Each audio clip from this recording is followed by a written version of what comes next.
been a hot minute since I played last Epoch, so don't make too much fun of me, okay? Ellie, yep, we're logging into Ellie, Stinksy, Zenshindo, Inniver, Grural, Time Rot. That's yeah, we basically posted the rough game plan of the planner and the talking over in a YouTube video. Not a guide, just so we're clear, not a guide, because I don't know last Epoch that well to confidently be like, yeah, I can make a guide, but that's just roughly what we're planning to do, and we'll see how it freaking works out. Better cook a good build. That's the goal. Hopefully we cook a good build. That is the plan. Whether or not that's a big good, I don't know. You're gonna be hyped to try LA Cabinet? I never played it though. Mercy Appeal? I think it's worth checking out. So my history with Last Epoch is I think I first got it like 5 years ago or something. And I've played it, I want to say, at least once, sometimes twice per year. We'll do like a new patch or whatever it is. And every single time I've played it, I've enjoyed it more than the last time. So I think they're doing quite a good job at picking and choosing the improvements to make, and they seem pretty open to taking basically community feedback on what to improve next. And I think it's been going well and working out for them. I'm freaking pumped. Why Time Rot? Why Time Rot? Just because it got reworked and it's something new and cool, and I wanted to do something with the Void Knight. I don't think I've made a Void Knight previously. I think previously I've done Paladins and Bears and other stuff like that.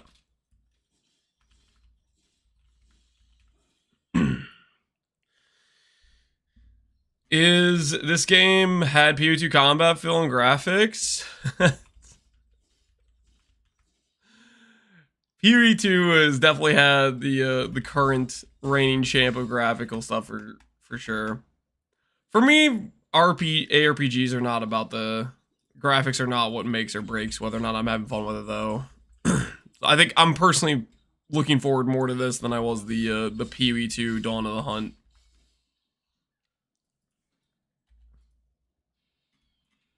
This is better damage than what I'm currently doing.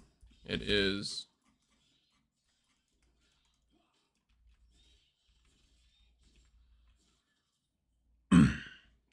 We use Warpath? No, I'm planning to have automation devouring orbs applying my time rots. I think it'll be a good time. We'll see how it turns out though.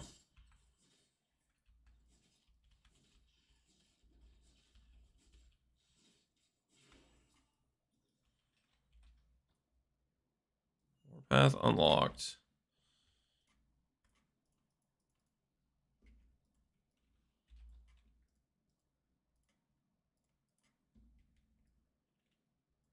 Is that not a passive point?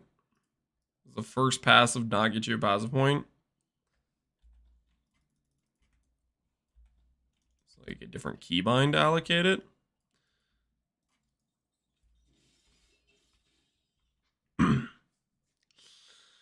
Nice to also ready to practice LA, the easiest hack slash game out there.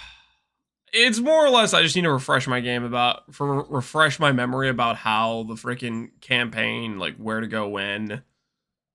I don't like to start league launches and then freaking suck, you know, because I have no idea what's going on. It is pretty straightforward though. Don't get past this till 3 or 4. That feels so wonky, but sure. I guess that might. My brain just thinks I leveled up. I deserve to click new node.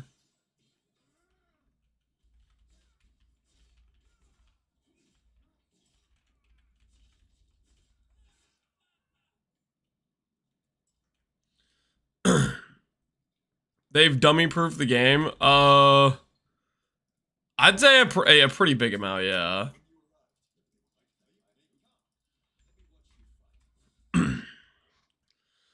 Thinking about doing a Warpath build with VK, but gonna level Paladin. I think most people are gonna level Paladin. I feel like Paladin just gets its power right away with the friggin' Holy Aura, which is just OP.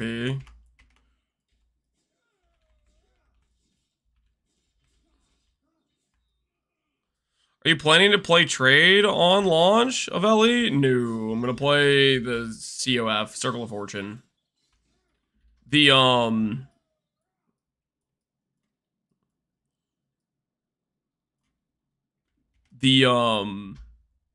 SSF, COF, and Last Epoch, I feel, is one of the strongest selling points of playing this game. Is it's very enjoyable to target farm the gear you're looking for.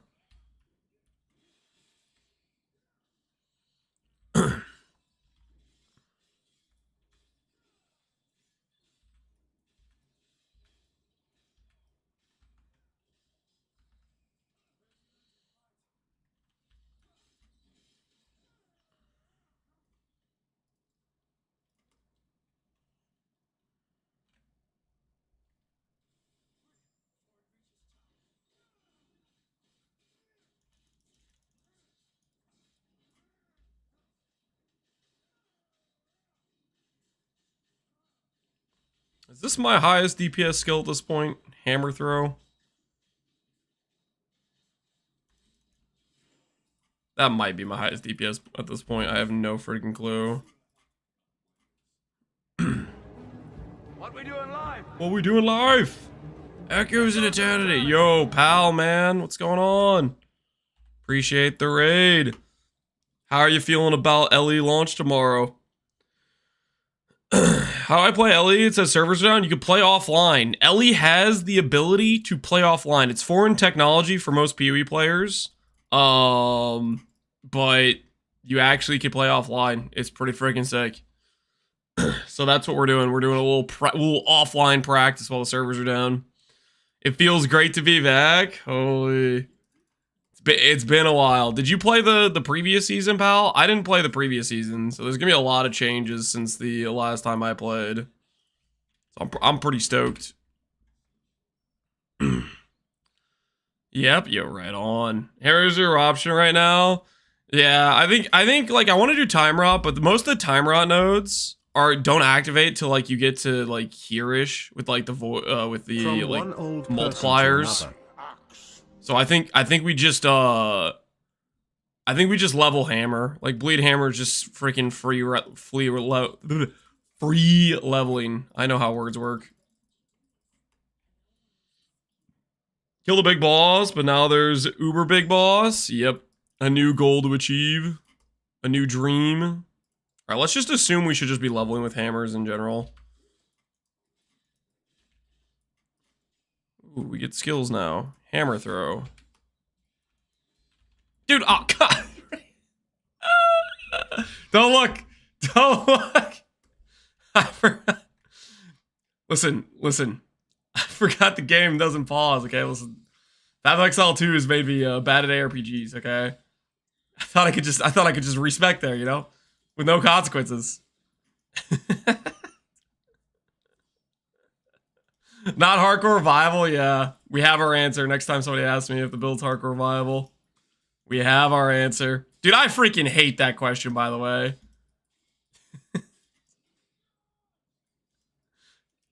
Does anyone, pal, do you get irrationally annoyed when people ask you about hardcore viability?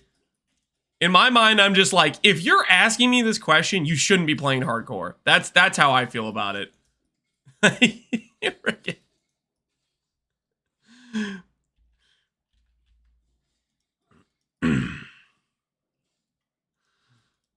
This does pause but not on those screens. Okay, it pauses on if I do escape.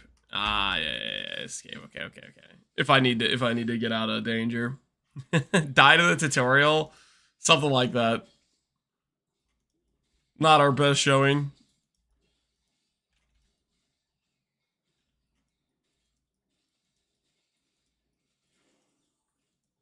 I guess early on we're probably gonna try to do Wazda, right?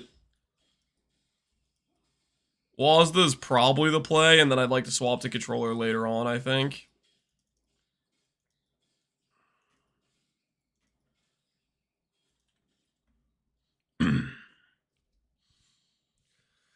Last week, it does seem like game with a pause. I keep trying to. Well, the escape button works for it. Bleed Hammer seemed to be the best leveling option right now, but no idea if it's affected by the patch. I don't think I don't think they got changed too much. At least I keep seeing Last Epoch. Okay, full disclosure, we didn't read the entirety of the patch notes. Okay, we We just read some of the time rot changes and then we're like, yeah, let's log in. We didn't actually read what all they were changing. So I'm just going off the fact that I've seen multiple people be like, yeah, I'd level bleed hammers. And I'm like, okay, yeah, we'll do that. I'm in danger right now, man. I'm so dead. Oh, no. I have no flask. Not like this. Dude, until we get our what's it called node, we're just in danger. We need one more level on this thing.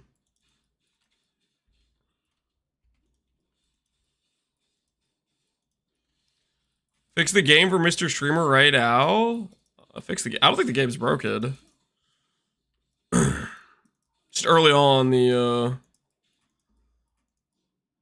before your character has any like healing or anything, you know, there's a bit of a skill issue where I just don't know what the hell I'm doing.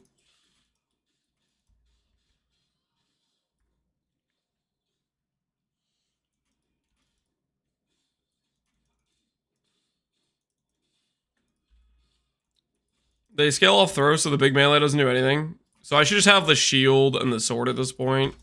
Like, it doesn't really matter. The damage is the same regardless. Ah, I see. The other thing we need, though, is we need, like, ailment chance and stuff, though. Which isn't there a good base that gives you bleed chance? I think there's, like, I feel like there's a good base that gives you bleed chance early on.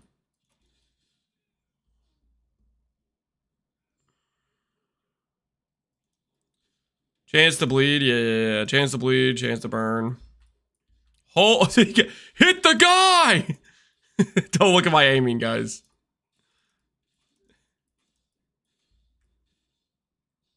I need that health potion.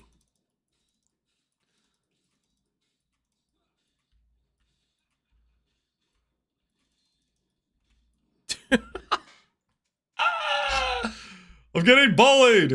Is it time to break out the controller? If I set up a controller, how would this hot swap feel, actually?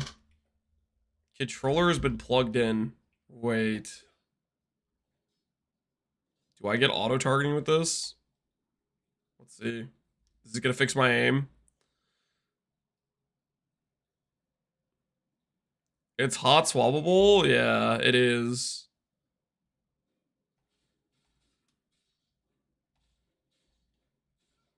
Dude, what? Where are you throwing those hammers to? What is this? What are you aiming at? How is this? How is this the targeting? What is this? Okay, controller early until we get the spiral is unusable. I can't, like, manually direct my character to aim, by the way. I cannot manually direct my character to aim. Like, in my right joystick. I guess I could do it this way. I could do it with the joystick this way, sure. I could force it this. I mean, this is fine.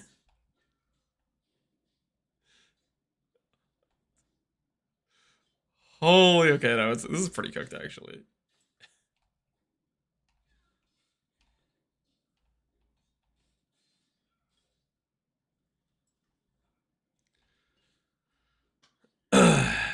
Controller's designed for the Devouring Orb. It's gonna be all good. It's gonna be fine. Okay, so mouse and keyboard might still be the play early. I think once we get the spiral hammer, we're totally fine though. Like, spiral hammer would be cooking right now. We'd be completely fine. And so I could just continuously do this. I could swap like that. Neat.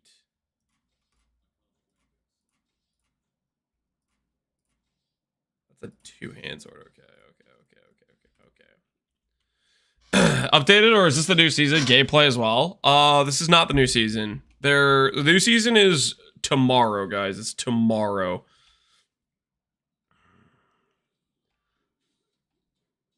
First time I play, this is my targeting experience as well. Yeah, it seems like the controller aiming is non-existent. Yeah. Yeah, so we definitely have to do mouse and keyboard. Hot swap is nice though. But until we get the spiral hammer, the aiming is that is a disaster. That is an absolute disaster. I bet in graphics, I would assume the update's gonna have graphical improvements. Heck if I know how many things are changing with it though.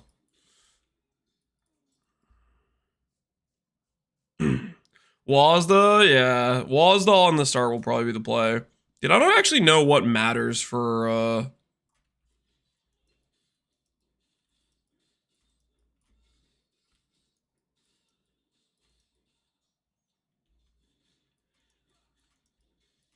what early quests we actually have to do.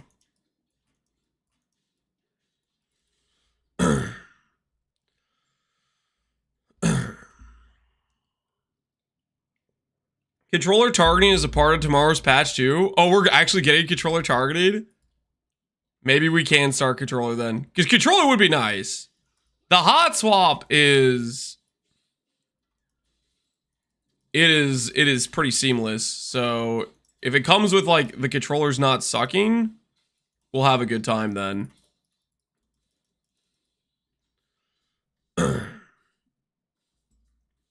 You don't need to talk to most NPCs. Is it basically like if you just do the thing you're supposed to do, you still get the like the quest reward or whatever? Is it like that sort of system? Hold on. No, I need another passive. I need 2 passives. I need the ability to get the spiral node. Until I get the spiral node, we're just in a bit of hell.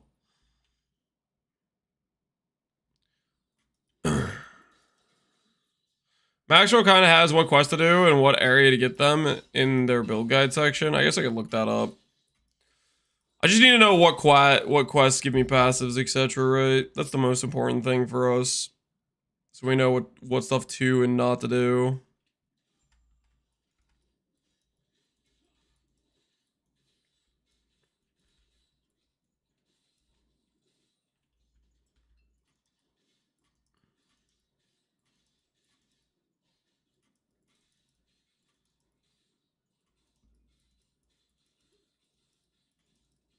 Dude, how tanky is this dude's minions?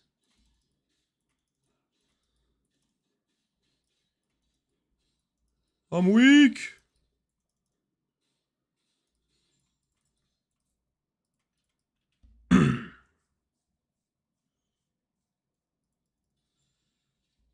Return to the Hobrian soldier.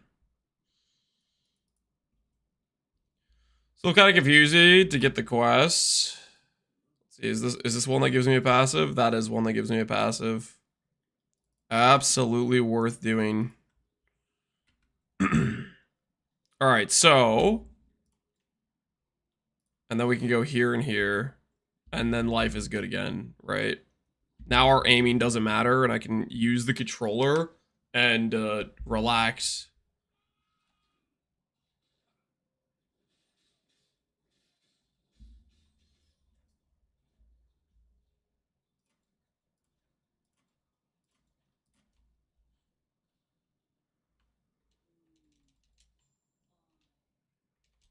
Can you recommend me some builds? I was a fan of Spark and PoE too. Oh, you're asking Keijo? He might have some ideas. He might have some recommendations for you.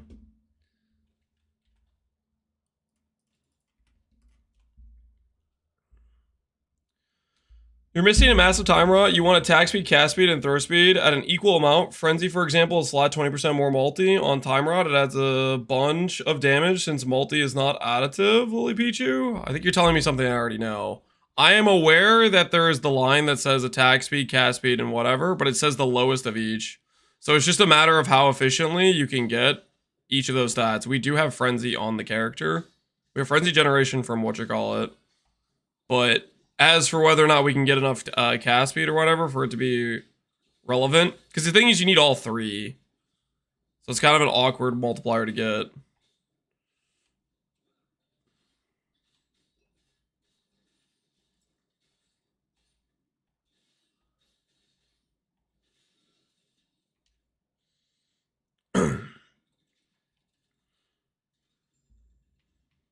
Seeing the zones be kind of small after No Life in PoE 2 for so long feels good, yes. Small zones do exist. It's real. It's a thing that is something that you can enjoy or appreciate.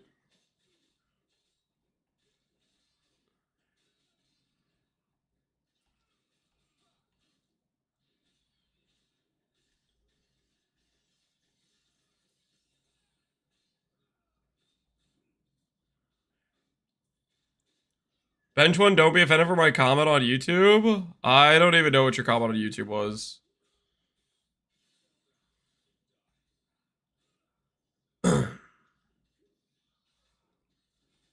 With timer on having max X of 12, how do you plan on doing single target damage? It's based on the multipliers, right? So it has built-in multipliers from your time rot chance, your slow chance, attack and cast speed. I don't know how good a single target will be, but you're gonna the plan is to get as much of that stuff as we can. Because it has a base damage of 60, which is like okay.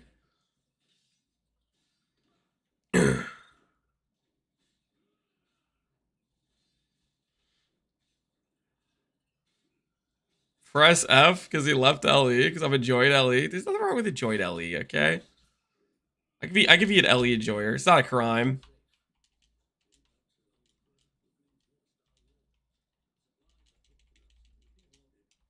Okay, so you guys are telling me that I could just skip the dialogue with these guys and just not talk to them?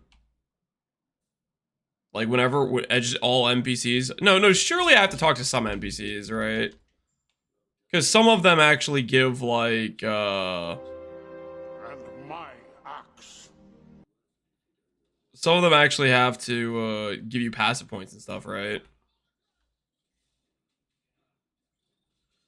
Talking to somebody to get quest rewards, yeah. I thought you play the game for the story. I am not the lore playthrough guy. That is not me. Who's a lore playthrough enjoyer? I'm trying to think off my top of my head if I even could think of somebody who would be a lore playthrough enjoyer or not.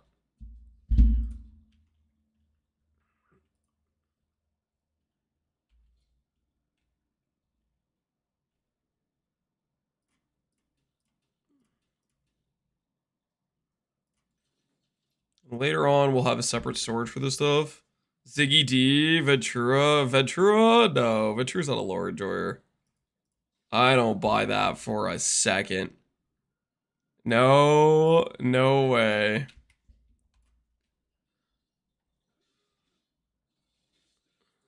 Try's interested in it. I can see Try being a lore enjoyer. I could see Ziggy too. Yeah, that checks out. I read my every lore thing on my first playthrough. Before you know. You manipulative lore. Yep. It's just bait. I believe the other dots don't have an application cap. Correct. Yes, but they also don't have massive multipliers on it, so that's the trade-off. Bleed, ignite, all that stuff. You just stack a ton of ignite chance, and you stack them to them through the roof, and you hit as many times as you can. Ooh, Jade Amulet. That's an equip for us, right?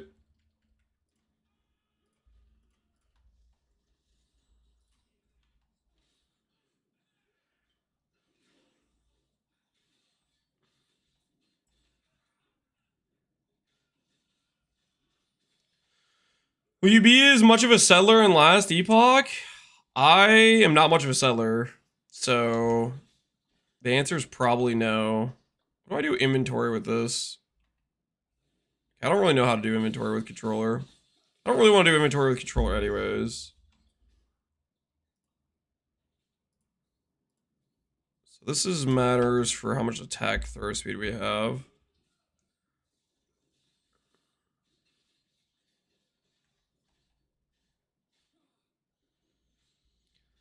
Cast speed on relic, melee attack speed on gloves, throw speed on one ring. You now have 45k time rot. Oh, I was gonna ask attack speed. The thing that's weird about this. would melee attack speed work on that? Or is it just generic attack speed?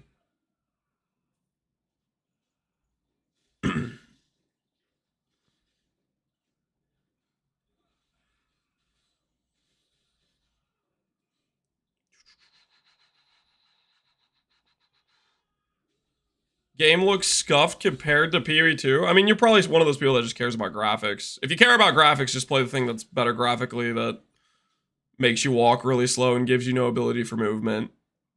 If you just want a scenic playthrough, then yeah, you should be playing PoE2. You need melee and throw speed to count as attack speed. You need both. Okay. Why is your camera above the life globe? I can put it somewhere else. I don't know. I just threw it somewhere random. That's a good point. Here we go. I was trying to get in between the life globe. There we go.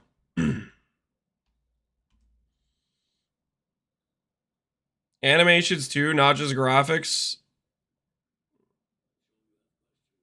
That is graphics. If you care about how things look when they're doing things, that is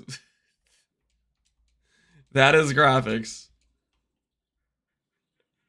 You care about how the game looks. Which that's fine. I don't personally, that doesn't matter too much to me. I care about the systems and how the game is actually like in terms of what you could make and things like that. But for some people that's a break deal, and then, you know, it is what it is. I'm not gonna try to sell you on something you clearly you don't like it. If it doesn't have the graphics for you, you don't like it.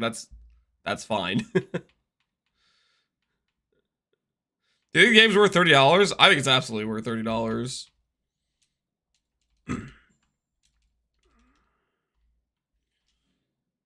How do I portal in this?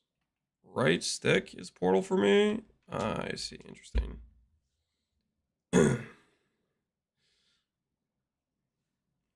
My main game is RuneScape. I'm not one to talk about graphics.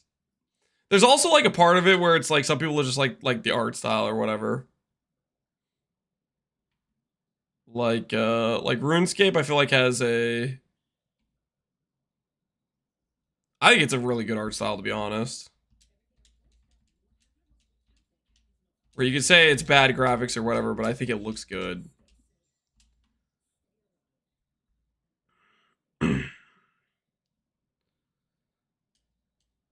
This game I played was Mario 64. Does this game have better graphics? I don't know, man.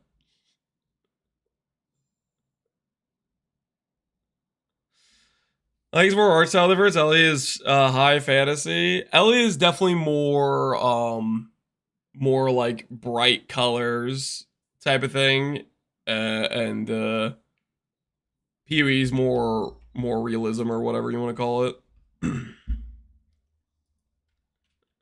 How much time needed to finish the campaign at Ellie? I think people could do it in like less than 2 hours.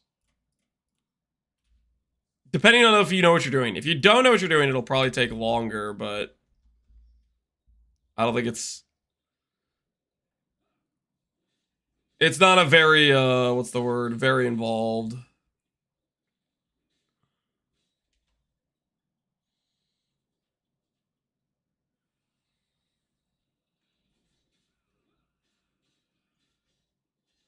For new players, 4 to 5 hours, yeah. Which also isn't like super long. Is that how long it's gonna take me, guys? Is it gonna take me 4 to 5 hours? Surely not, right?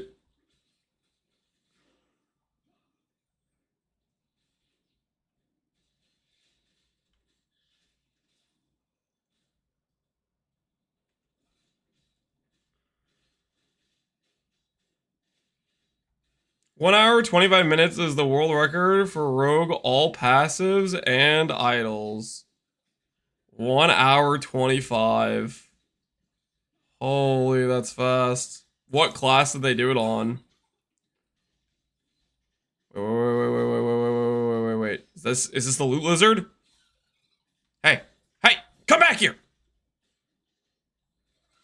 Hey, Stop running! Stop running! Stop it! Come here!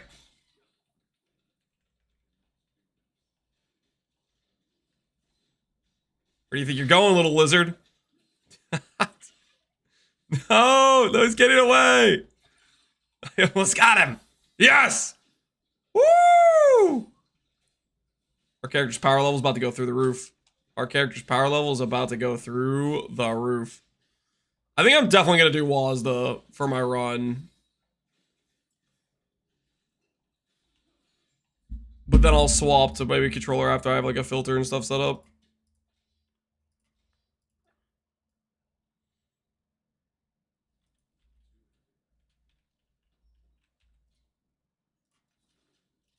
Okay, what do we have here? Anything useful for our early run? Fizz damage.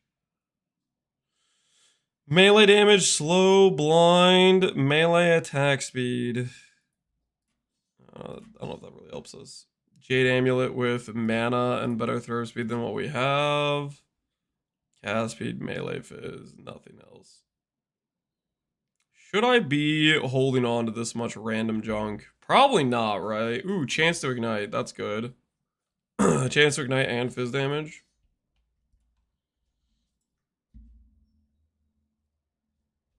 The question, if idea of a build is to timer out mobs to death, why do you decide to spec into enemy fizz reduction and abyssal echoes? Enemy fizz reduction and abyssal echoes? I don't remember specking that. Fizz reduction and abyssal echoes, what are we talking about?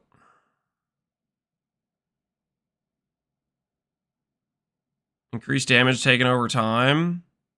You're talking about this. In order to get this thing that makes enemies take damage over time, you have to spec this thing. That's how it works. I can't get to this node that makes enemies take increased damage without going through the thing that subtracts their res. So that's why. It's not because I care about this, it's because I care about the thing behind it.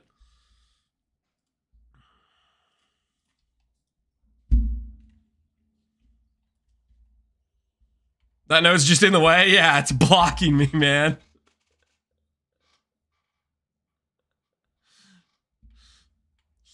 Get out of the way, node? Yeah, we're losing points for it. I guess the Abyssal Decay Linger is nice, too. That technically helps, so maybe it's not the end of the world. Because I do want the debuff to stay on there.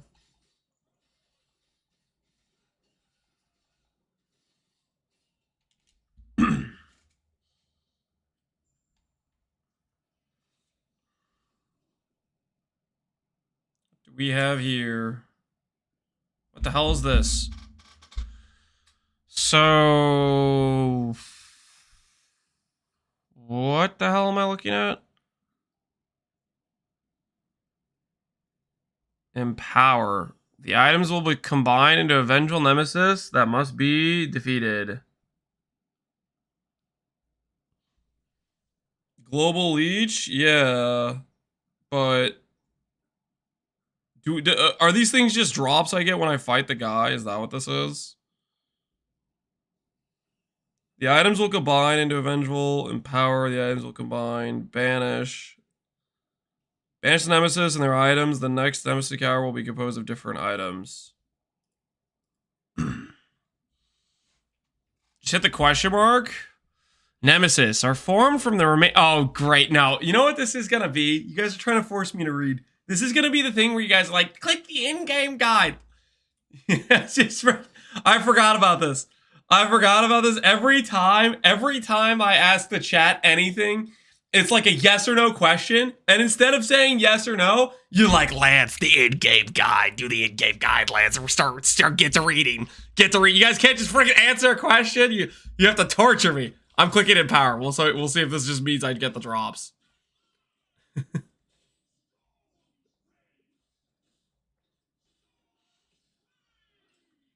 Just press G, yeah.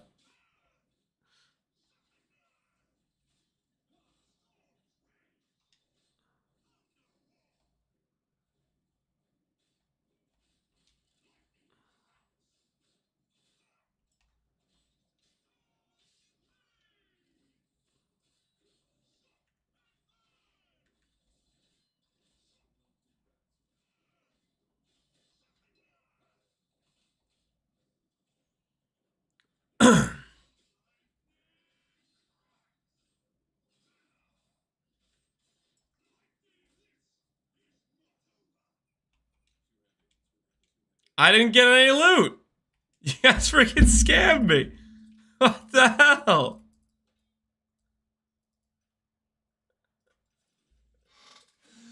It was a bait. The pike helps a lot if you don't have a weapon. The pike helps a lot. The two-handed spear. Why does this help? Next Nemesis will have the same items but empowered.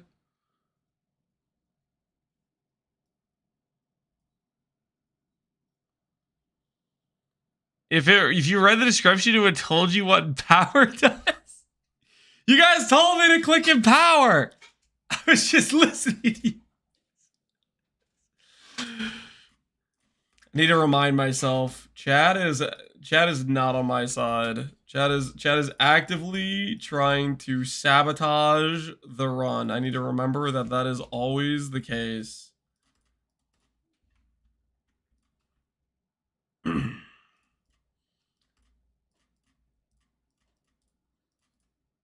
Trust no one. There has to be a better way to drop items on the ground. It's got to be like vendoring or something, right?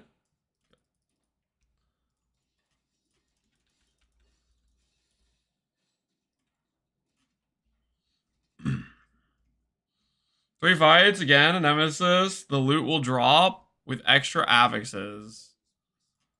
Okay, so in other words, I should have just fought him normally, but then you guys told me to click empower because you're saboteurs, and I would have got the amulet if I just fought him normally.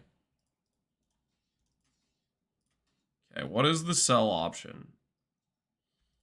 It's not control click. It's not that. Right click auto clips. It's not that. Shift plus right click. Okay, shift plus right click. Nice.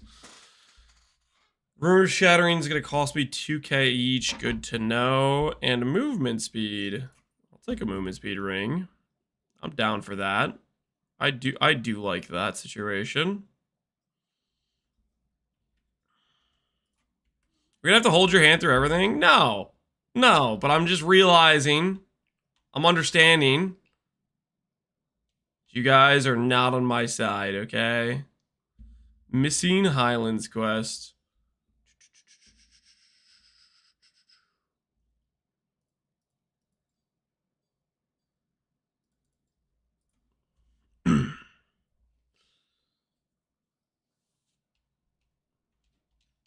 Discovery Rune. Discovery Rune's the one that just fills all the affixes, right? Goodbye Po2 depression, hello new hotness. Indeed, Doggo Mod. How you doing, man?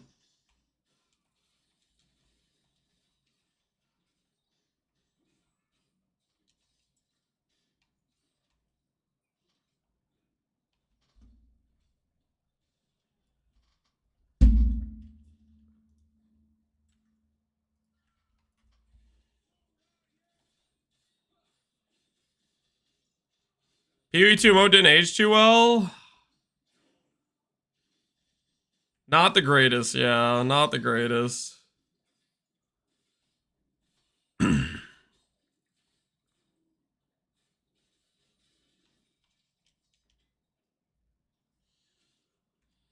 can hot swap between mouse and keyboard? Correct. Last epoch has hot swap. Right now, the controller targeting is super awful. So that's a thing. Don't. We were messing around with it earlier, and it's just non-existent targeting. Okay. So now I'm gonna click challenge this time instead of empower.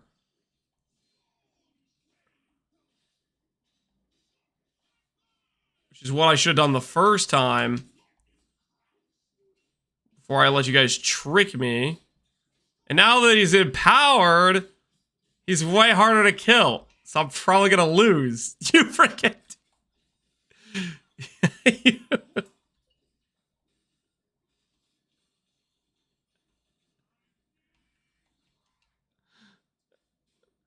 You want to empower the max times before you fight him? Not when my character freaking sucks!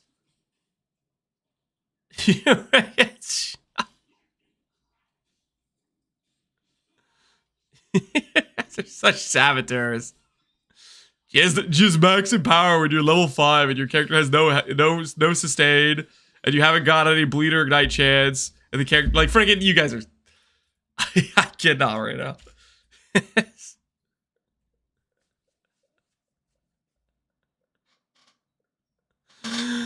Your character will stop sucking if you empower it. It's just, I should just wait until I have the good stuff on the character. The things that actually, like, work decently. You know what I mean? The things that are going to make us do well. We needed to get that stuff first. Like, for example, the extra hammers on hammer throw and, like, some bleed chance. You know, those power spikes that make us disproportionately stronger for the content we're doing. That sort of stuff. We made you get 16 poison res. Yeah, 60 poison res. That'll be valuable in Who's He What's He Act. However long that is until we get there. I think until that there's like not many things that deal poison damage. I'll call it out though. When I start seeing myself take poison damage, I'm gonna remember this. I'm gonna say, you know what, you guys are right.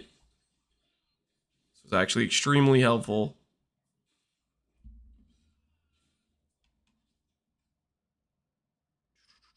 Wait. Chance to bleed on hit. Okay. Are we instantly gonna power spike? Let's find out. Now that we have some chance to bleed. It's literally the last chapter. Yeah, it's like forever away. Our damage is already way better. Just a little bit of chance to bleed. That's all we needed. Looks like you have some unspent points. Here, I'll help you out.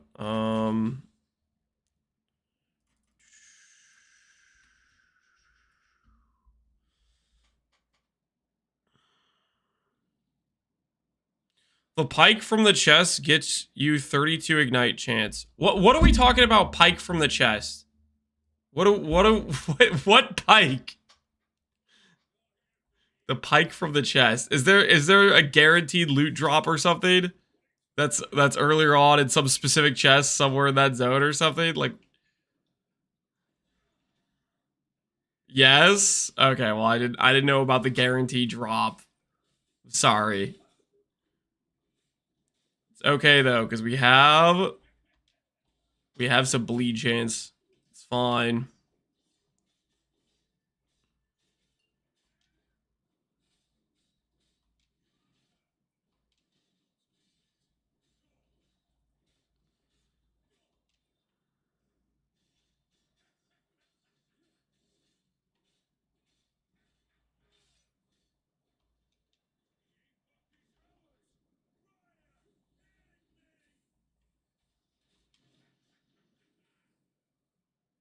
I have no health potions.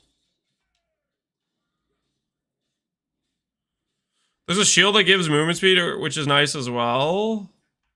So there's a magical chest somewhere in that zone that gives me these stats. Is that what you guys are telling me? You want me to go back and look for the chest?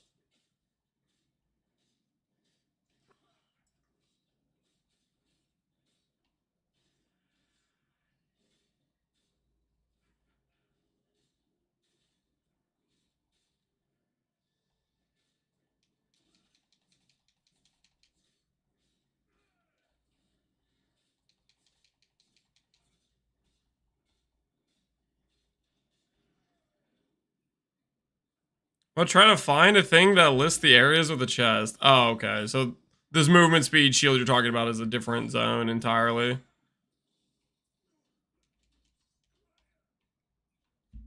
That's just a matter of if you know what you're looking for. Jade ring, does that help me at all? Dodge rating. Silver ring helps.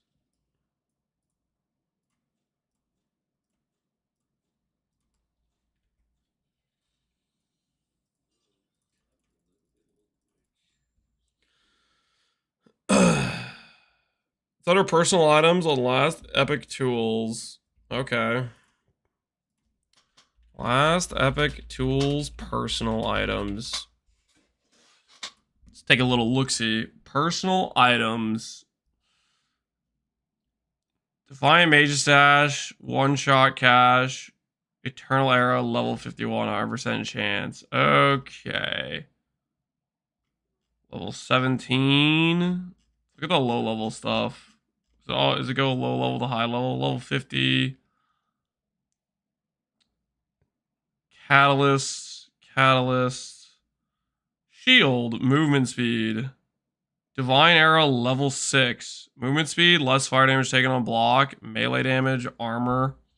And this is in the Renegade Stash in the Divine Arrow, level 6. Interesting. A quiver, a staff. And this is the pike you guys are talking about. Chance to apply ignite, chance to apply slow. Chance to cast fire aura on kill with fire skills. So this is where you get the early ignite chance if you don't have it anywhere. Then there's a dagger with bleed chance. The veteran boots, which brick your character. Last summer's cash. Ruined era. So that cache that has the pike, Osprey's War Camp, is that the same as this one? Altera Highland. Which one's the Altera Highland? So that's what this is earlier in the zone. Put points in your hammer. Grab the hammer points. Javelin we get at 18, I think is what I'm gonna do. We'll use Javelin for the movement. I think that is gonna be our play. 50 armor versus 75. We'll take the 50 armor.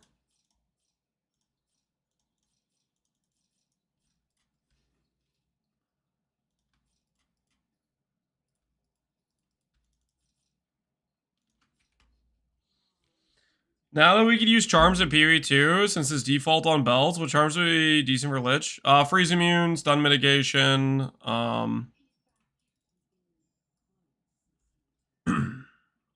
and you could do slow mitigation or ignite removal. Any of those would be good.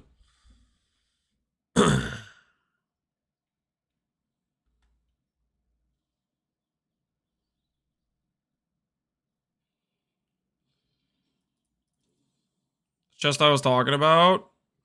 It's somewhere in here, right? It's Altera Highlands is what we were looking for.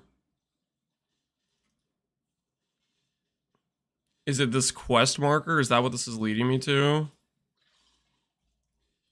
There's another loot lizard. I'm not gonna follow it because I'm on a mission right now.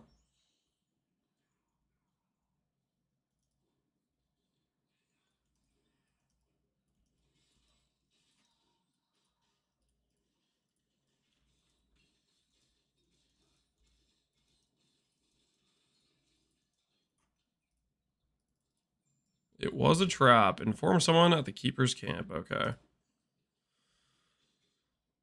It's a whole new skill once you get the spiral. The spiral just makes it like way better. Just way, way, way better. Am I gonna look through this entire zone for a random chest? I'll find it.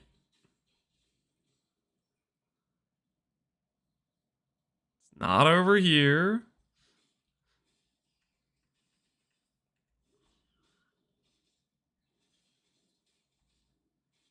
It will have a chest marker on top of it, so something that makes it easier to see. I'll keep looking. Let's go over to this loot lizard, see if he's still alive when I'm there. Oh, he's gone now. Okay, I see. So it'll be like an icon on my map that I can literally just see. Okay. Renegade Stash opened. Movement speed charm. So like right away, I could go take these boots. Well, I can't because they have full affixes. But if I had open affixes, movement speed. I see. Okay, that is pretty convenient. And then later on, that stash that we walked past had one as well. I'm following. Holy cow. Instantaneous portals.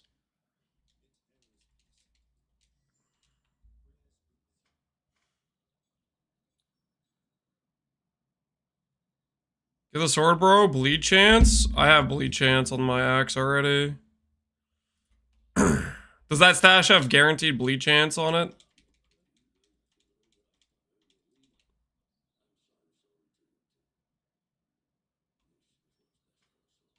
Is he gonna teleport me? This is where Act 1 ends, right?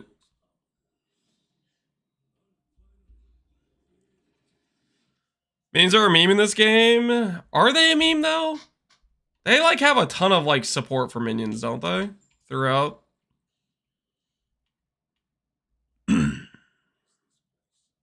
I feel like they do.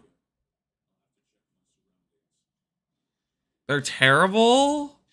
I feel like I've seen multiple good minion builds.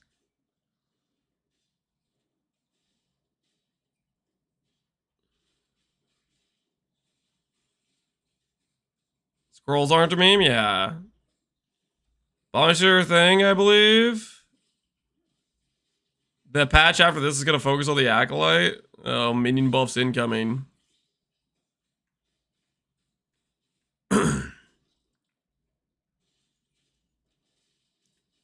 Race are crazy good.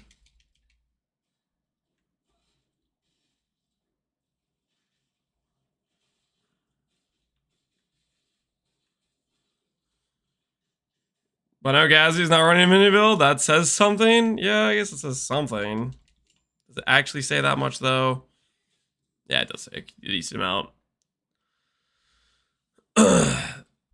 Is there a unique helmet that makes a huge king minion? I don't know about a huge king minion helmet, but I know Abomination is like a combination of like a giant, just a giant singular minion thing. He is running a minion build?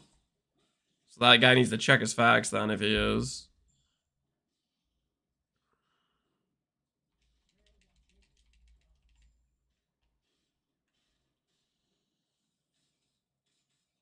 Is Gazzy legally allowed to play non-minion builds? No, it's in his contract. He actually is not legally allowed to play non-minion builds. I don't know why he ended up agreeing to that, you know, but he did. Silly, silly, silly. What level do we make the Ivory Tower swap? The Ivory Tower swap? That was the wrong game, man. Loot Lizard! Should I be chasing these every single time I see one? Or am I just baiting myself? Come here! Come here!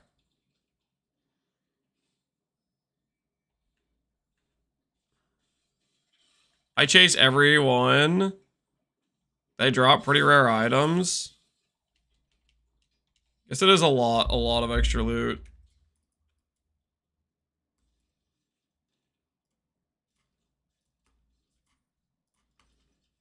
Wait, how early can I do upgrade stuff? What's the hotkey for opening up your upgrade panel, your crafting materials? F for forge. Upgrade movement speed. Holy, we're cooking now. Now we're really going somewhere. We have unlocked true speed. You can do it right away. Yep. Basically, you could just craft as you go. Essentially, whenever you need upgrades, like say you're down a certain res or whatever, you could just put, if you have the Affix shard, you could put them on your item. Is patch gonna be live for offline anytime soon? The patch gonna be live for offline anytime soon. I mean, everybody's gonna have it at the same time. It's gonna be tomorrow, April 17th is the season start. Whether or not you play offline versus online, I don't think it matters too much outside of whether or not you want to do cosmetics. Cosmetics are who's what's the only, I think. That's the main thing you lose out on.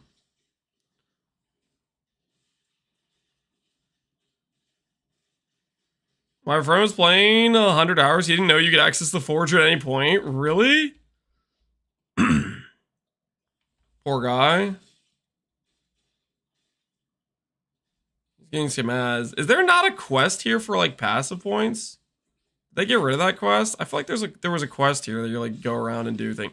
You know what? I really should look up the quest that I'm supposed to do to get passive points. I thought there was something up here. You passed it at the start? It's by the waypoint, but since I didn't click on him, I screwed myself. Is that what we're saying?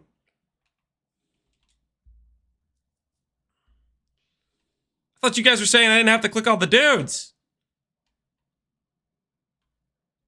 I feel greatly misled. Keeper's Camp, the Summits, Northern Road. And we need to... We're in the Ruined Era now. How can you play? Mine isn't connecting. You play offline. You play offline.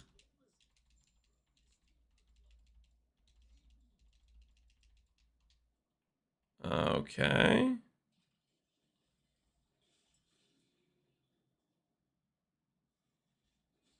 If you hit shift on the world map, it'll tell you the... Okay, let me do that.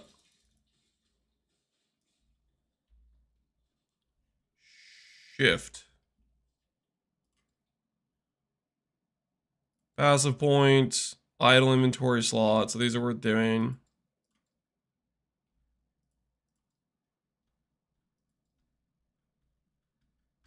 And this is only going to show me the stuff for the zone I'm in. Okay. I see.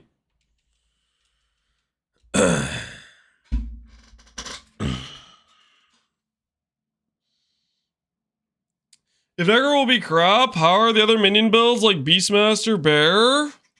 I have no idea. I would look up videos on what people recommend if you want to get like a rundown of what's good or isn't good in the current game. It shows all quests from all chapters, okay. Would it have showed this one if we didn't talk to that guy? Or is it just hidden until I know to go back to talk to him type of thing? Loot Wizard! Come here. Come here! Hand the loot over!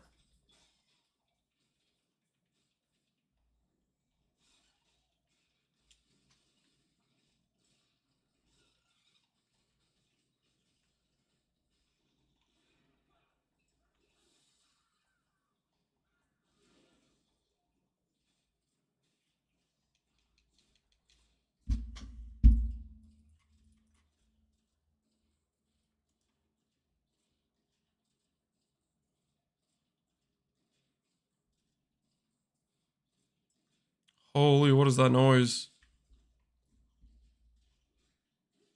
Can we make it stop? Is that the shrine I clicked? It just does blood damage all the time? Or DDs the enemies or something? Ah, it is the shrine, isn't it?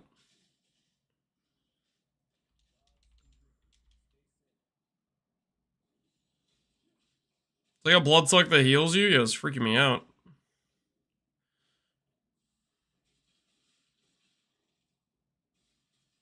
$20 to heroes, solo characters, found runs, the 10 out of 10 Harbinger. And Harbinger's the Forgotten Knight stuff, I'm guessing.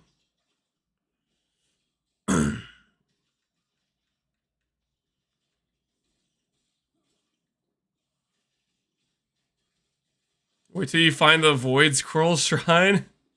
Is it gonna be messing with my head?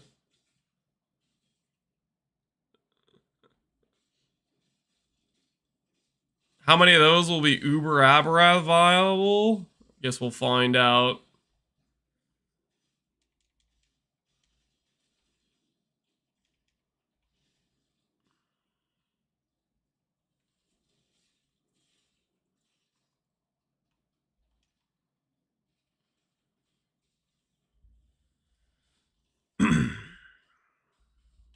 Beam Shrine is my favorite. Beam Shrine. Are the shrines pretty reminiscent of like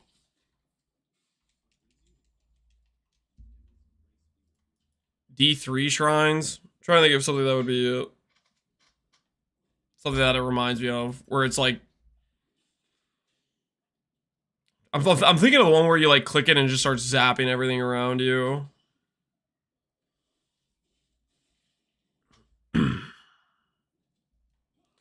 Does Uber Aberoth scale with corruption? If normal Aberoth scales with corruption, then the answer is probably yes, but I don't know if that's the case. I haven't played last season. Not like Conduit? The Conduit Shrine? Yeah, that's what I'm thinking of.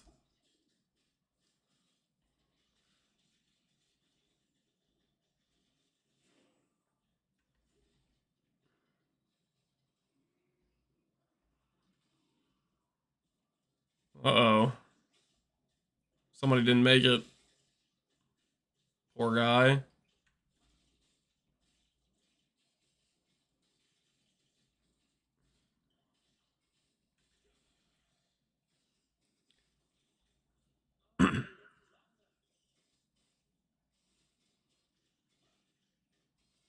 Cast abilities repeatedly, others draw piles of loot. Others that will just give you passive bonuses. Alright, that seems solid.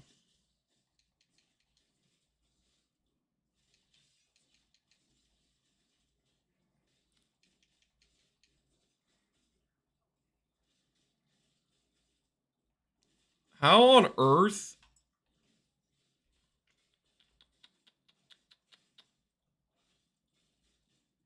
Why sustain mana at this point? I just have bricked mana until I get these nodes. Mana cost nodes. Cost 9 right now. Ring affix, yeah. Do I go for the minus cost here, or should I go straight over to doing Ignite Chance? Servers are offline for the 1.2 patch. This is offline mode? Correct, yeah.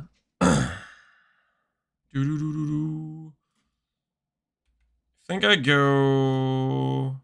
Let's just see if I randomly have the ring affix. I probably don't, but just in case. Throw... I do not have any of the throwing affixes.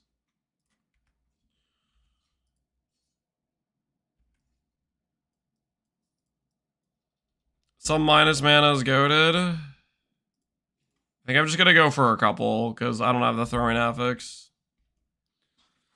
I think it's a good idea for the time being. Report successfully evacuated council chambers. Give me that passive. I need it. I crave it.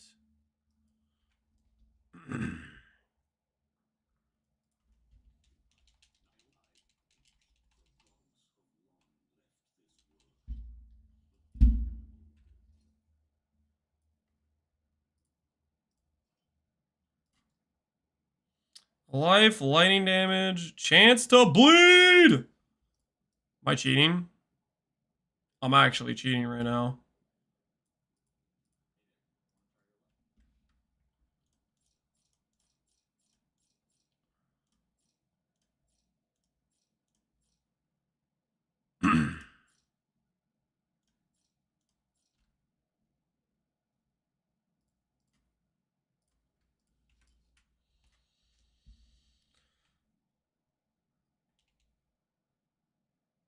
Rive has a gain mana ability. I think I'm gonna do the javelin for the movement though. You have a bleeding heart already? Is that not normal? Is getting a bleeding heart this early not a normal thing to happen? I mean, they're not that rare. Very common from Nemesis? Yeah, guys, they're not that rare, okay? Technically, he empowered it and then got it? Yeah. Chat bullied me into risking my loot. They saw me get something good and they said, I'm gonna punish that man. The heck is this? Dodge rating. I'm gonna empower.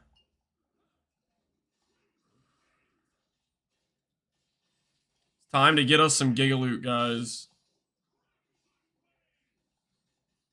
Character's strong now. We can do this.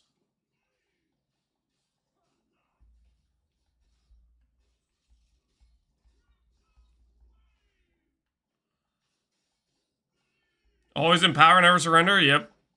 That's what we're doing. Any of that, I don't know if any of that was what I need, but it's what we got. Next one's gonna be hard. We're just gonna empower him repeatedly. That's how we get the good loot out of this, right? It just keeps upgrading the affixes and stuff.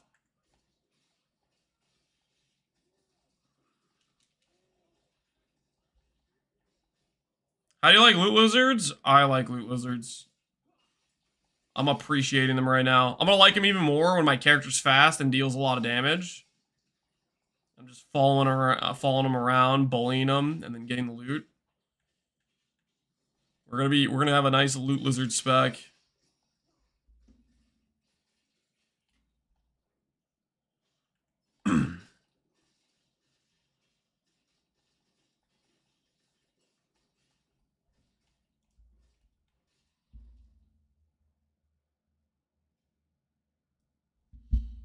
Is it pretty easy to yoink people's filters in this game?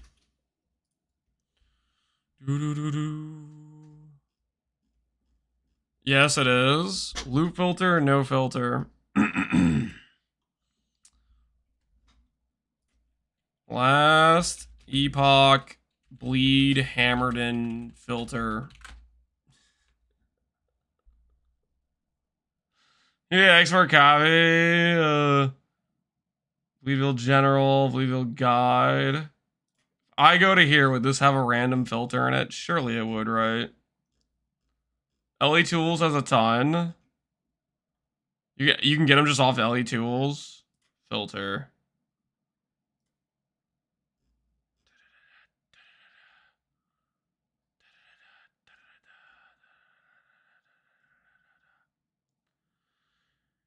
Humor loop filter, shift F opens the interface, select plus sign to the top, paste, copy, clipboard, take comments. This should automatically load the filter, blah, blah, blah, blah, blah. Here is the endgame loop filter. Well, I don't want the endgame loop filter. I just want a generic, easy one. You know what I mean?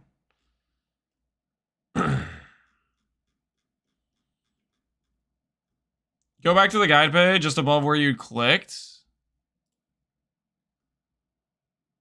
Here is endgame filter for this build. Copied. Okay. Hold on.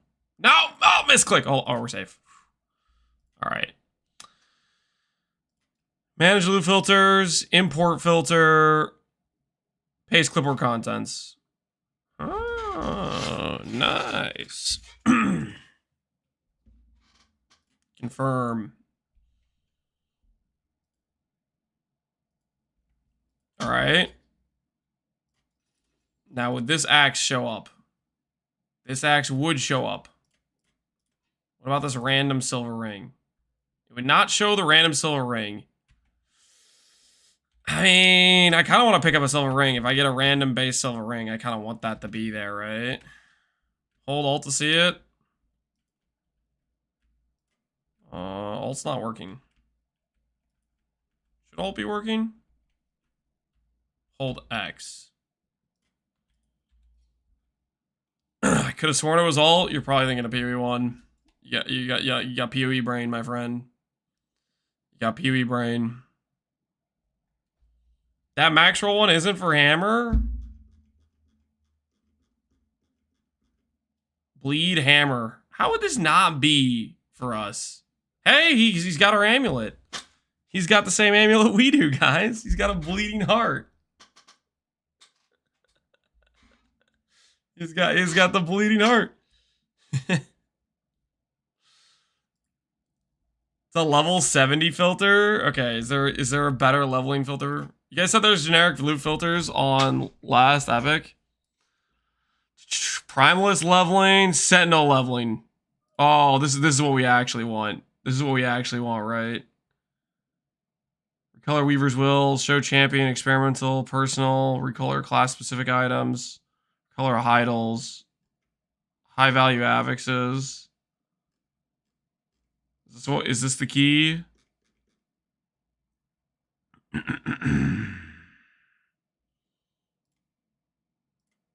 Copy to clipboard.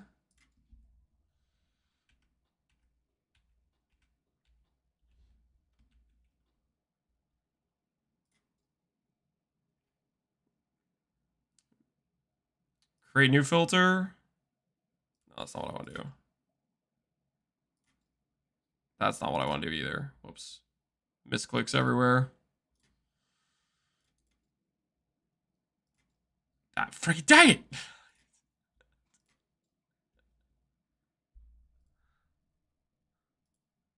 Wait. Are these the same filters? I guess this is probably a lower level filter. That's what it is. Probably it's. It still doesn't show it?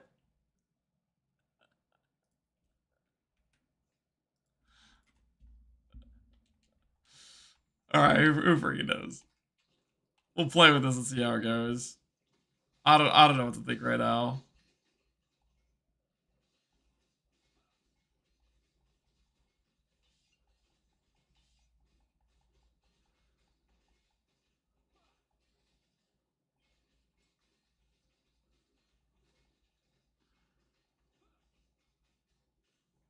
Just add a rule to show Silver Ring. Yeah, I can add a rule to show Silver Ring and a rule to show Jade Amulet.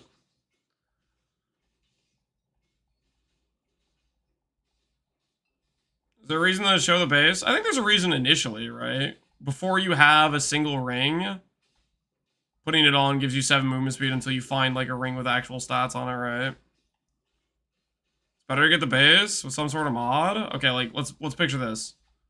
First of all, you don't have the base to start out with. So what if your first drop is the normal base and you don't get another silver ring base until like 3 zones later? That's 3 zones where you could have had like 5 to 10 movement speed, right? That's all I'm saying. This still highlights kind of random garbage, to be honest. His damage over time is good. 2-hand mace, that has bleed chance.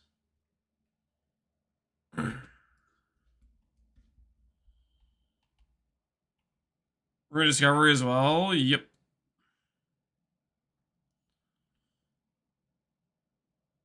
Return to Elder Yaskar. I don't need to go back to this. I can port out. Instantaneous portals. Oh, it feels right. Don't have to do any long animation. We all know that I'm ready to go to the next zone. It's a thing of beauty, honestly. It's a thing of beauty. Chance to bleed, poison, and ignites pretty early on. Yeah, the ailments, because they're base damage, right? They have like an initial amount that you get with them. Where do I want to go with this?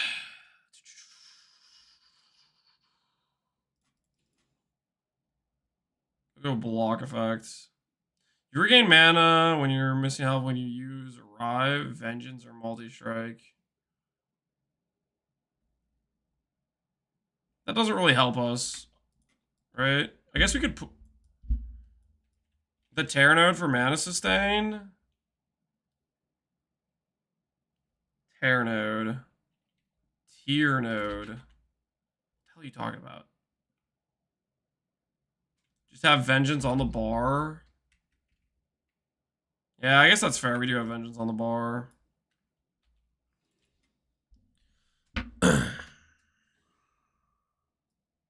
Shows you the garbage bases because you could use the shards and affixes. Yeah, but it's not filtering out the affixes I don't care about, right? Those affixes it was showing on those items weren't necessarily affixes I care about. Like cold damage. I guess it's just a generic sentinel filter, so it doesn't necessarily know that don't necessarily want that per se. Okay, respec. All.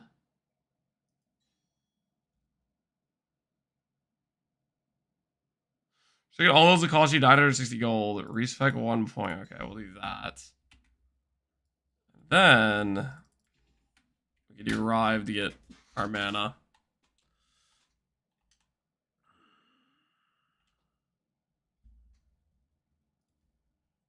Ezra's Ledger gives a passive point. And this is something I should have got earlier, I guess, if I talked to him. Unless it wasn't available earlier. I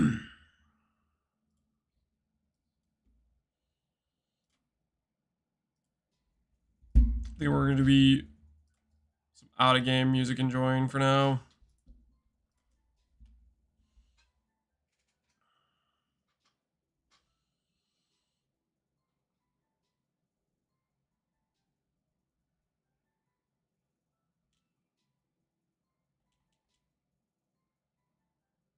Legend's available alongside the main quest you did. It's normal to do it beforehand, yeah. We can get it on the way. Because Ledger gives us gloves, right? With Leech and Rez, I think.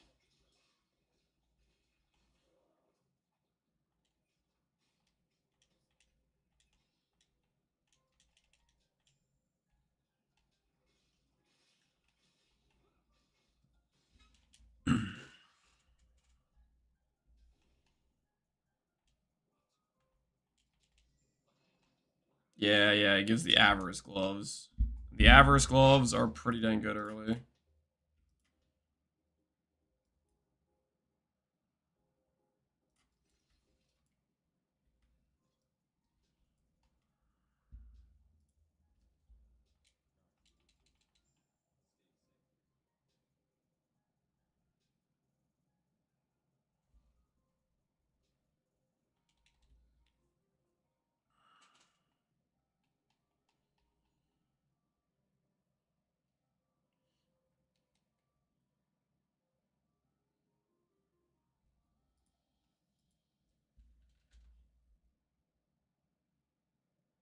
How the hell is this popping up in my chat box?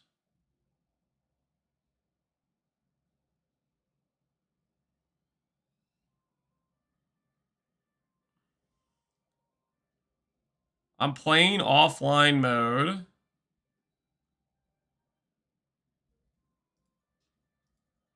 Global chat?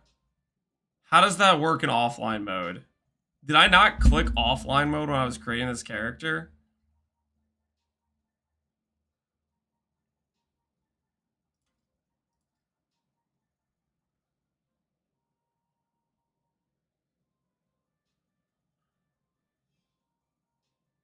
You can't join parties. It still works in offline mode. Wait, what?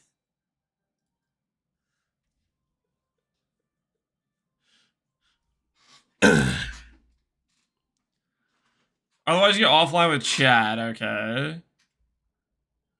Did you open the game in offline mode? I guess I didn't. Wait, if I didn't open the game in offline mode, is it cooked? You disable the global chat entirely? No, it's fine. It is. All right, I'll just reopen it then. It doesn't matter. Fake offline still works though during the servers being down, right?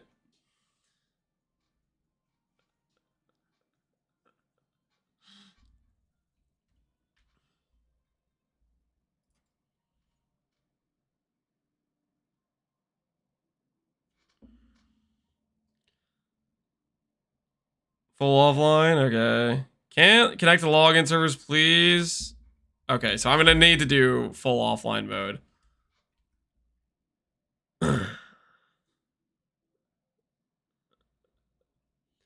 You have to up?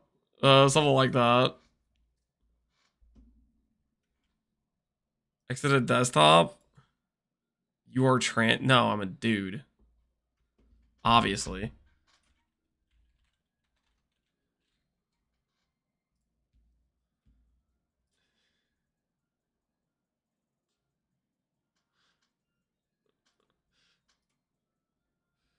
Weird. What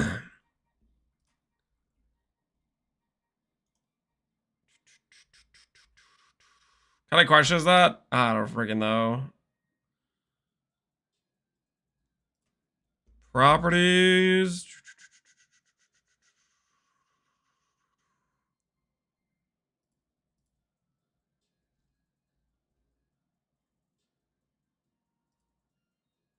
Play full offline. All right. See if that works.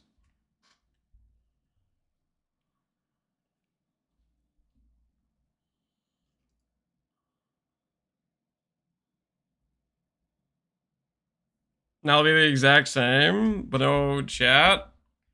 Living life to the fullest. All right, cool. Yeah, it works.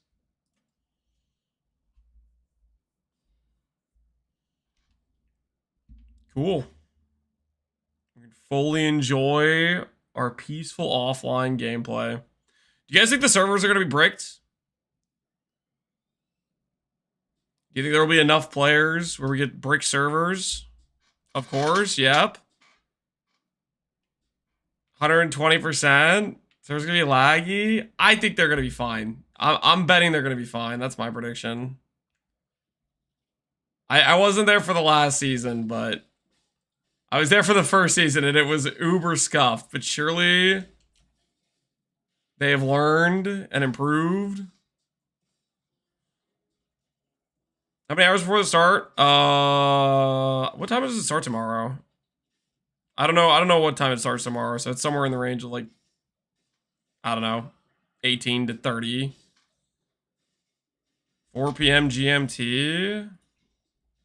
22 and a half hours from now? Okay, not bad.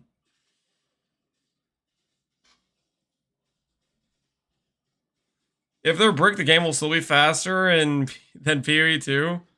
If you had to run every zone 5 times, it would still be faster than PoE 2's campaign.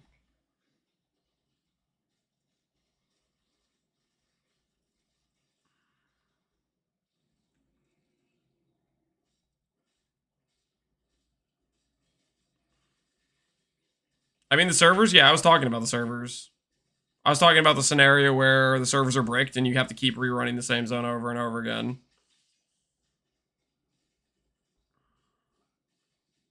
I mean, I guess it could be that like you literally just can't log in or something.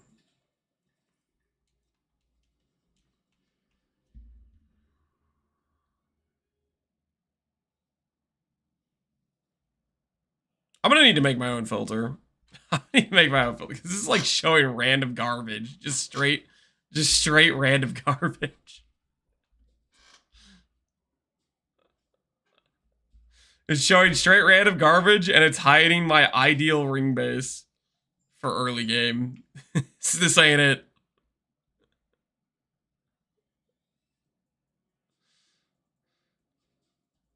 If you practice a little bit, you do the whole campaign in at least 3 hours. Yep.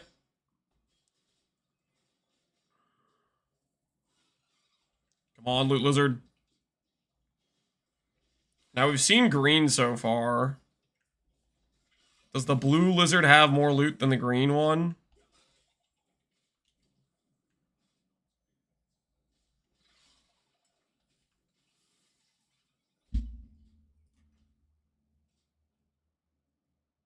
Warpath, slow, sigil, hope duration, stout, random res, sure. Cultist. Ooh. Do I just swap to that because it has massive bleed chance?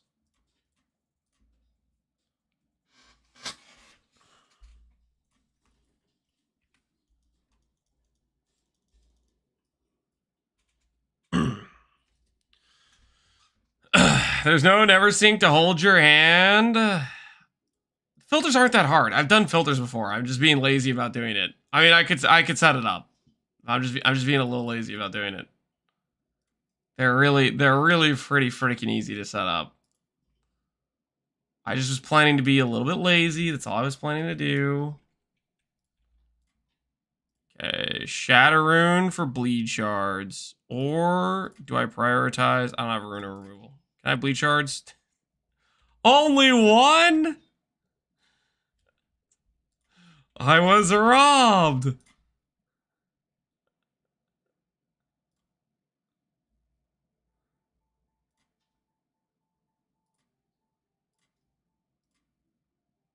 Not trying to shatter.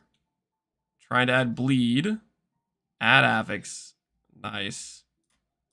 Now we're looking good.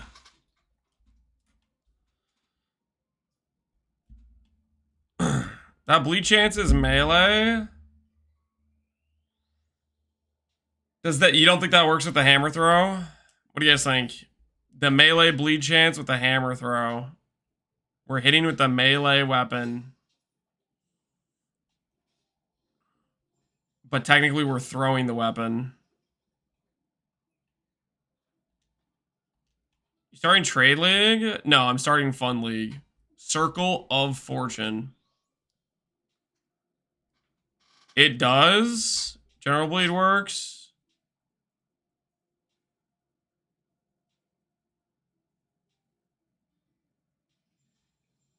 Unless it specifies global. Chance to hit works for any hit. Even though it says melee chance. Chance to bleed on melee hit. That's what we're talking about here. We're talking about that. The implicits on my axe.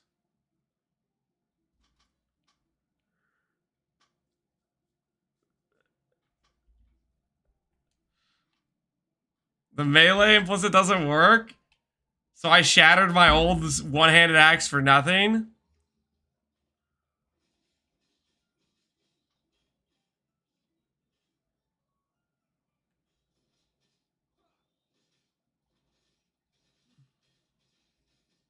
Well, this is unfortunate. It does work, though? Which is it? Is it that it doesn't work, or is it that it does work? Check the skill tag? Yeah, that's a good idea. We'll check the skill tag.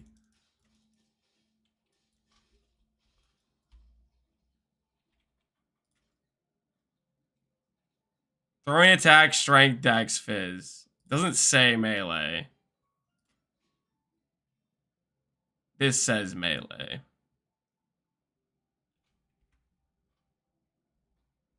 It shouldn't work.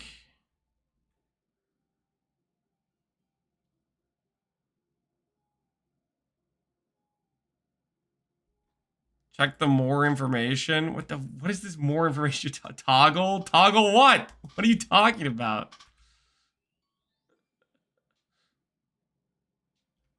Not a melee attack or a spell, yeah. I mean, and we already see that it doesn't have the melee tag.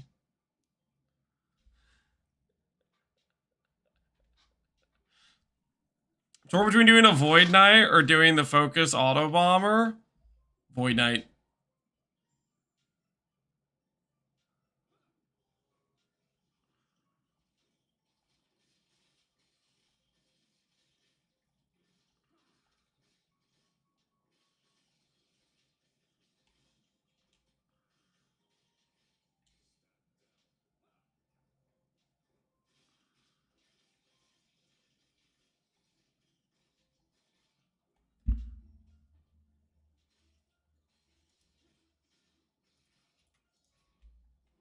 Well, there's a dagger with bleed on it.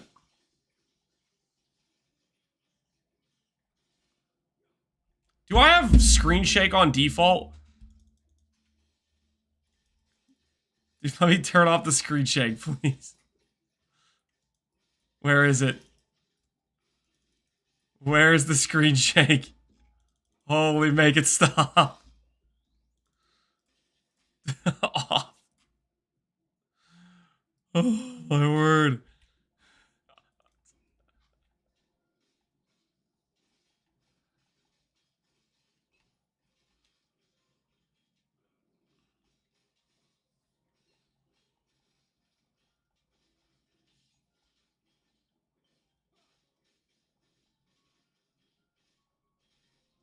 Try the very high so we can all throw up. Nope. Nope, not doing it.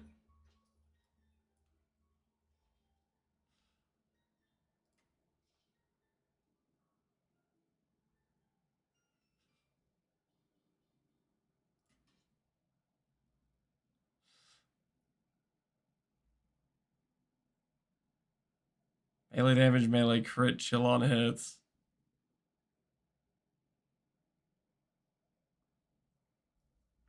How's gamepad feel? Hot swap feels good. Targeting before we got the spiral was trash. Aside from that, I'm just trying to refresh my memory about how the LE campaign works.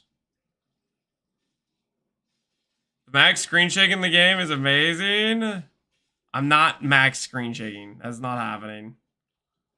There will be no max screen shaking occurring.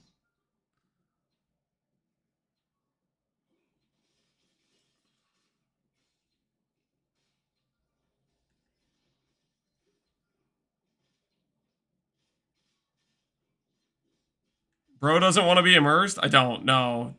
Are you honestly telling me you guys want to be immersed with max screen shake? I think you guys are lying if you're saying that's the case. I think you're straight up just lying.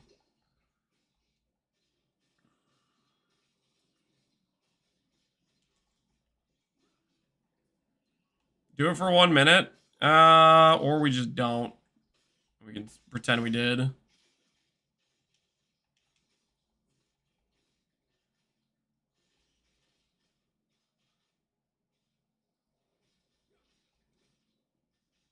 Filter hides all normal items. Yep.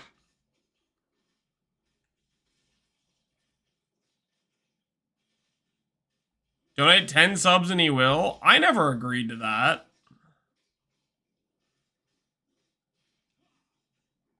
The street says maxing the screen shake gets you better drops. I don't believe you. I just simply do not believe what you're saying right now. Knife of Wounds. I'm gonna dagger it up, guys. We'll get back our movement speed thing.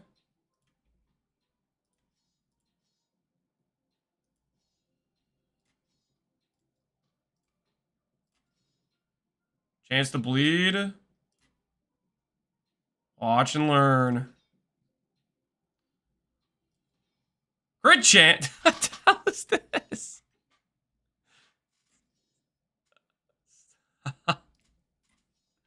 $24? That's it? Oh, maybe we've made mistakes. Maybe we've made mistakes. I don't know. How we'd get more.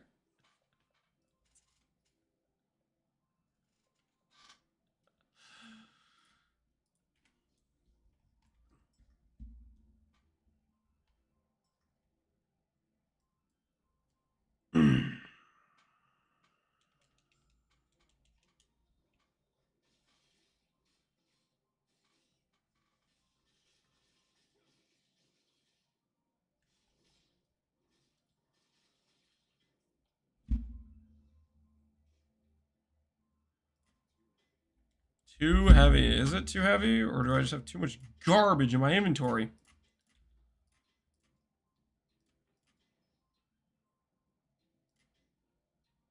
says poison on hit. Do I do that?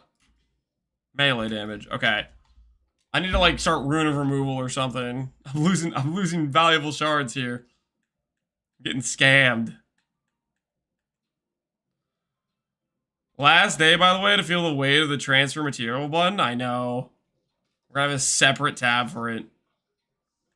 The infinite power.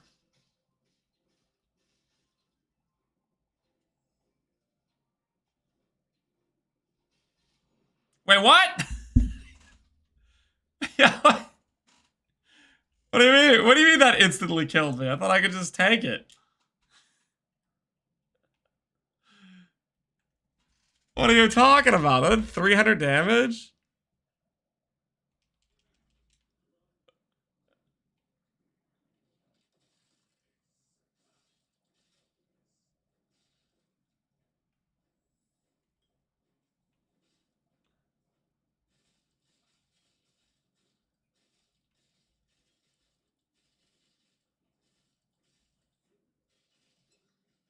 Not hardcore viable.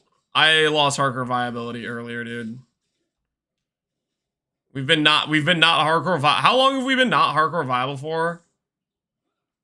It was literally the first zone, not the first zone, but the second zone. Like the first zone, we got to like fight the tutorial boss or whatever, got to town. And then the zone after the town, we died. I went to like swap a passive because I forgot the game doesn't pause when you're swapping passives, and I just got killed by a dude's ambushing me. The Osprey? No, not the Osprey. They're like the plant dudes.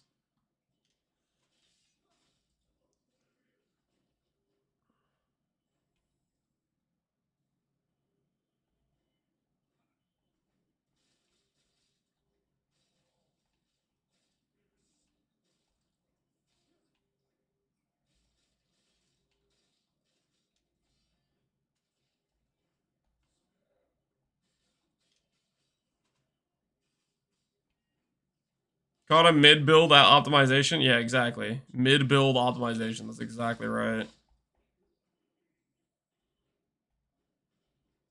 their damage actually supposed to be this bad at this point? Or am I getting scammed here?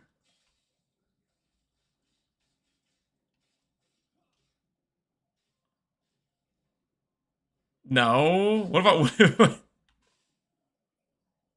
what have I botched? Is it just the weapon? Because I only have 20% bleed chance?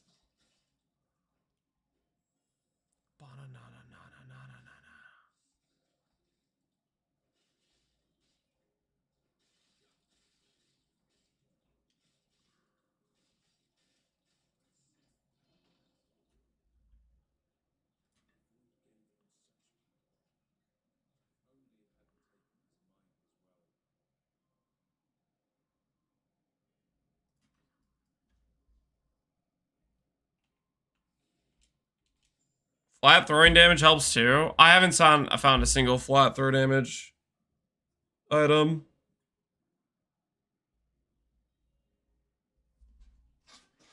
Does weapon have any increased damage? Not really. We've had a bunch of one stat items so far. Forgotten Night.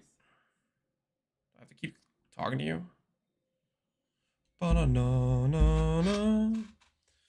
We have strength and dex. Not really. I don't have any stats.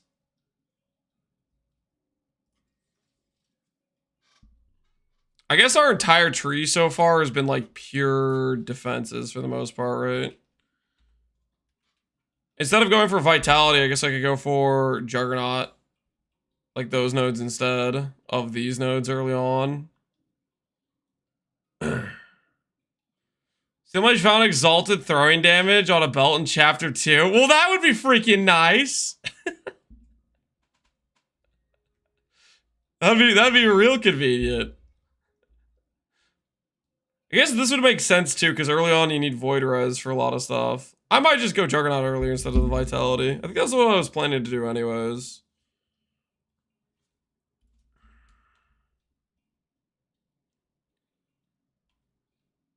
I can respec too, right? You have to head upstairs? Yeah, I know about that. I was just talking to the new NPC.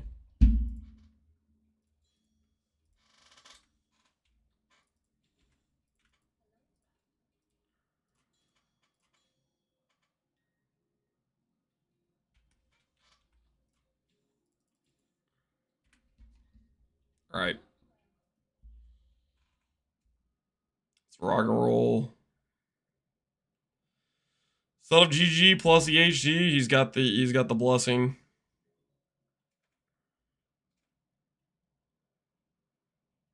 Scale hits before you scale bleed this early on, in my opinion. Oh, like just actually care about the weapon a little bit more.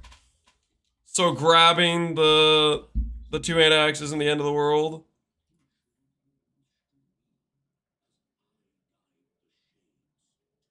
Chance to be repeated.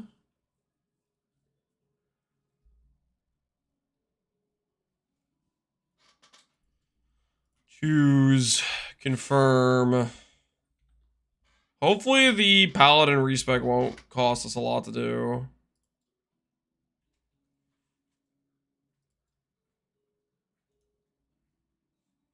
You guys think the respec will cost a lot? There's no way, right?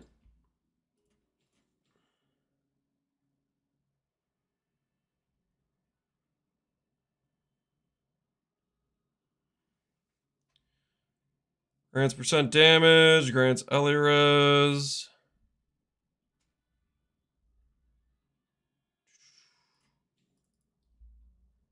Throwing damage.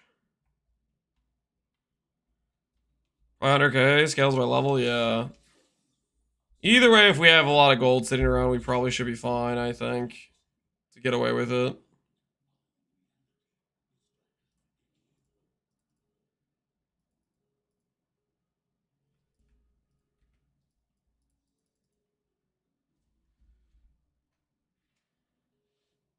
Late game it showed 1 million, but early it was around 3k. Okay. I think we'll be fine.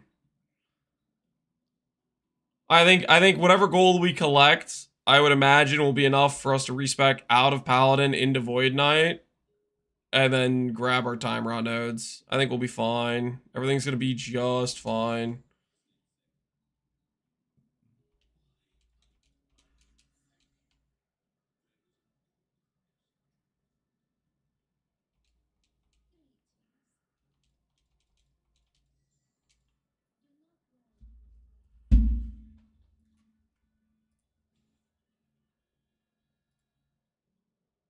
And then we'll grab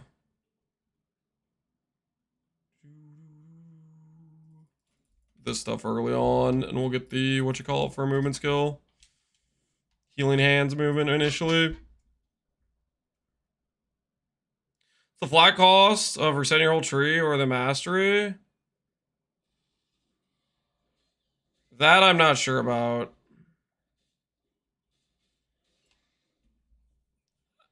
I don't know if resetting your whole tree will reset your ascendancy. I think there's a separate costs.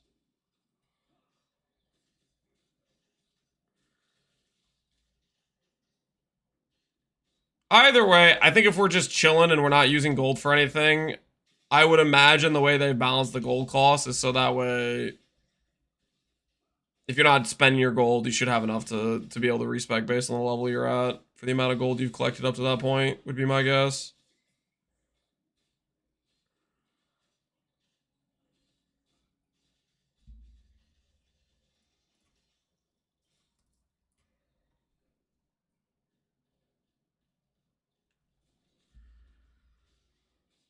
Old lands would just go VK from the start.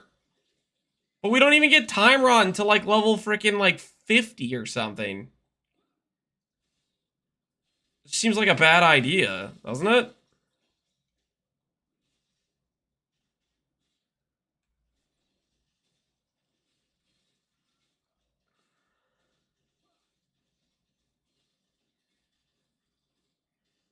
They change it so you can respec? Yep, that's one of the new changes. You can respec your mastery. They added it. So we're gonna start out as Paladin, because Paladin's OP, and then we'll swap to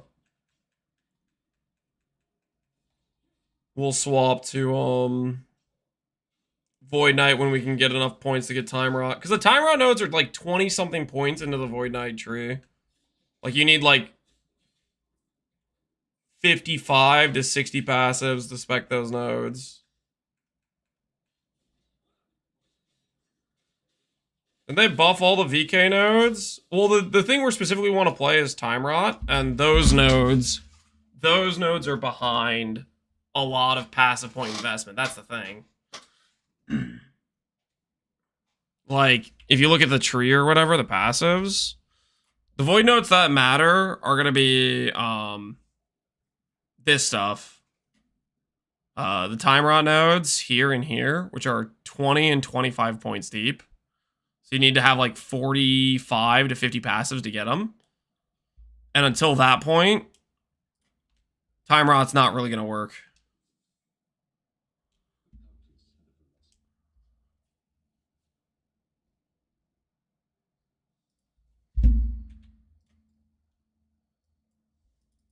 The environmental value. I feel like I'm hearing like crickets or something. Some insects in the background.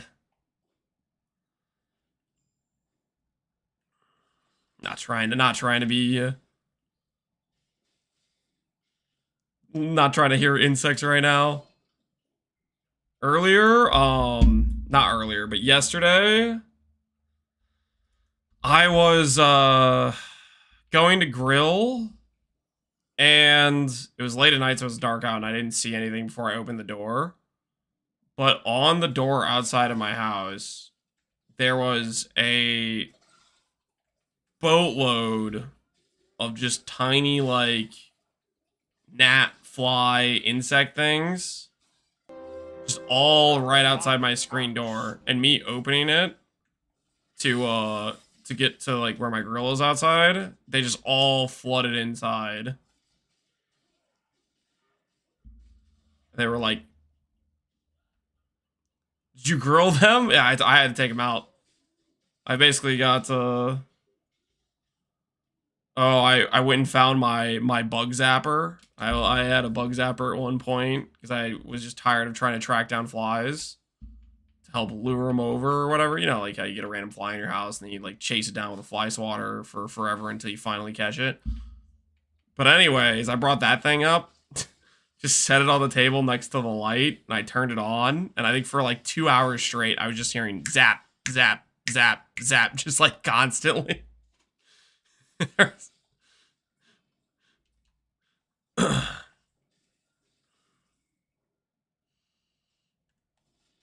I always wanted to just use a salt gun on bugs. It seems like it'd be fun. I don't know. I wasn't having fun seeing all these trespassers trying to chill out on the kitchen table and the inside of my house after they invaded my house when I went out to grill. So tagging his snacks was just cardinal sin. It is. It is judgment. Judgment had to be done.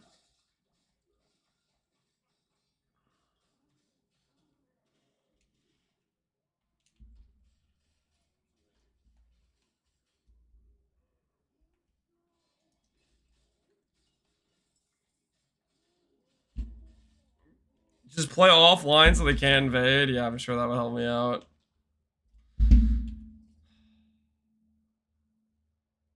This is not a good look, man. Not a random garbage. I'm gonna for sure need to figure out a filter before tomorrow. Should I just do that now while I'm thinking about it?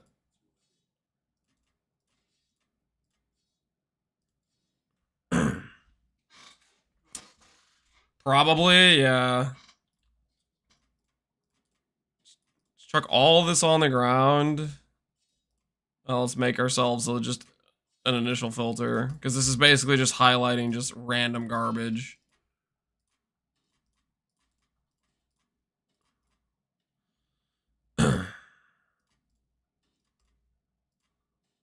Oh, Quicksilver, nice. Haste on hits. Better than what I currently have.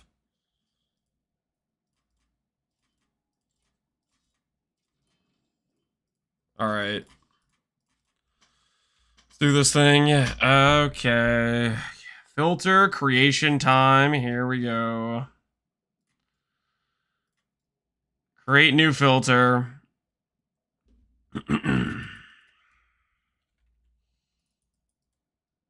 The Quicksilver? We have it on our character. Don't worry. Don't you worry.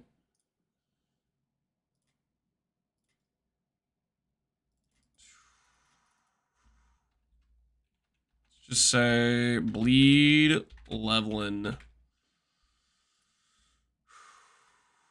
Okay. Put an axe next to it to symbolize bleed. Add rule.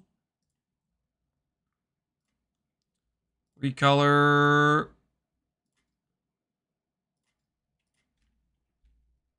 We'll just say exalted. Rarity exalted. Add rule. I'm getting a griller smoker right now, Ad. It can hear you, Captain. Yeah, it's adjusting. I mean, grills are a good time if you don't have one. So you can just log in and go. Yeah, just remind myself how filters work. Okay. Shift F. Add rule.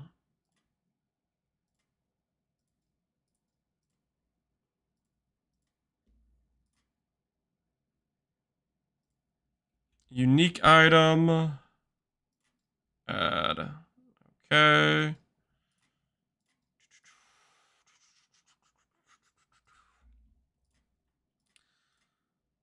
Hide. Item type.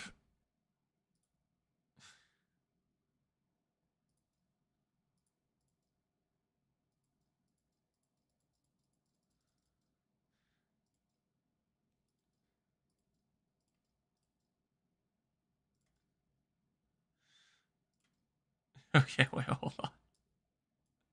Should put that lower.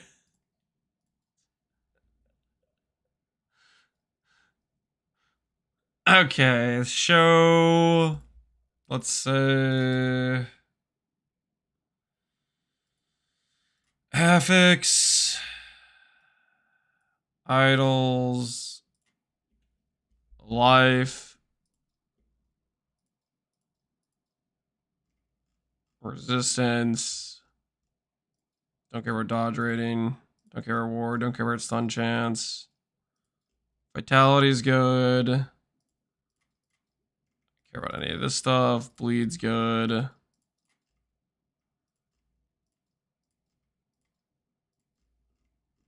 Shared physical damage. Sure. Confirm. Recolor. Confirm. So now it's showing some idols which have res on it. And life. Why don't you want elemental resistance on the idols? Did I hide that? I didn't intentionally hide the resistance mods. If I did, then we've messed up. Whoops. Thank you. Good catch. Sentinel idols. Damage over time. Chance to shred is probably helpful.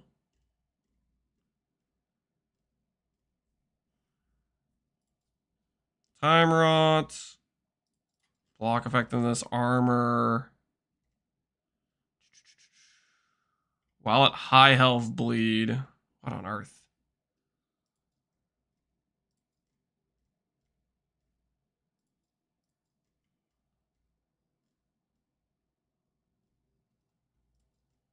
Void damage with skill echoes. Shield throw damage. Don't think we care about that. Void over time we'll care about.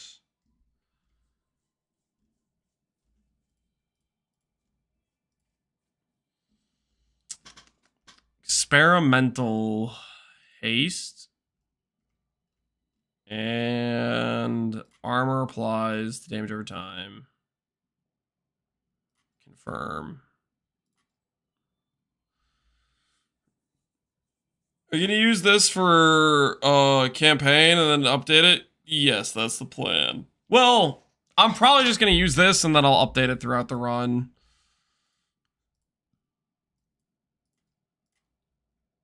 Item type.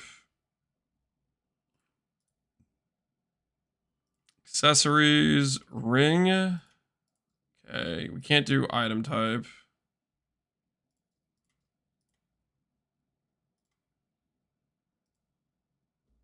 Movement speed. Elires.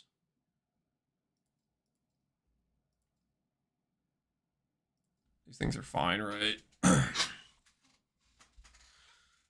Took me 45 seconds to find your camera. How did it take you 45 seconds? I'm not hidden very well. There's no way. I'm not that small. Will it be an organic homegrown thing? Yeah. Yeah, something like that. Does this work if I select armor too? No, it doesn't. Okay, so it just has to be like this. Silver ring, sure. Okay, I see. I see how it has to be. I see the game we're playing.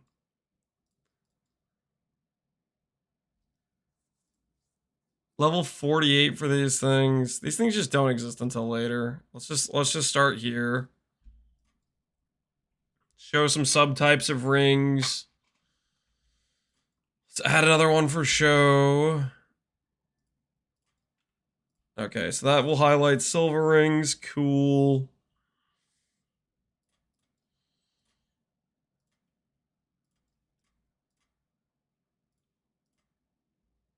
Accessory.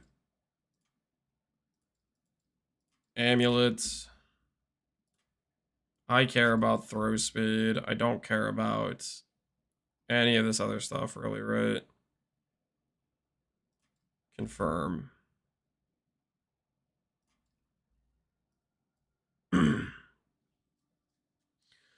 How is casual party play in LE? I have some new ARPG players. They want to play through the campaign. LE's very casual friendly. It's super, super straightforward. It's not very complicated. There's quite a few different things that allow you to spec in abilities to benefit with people. I think you'd have a good time.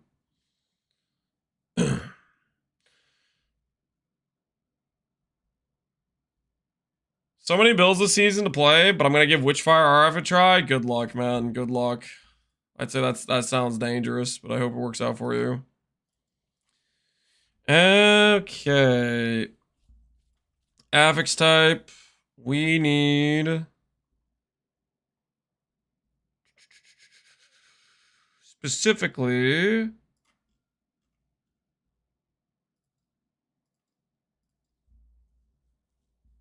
throwing stuff. We need fizz damage. We need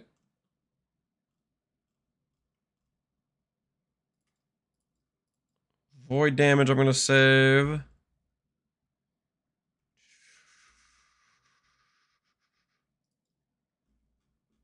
Save that stuff. Okay.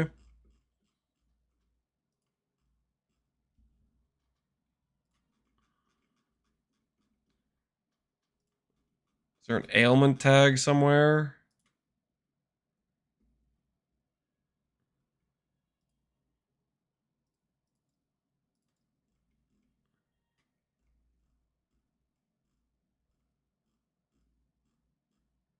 Ailment. Chance to bleed. Chance to ignite.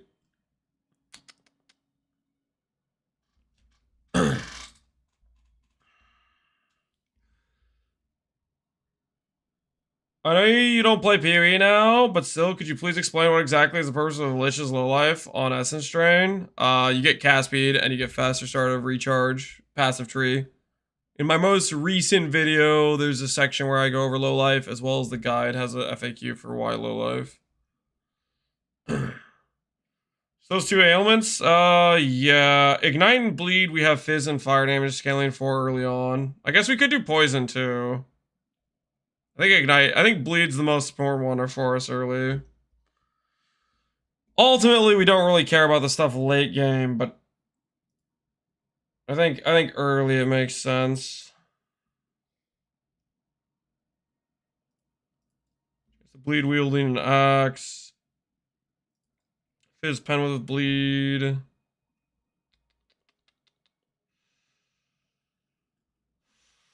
Start there.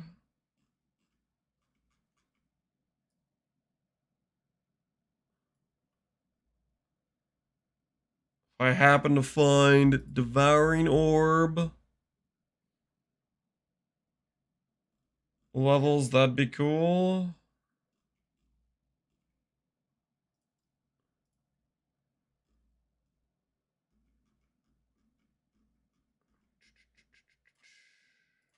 Movement speed is sick.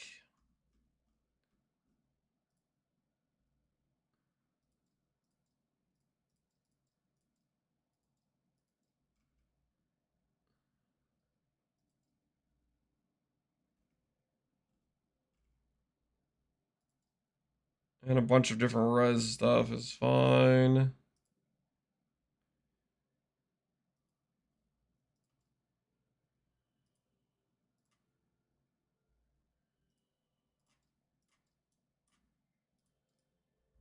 Okay, well that just highlights a bunch of garbage still.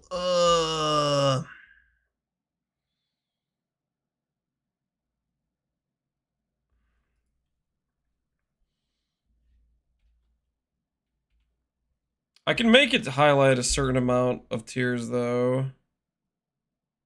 At least 2 of these affix types. Advanced options. Total of affix tiers. More or equal. So I need 3 tiers of each to be highlighted. It has to be a little bit better to be worth looking at. And then I should probably highlight one separately that's just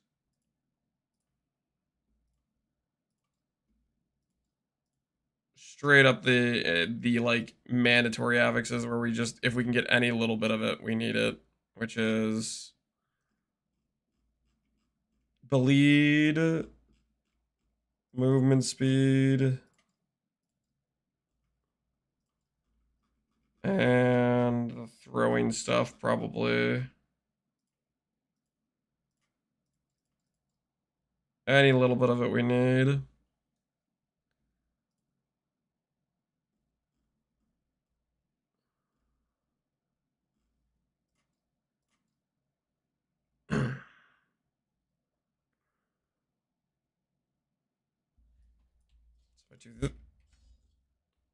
That shows up as orange. That's really close in color. I should probably separate them out.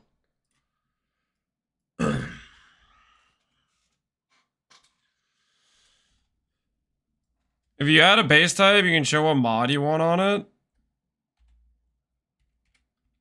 Okay, we can do that too. Let's change the color of this to something more different. This yellow.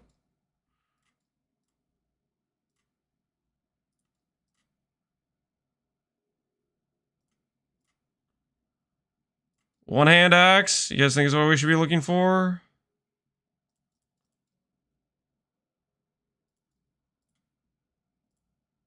Is there a base that has bleed? Rusted cleaver has bleed. Battle axe has bleed.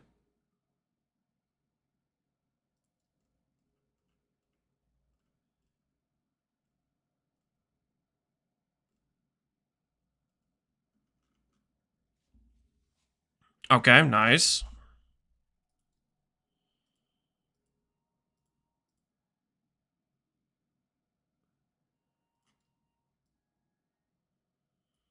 I'm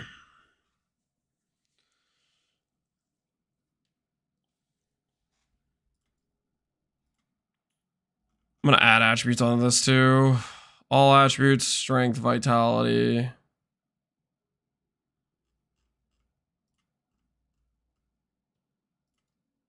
Damage over time.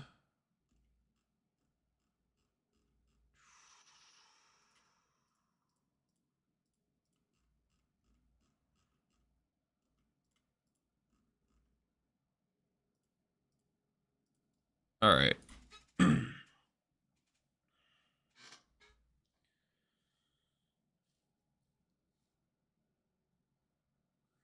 One hand sword has a dot base too. Yeah. We do want that in late game.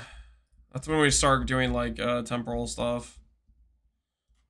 Show item type. One-handed sword. Specifically the one we have on the planner. It's this one. The Nagasa scimitar. Okay.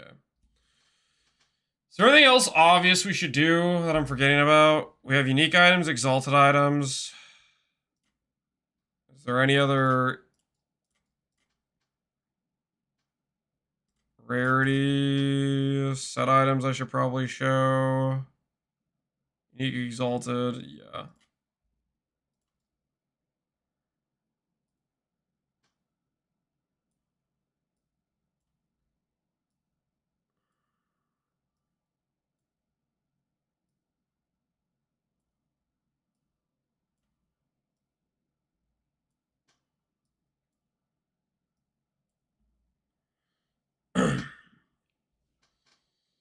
Do you do idols? Yeah, we have idols. We have idols.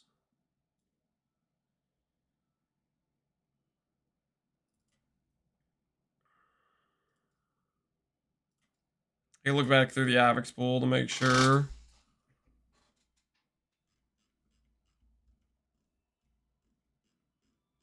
Find it better to hide all and recolor what I want. Yeah, that's what we're doing. We have a hide all rule. This isn't just idols. This is just idols. Experimental is something else. Sentinel idols, bleed duration, fizz damage over time, armor, block effectiveness, time rot duration. So is probably all fine. Avoid damage if you've skill echoed recently.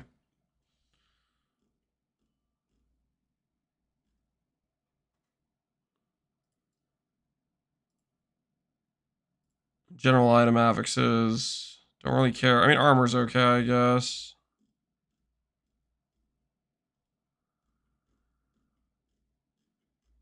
We don't care about any of this other stuff. Shared void damage, I guess.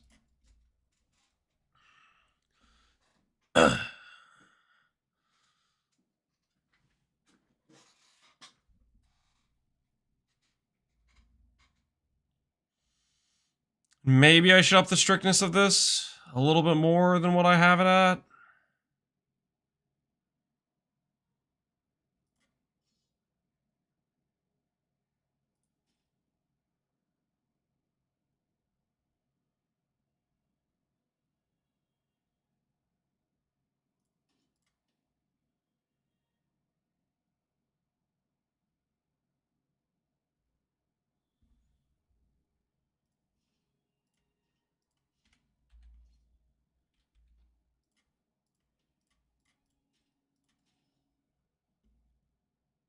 Throwing speed shard does not work on this, right?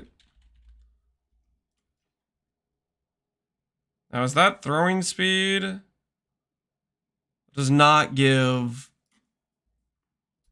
the flat minus cost. That's the one I really want, is the flat minus cost.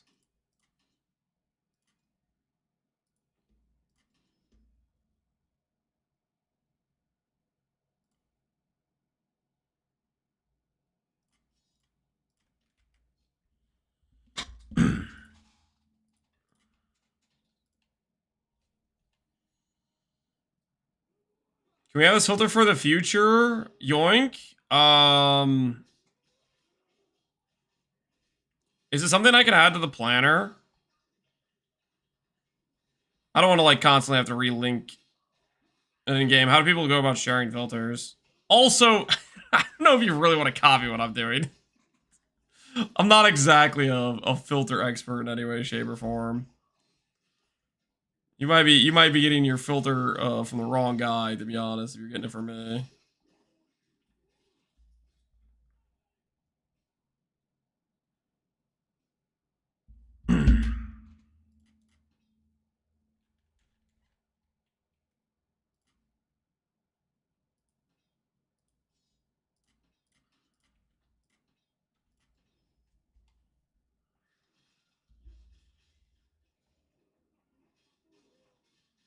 I'm willing to bet there's gonna be more people playing PvE2 than LE.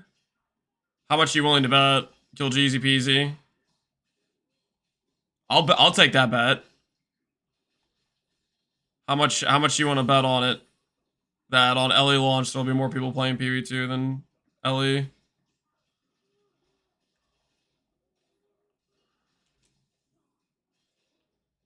I want to. That guy's an idiot. Okay, let's not name call, okay? Let's chill out. I'm gonna bet on PoE2. Is this game easier to play than PoE2? I think it's quite a bit easier, yes.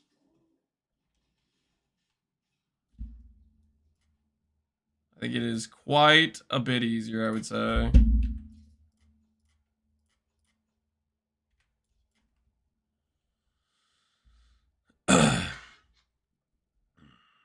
Steam charts is a metric? Yeah, Steam charts.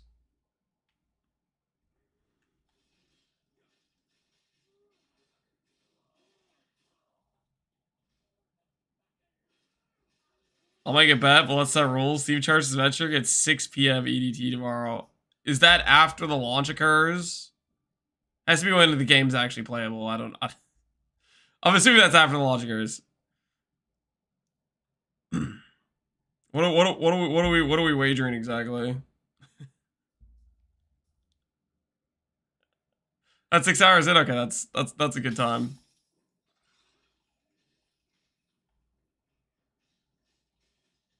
I don't know how you can play without mob health bar.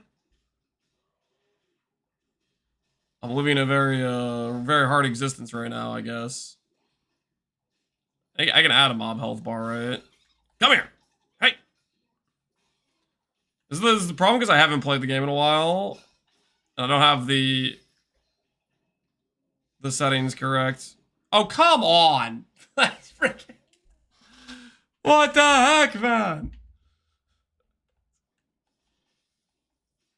You know, that would help a lot to have a health bar above my own name for instances like this.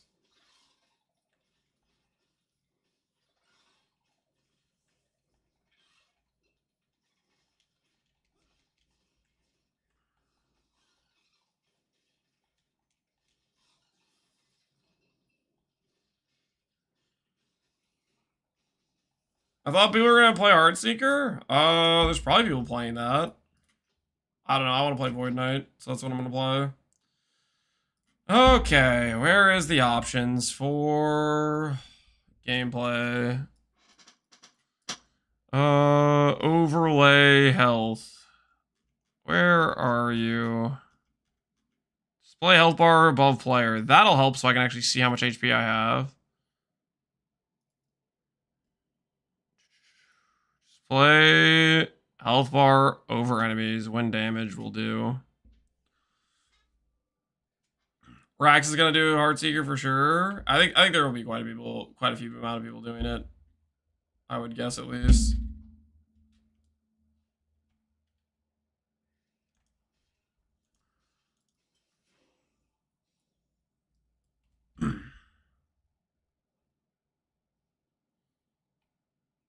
Ray, you know I'm good for it. Just let me know. It's like I say we could bet on gifted subs, but that doesn't really make sense.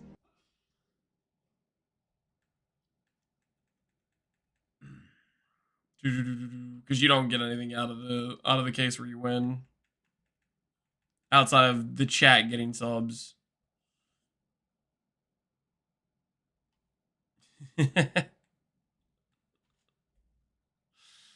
Let's just say the other one gets I told you so right. But I think Ellie will definitely have a higher player count for having like the fresh launch or whatever. I think it has a distinct advantage. Bleed duration. Okay, sure.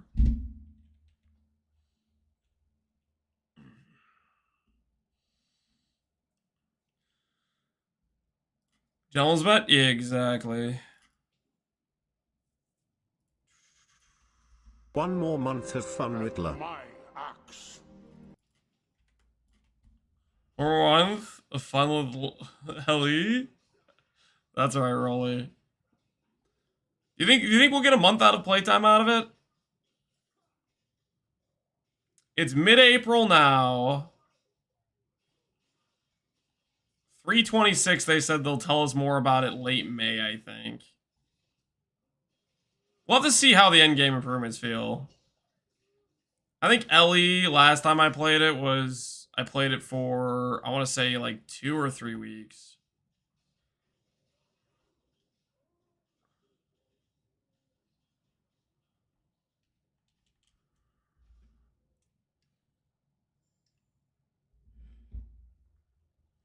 Do you think it's viable to just do Warpath from level 2? Is it viable? I have no idea, to be honest with you. I have absolutely no idea. I think Warpath has a bit of mana issues, maybe. I don't know if that's actually the case. But I feel like when I've looked at Warpath before, it's been a matter of like the mana is kind of scuffed. To BPU2 will need to have a higher player count than it has in the last year. Yeah, it only had one launch in the last year, right? Its original launch, it had like 200 something thousand. The thing is, though, I don't think it needs to hit 200,000. Like, whatever PoE 2's current player count is, they're targeting the same audience. They're targeting people that want to play ARPGs, right? So if people log in to play an ARPG and they log out of the other game, consequently, that's a net 2-player transaction, right?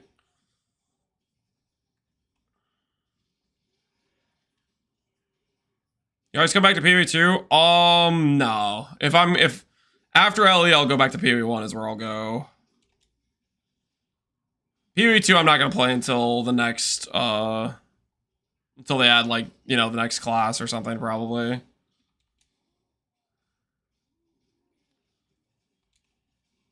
I mean, let's be honest, do we want to log in and have to freaking, oh, what's it called? For the foreseeable future, it's going to be the case that Lightning Spear is just way better than every other option. So doing anything but Lightning Spear is just stupid. And I'm going to have to get backseated about doing anything but Lightning Spear being stupid. And I'd just rather not. If it wasn't OPs, I would still be playing PoE. Yeah. It's it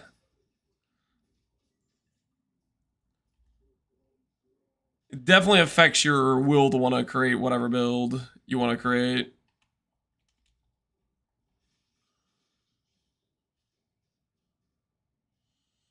Am I crazy? Every build cookie cutter in PoE2 feels less diverse than D4. I don't think that's the case, but right now it is very, like, your options of how you make a character is very limited, I think. They need to nerf more things. I think they need to add more build variety in general, and there needs to be a more appropriate balance. Like, if they want the balance to be Lightning Spear, then there should be more options that can compete with Lightning Spear. If they want the balance to be freaking Mace Strike, then there should be the skills that are way better than Mace Strike should be a lot worse, right? They need to figure out what they want the balance of the game to be. And then it shouldn't just be that one skill is head and shoulders above all the other skills, because it makes when you click those other skills, it makes you feel bad. At least I feel like it does that.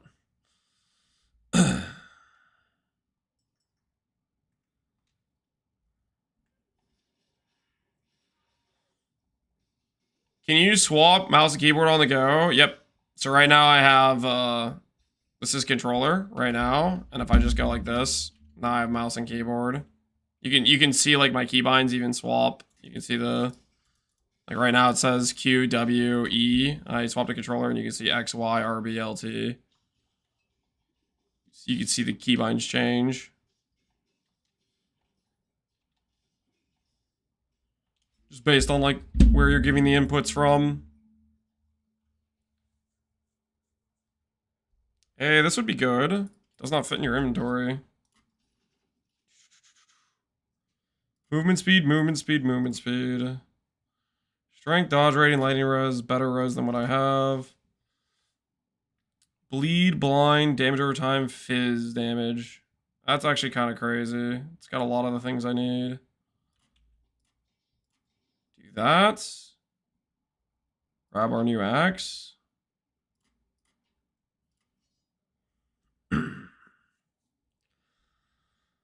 Giga block effectiveness, solar eruption. I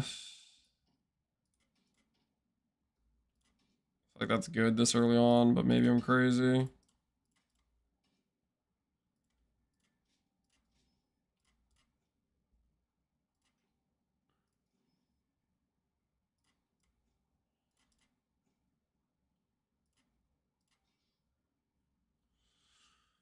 $30 bleed chance.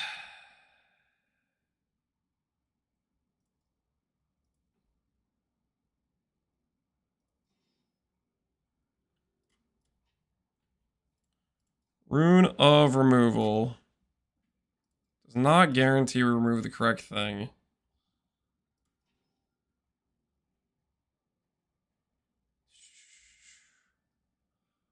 Do I have the... Modify the outcome when upgrading the affix randomly changes the outcome, okay. I change this to bleed chance randomly. Critical success. Stun chance with melee weapon attacks. I don't know about that.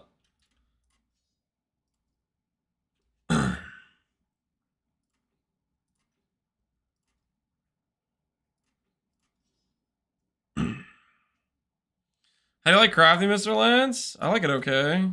Wouldn't say I love it, but it's something. It says fire res and int that I can't really use. Sure, that's fine. Crit chance. Nah, pass. It says ignite chance. Out of shattering runes.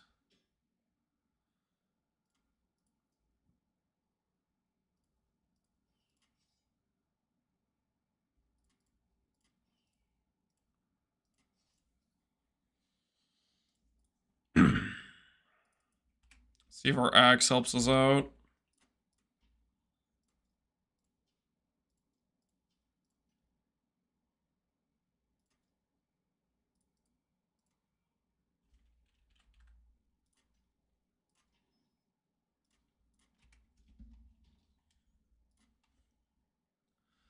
Just tune in. Are you using particular item filter? We just made some scuff filter ourselves just now. Whether or not that's the correct way to do it, I don't know, but the filter was highlighting too much random stuff not related to my character. So we tried to cut it down to affixes more relatable.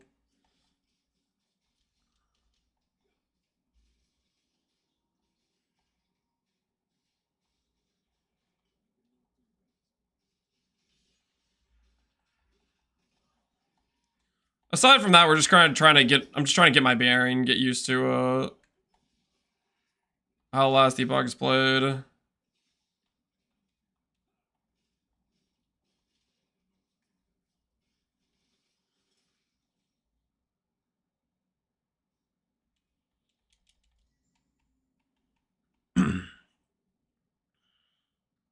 a nice Flicker Strike build that clears and basically one-shots bosses. You need to blind to play without a headache, though.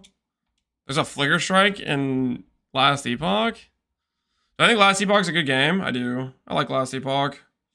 I've played it off and on for like 5 years. Every time I've liked it more than the last time I played it. This time I'm excited to try out Void Knight. We'll see how it freaking goes. I don't think I've played Void Knight before. I think I've thought about it a couple times, but never actually committed to it. Just give me good gold. I can buy Shattering Runes.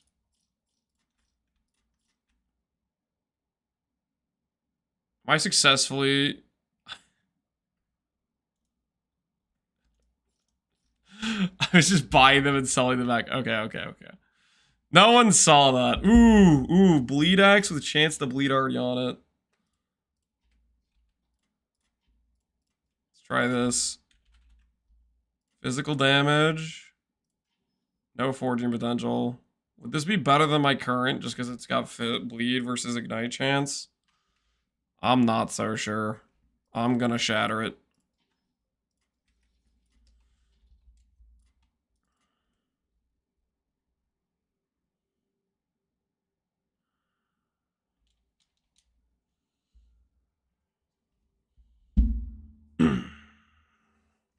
You turn off the flickering on hit effects in the settings. Is that something I have on right now? Flickering on hit effects. I was noticing the friggin' screen shake.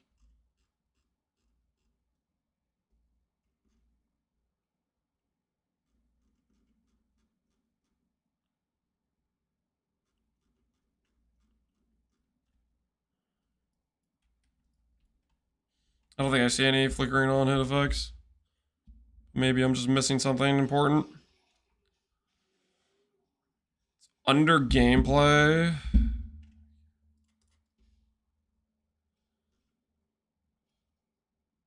Borderless display, screen resolution, brightness, streamer mode. Wait, is that how we enable the streamer client in this game? If your gameplay is smooth, but your stream is stuttering, enable this option, disables options below. This will not give you better loot drops. What the hell? It won't? Tab left gameplay. What are you talking about? I have the gameplay tab selected, guys. Limit FPS, limit background, maximum, blah, blah, blah, shadow quality, anti-aliasing, grass density, reflections. I have no idea what you guys are talking about. That's graphics? Oh my.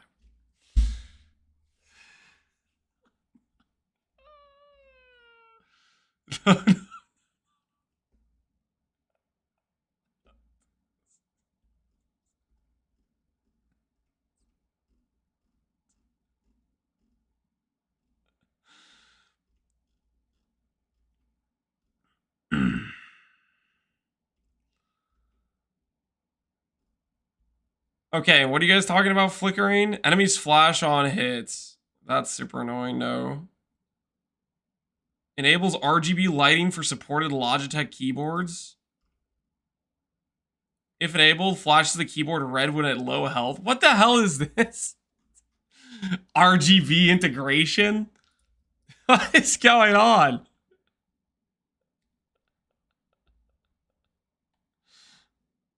Any RGB keyboard enjoyers using those settings?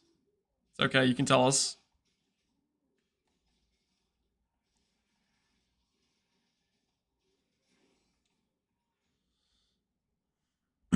Those are free tickets to Awesome Town, are they?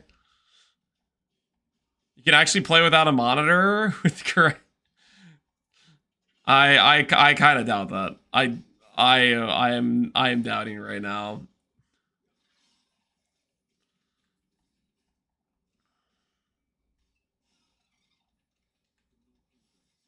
Give me that loot.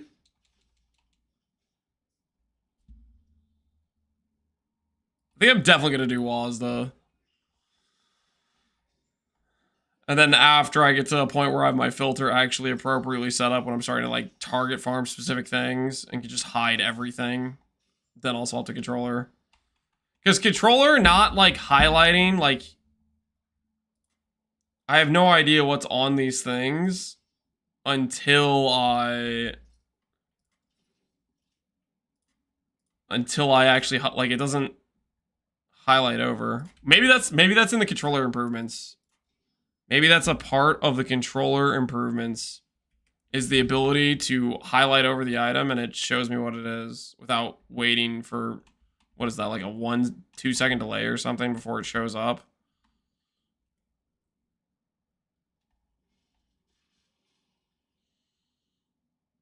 I got a flame effect all day and night on my keyboard. Does it help? Does it give you what you're looking for? Ooh, I see the symbol. That means we got good stuff over here, right? I'm about to get massive upgrades beyond my wildest dreams.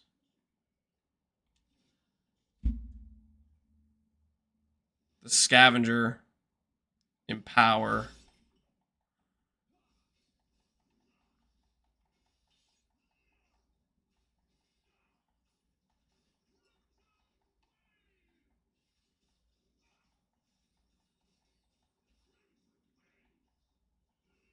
So is this just a way you can get early LP items then? From doing this? Like, is he gonna upgrade that mod added to the scavenger belt? Is he gonna continue to give me a better and better version of it?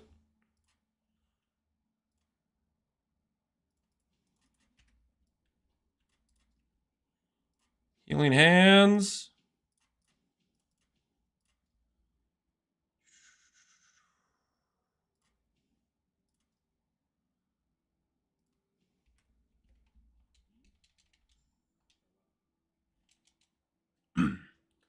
Sometimes it just adds another Avix onto the item, okay? So it's kind of like Weaver's Will a little bit then, but not Weaver's Will items.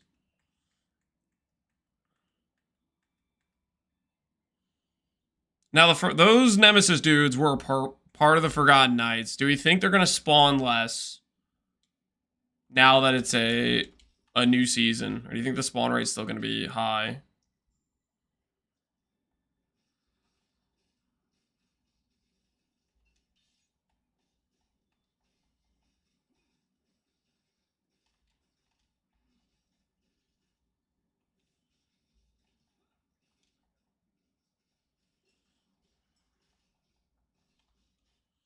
Nemesis system is here to stay as is. Okay, cool. Sounds like a win to me then. I need to change my keybinds as well. So I should make this healing hands.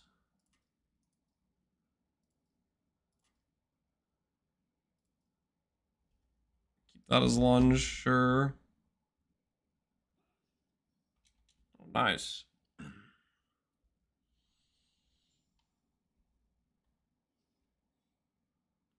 Correct me if I'm wrong, but the new faction is alongside the old ones, the Circle and the Merchants.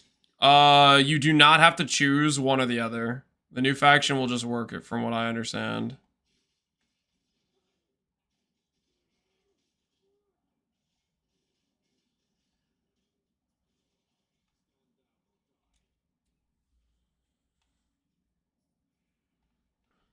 Will this give me slots?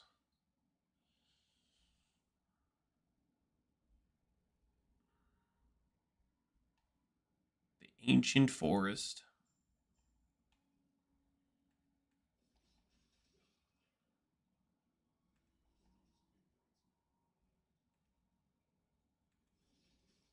It's just extra on top. There's more ways to generate loot. Just gotta level it up. Sounds like a win-win.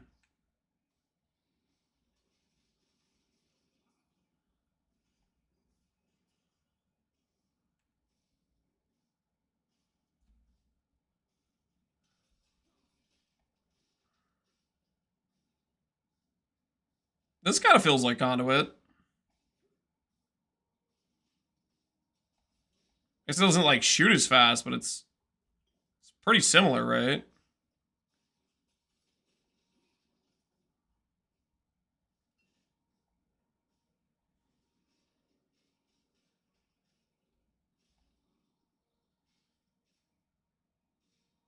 How are you playing? I can't even connect offline.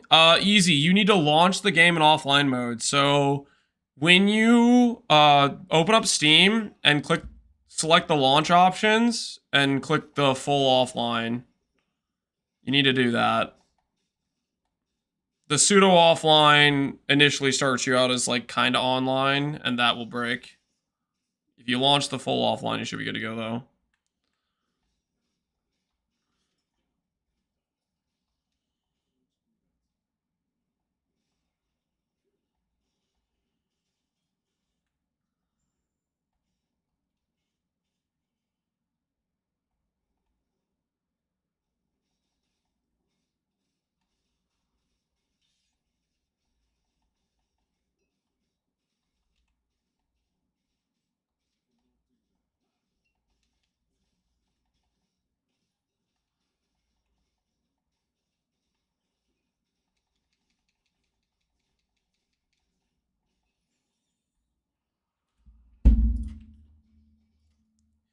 Healing hands, we'll go there.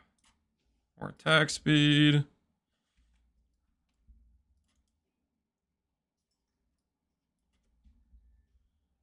I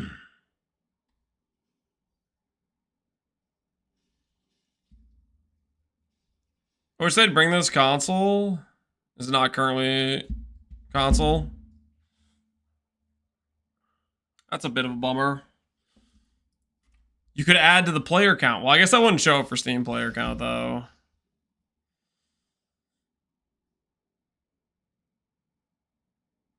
I killed T1 to T4 Olroth Deathless. GG bench. Well played. Well played, my friend.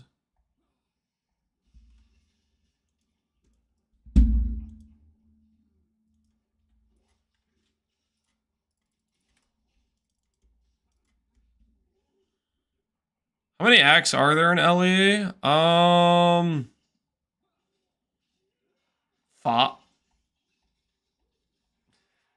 You know, I don't really know. To be honest with you. I feel 9? Is there 9? Are we sure?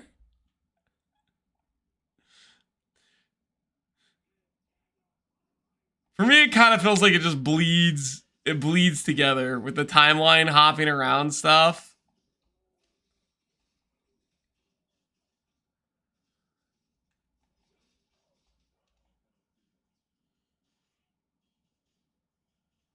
All your guides and streams are friend. Awesome, Bench. Glad it worked out for you, dude.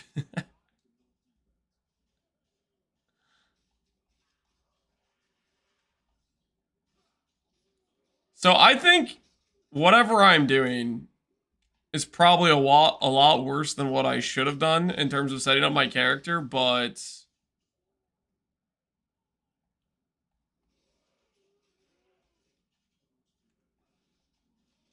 seems like regardless, it's working out for me.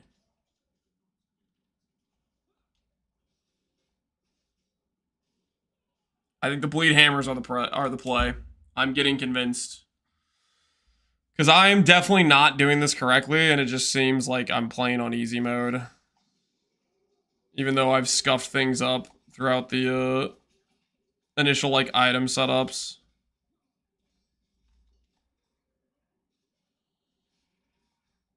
I never know when one chapter ends and another starts. Yeah, that's how I feel about it. Bleed seems to be insane early, yeah. I just needed to get me to, Time Rot. And then after that, we'll see how that goes, but as long as it can get me to Time Rot, I'm going to be a happy camper. I feel like the Time Rot numbers, based on, like, when we initially get it, I feel like it'll be pretty dang strong when we get to it around level 45-ish or whatever, passive tree-wise. Controller's pretty chill in this game. Controller seems pretty decent.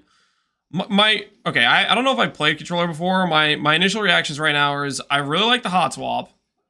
I'm not convinced necessarily about targeting, but it sounds like they're doing a lot of improvements this patch for controller stuff, like targeting is one of them. Like early on, we were testing the targeting with a hammer, and it just would throw hammers in the opposite direction of where the enemy was. Like it wouldn't actually lock onto the enemy, so that, unless you have a skill that has like some omnidirectional thing, unless the targeting change fixes that, that's a bit scuffed. Which hopefully it just fixes that, and then that's just a good time. Aside from that,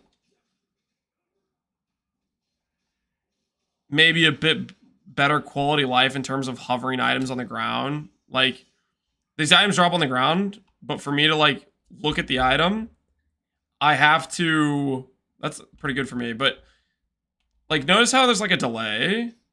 Like right now I'm fighting enemies. I would love to be able to see what items on the ground, but until all those enemies are gone, and it still has like a delay, right? You see that? Like I wish that I could just use my right joystick and like hover between all the stuff and just have that instantaneously showing up what it is.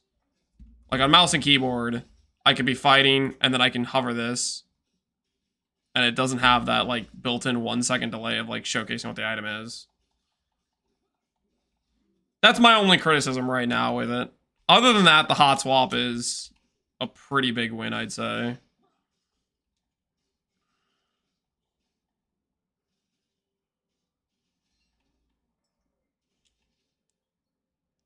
Flying hammers aren't logical. What the hell are we talking about exactly?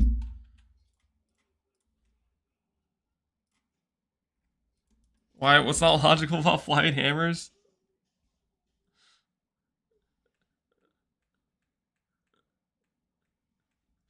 One, weapons can easily cause hemorrhage. Yeah, I would say so.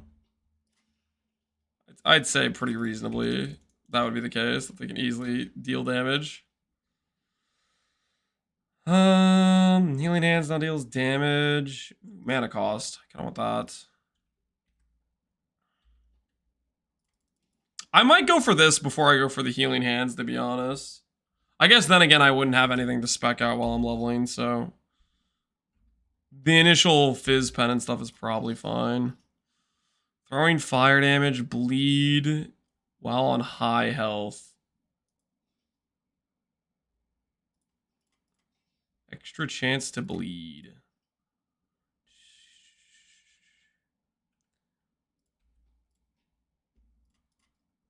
Chaos Glyph. Stun chance. Void pen. Not really what I'm looking for. Wait, did I reroll the bleed too? What am I even doing? I think I rerolled the bleed on that. I have to get this out of my system now, so that way later on I have some level of idea of what I'm doing.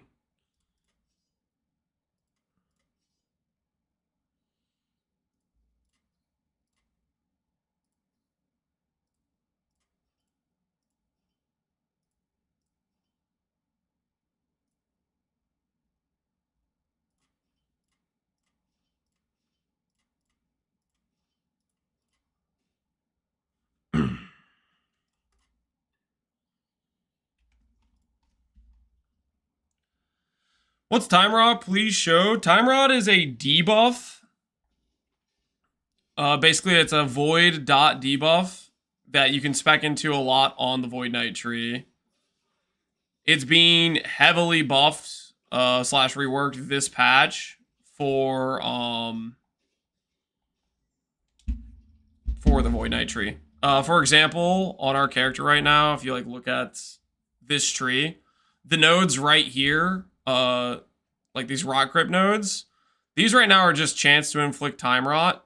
They're changing this whole rock grip node into basically being a massive multiplier for basically based on the amount of time rot chance you have, based on the amount of time chance to slow you have, and the amount of speed you have, which is hopefully gonna make it so it can actually deal like significant damage on its own as like a main way of building a character. Chance to slow, chance to poison. That's probably worth, right?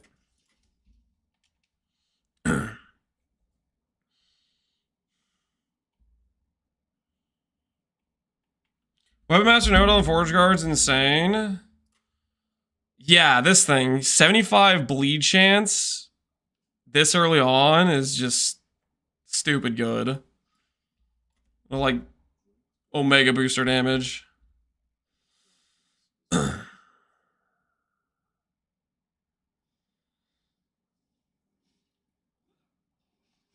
Sagadan, Ja, Ithbur, and the body armor. I don't know what that is.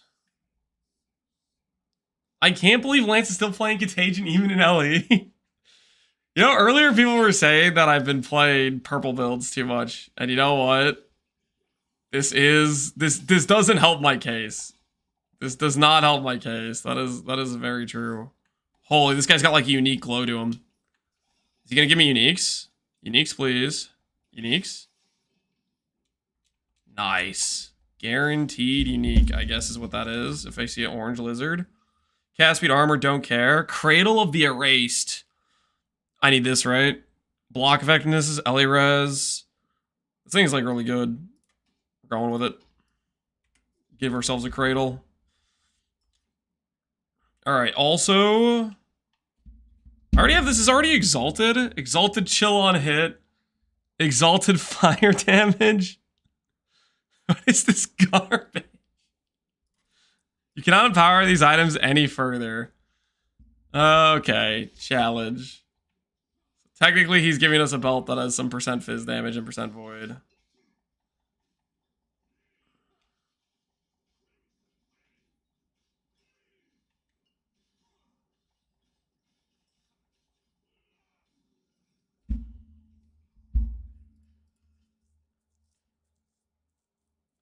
I think the belt we have right now is probably just better.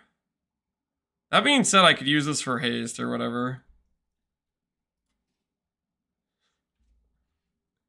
I don't think these things are helping me. Poison on hits or percent fizz with the ability to find potions and gain haste on potion use. I'm just gonna use this to walk around faster. This thing is technically better, right? Ignite duration and fire damage if we have ignite chance anywhere. It's technically an improvement, I think. Put on the Great Shield.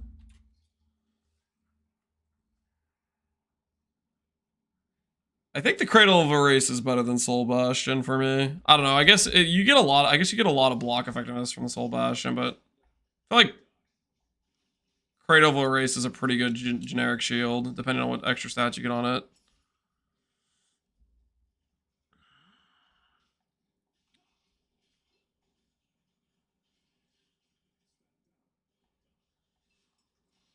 Cradle's great, yeah.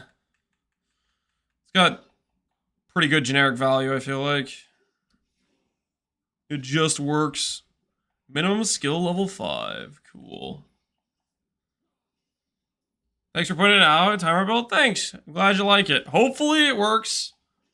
Full disclosure. It's been a hot minute since I've played LE, so the theory craft is probably missing some obvious like improvements, but I'll work it out day by day, and I think we'll end up making something good with it.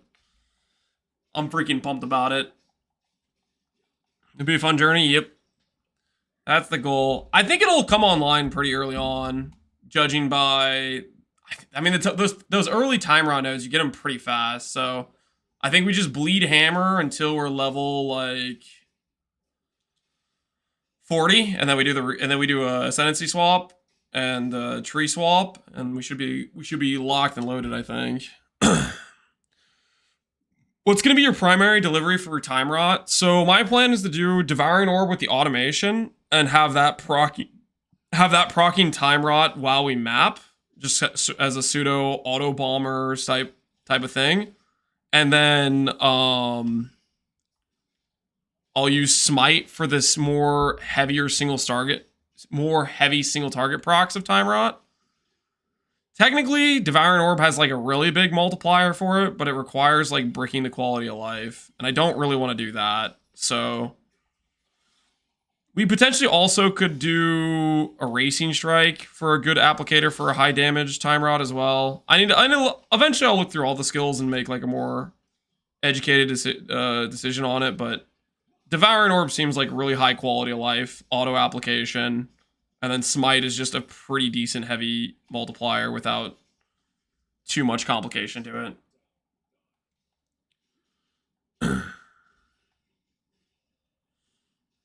I heard some people saying Chaining Hammer could be good for time rot now. Oh, no, I didn't mean to do... What did I do? I meant to empower! What have I done? I clicked too fast. Throwing attack, mana cost, shurikens. I mean, that stuff isn't really... I don't know what the other items were, but I guess I'll never know. Which question for you? I have a 6-link on ED, Contagion, Dark Effigy, and Despair. What supports would you add? Despair, I don't think there's too much you can add. Contagion, you can add either some additional quality of life or you can add a DPS support to it. Which I'm not sure that... I think that might help, but I'm not 100% sure. I would copy the links I have in Essence Draining, Dark Effigy on the planner. And then for Contagion, I'd probably add a quality of life bonus to it. Either a support link that just makes it better utility-wise. Yeah, that's probably what I would go for. I mean, you can also consider trying to go for damage with it, but I think it's just too much of a mana brick, which is my issue with it.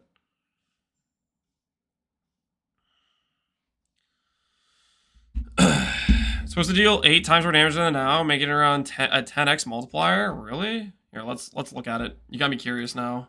You piqued my interest. Let's look at the hammer tree. So if I go to skills and I looked at hammer throw,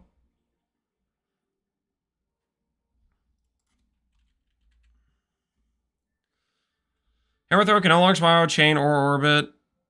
Hammer is chained to nearby enemies instead of returning to you. Hammer throw can no longer throw extra projectiles, but it gains more damage and more attack speed, both multiplicative per projectile.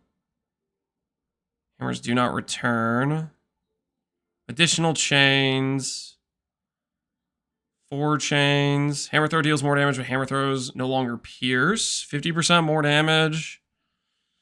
I'm just trying to look at all the multipliers on this just to get a feel for it. That can go up to 50% more. That can go to 50% more. Does it have any time rot chance? I don't think it has any time rot chance on this tree at all, right?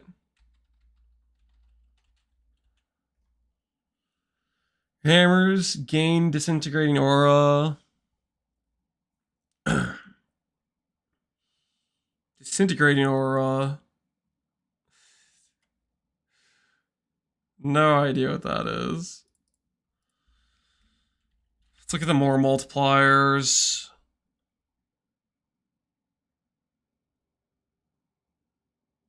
Extra projectiles. 2 per point. How many projectiles are there now on the tree? It's only 1 per point, right?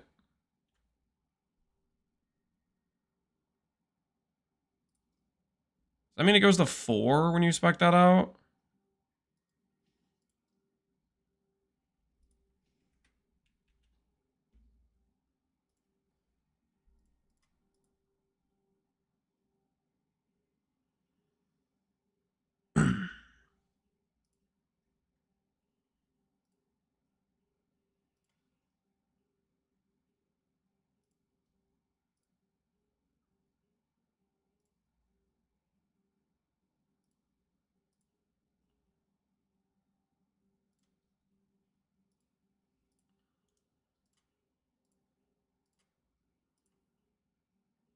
Skills. Hammer throw. Dude, I just want to freaking... Oh, how do I change this? Reset, respec. Where's the change skill option? Skills. I want hammer throw to be my thing. Click. I have to click respec again. Okay. Okay. Sure. Interesting. So they doubled the mana cost from this, and then they made it give more hammers than it already gives. Double damage doesn't help out with that. Mana cost, projectile speed. Hammer throws are now thrown in a Nova, with doubles the amount of additional hammers unless your hammers spiral. Double the amount of hammers unless your hammers spiral. I mean, does that work with the chain? I don't know if that would work with the chain or not. That might just break your ability to target things. Either way, what other more multipliers do you have? You have 50% here, 50% here.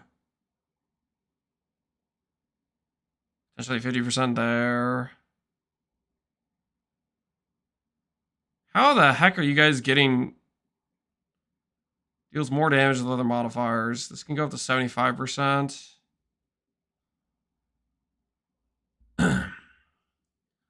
It works with the chain and the double node. You think that does work? If the chain and the double node works, then you have... How many projectiles is that? 4? So 5 projectiles, 10 projectiles. So technically it'd be like 13 chains. Let's say 130% more, 50% more, 50% more, 75% more. Can you even spec all of that?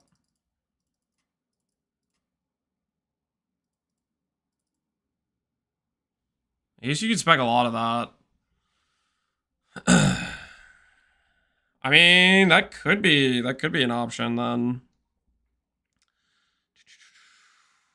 1 times 2.3 times 1.75 times 1.5 times 1.5. I mean, if the double node works, then yeah, that might just be yeah. That might be correct then. The biggest thing you lose is you lose some time rot chance. But you can get a lot of time rot chance other places. I'm 99% sure it doesn't work. Yeah, I would think it doesn't work. Or if it does work, it bricks your I feel like it would brick your, like, you wouldn't be able to control where you're throwing the hammers type of thing. That's what I feel like would happen.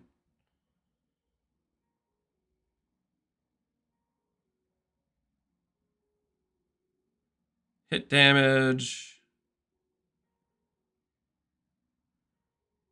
Disintegrating aura. Your hammers gain disintegrate, causing nearby enemies to take them to void damage. Them to take void damage over time, but hammer throws cost additional mana and less attack speed. What does disintegrating aura do? I guess we don't have a information on that.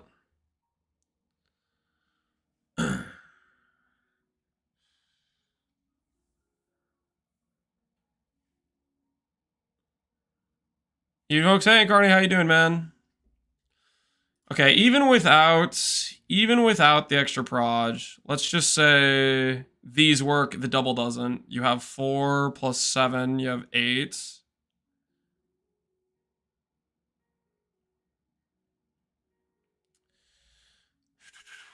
Thor can no longer throw extra, but it gains more damage and more attack speed. For each extra projectile you would have thrown. It doesn't help based on the chains though. So these extra chains don't give you damage. So this is just 40% more. What does that end up getting you to? 1.4 times 1.5 times 1.5 times 1.75. Plus proj becomes chains from the node? Correct. But the additional chains don't give you more damage. This just says you get damage per chain on top of getting attack speed and getting an additional chain. But the chain itself doesn't give damage. So this looks like a 5.5x multiplier. Is what it looks like to me.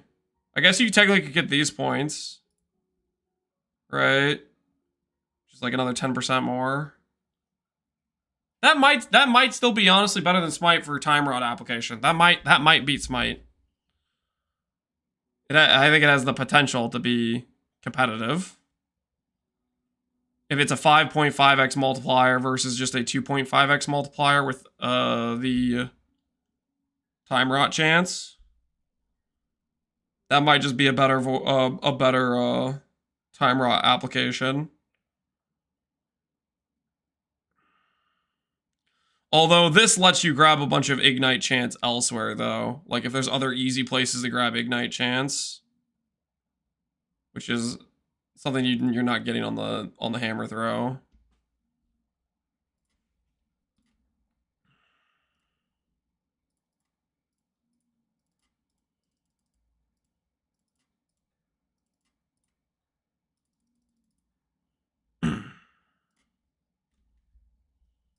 All right, let's continue. Is season 2 already live? No, it's gonna go live tomorrow. It's gonna go live tomorrow.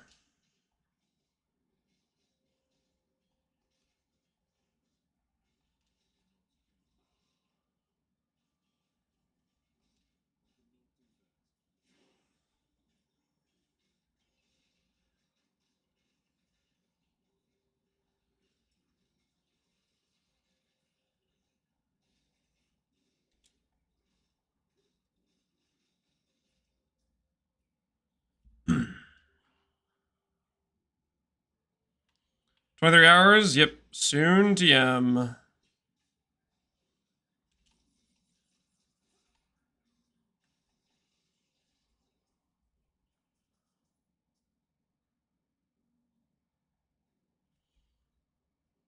Everyone and their mom's doing Hammer Paladin leveling. Well, I think a lot of people probably want to play Void Knight, and Hammer Paladin is just really good for leveling, is my guess what's going on. I want to do Void Knight, but I don't think Void Knight... Hammers is just OP leveling. So might as well do the thing that's going to be chill to get us to Time Rot. Where's my Gel Core Blast Knife gamers? Is that a pretty highly sought after item? My mom's skipping this league? That's only because you told her about our bet. You shifted the odds, my friend. You shifted the odds. Kind of messed up, don't you think? Oh, we're gonna have another separate thing for our currency. It's gonna be sick.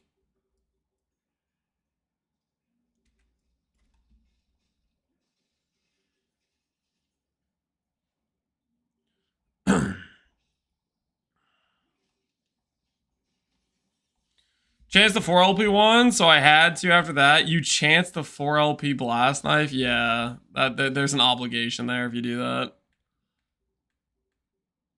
There is a legal obligation. One does not simply get a 4 LP item and walk away from it.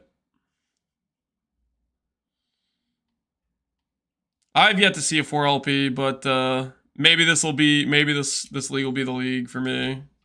This will be the one.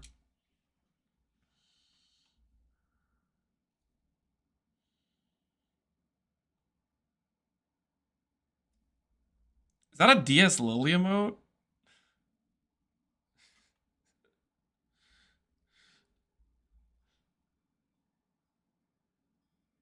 For LP has a legendary potential? Yep, legendary potential.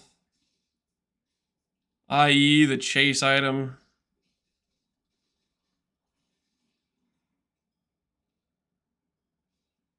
I got a 4 LP and it was the Raven chest.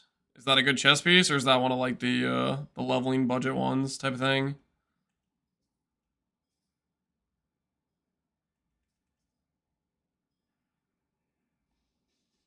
Is the plan to get idle slots before monos, sir man?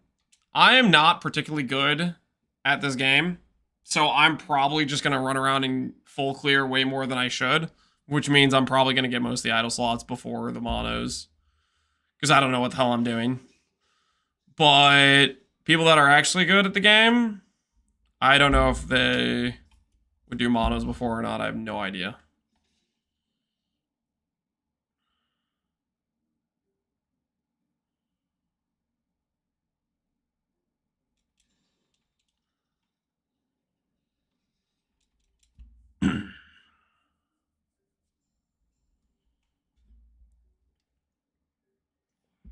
It's a crap one. Unfortunate. And that's kind of how it works, though. If you're going to get a 4 LP one, the most likely outcome is you're going to get it on a less desirable outcome, right? Okay, this time I'm not going to challenge right away. I'm going to empower. Because I have learned that the loot is worth it. And you guys have made me very aware of that. And I'm definitely not going to regret. Yeah, like this, we're going to get exalted movement speed.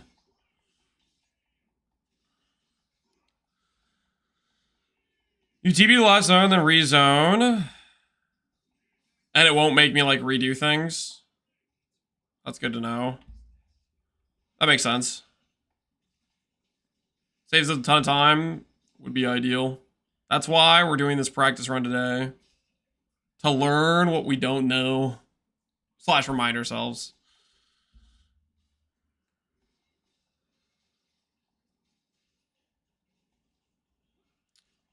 I was thinking of getting all the idols and then getting a Sanctum key to skip the Lagan stuff.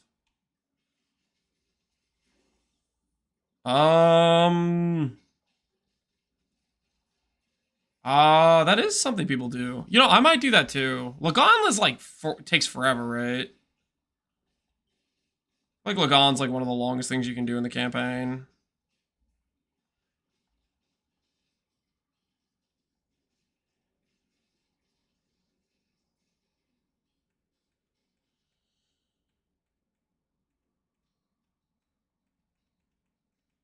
Drawn out, yeah. There's a lot of like dead ends to it.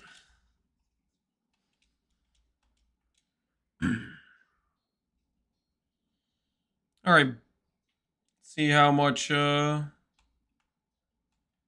DPS looks like at this point.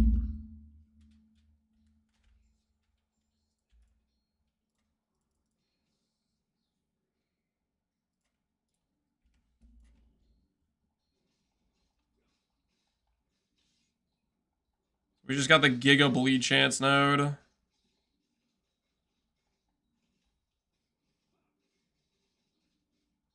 Yeah.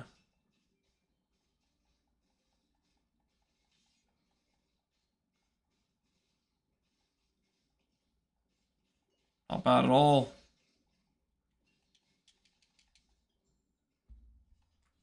Clean and easy. Turns out bleed good. Devs have been cooking since last I played. Usually they do.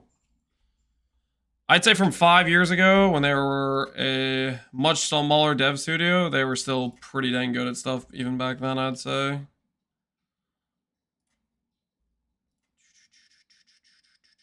Ooh, throwing attack damage. Mana cost. I need that. I need that bad. Hand it to me.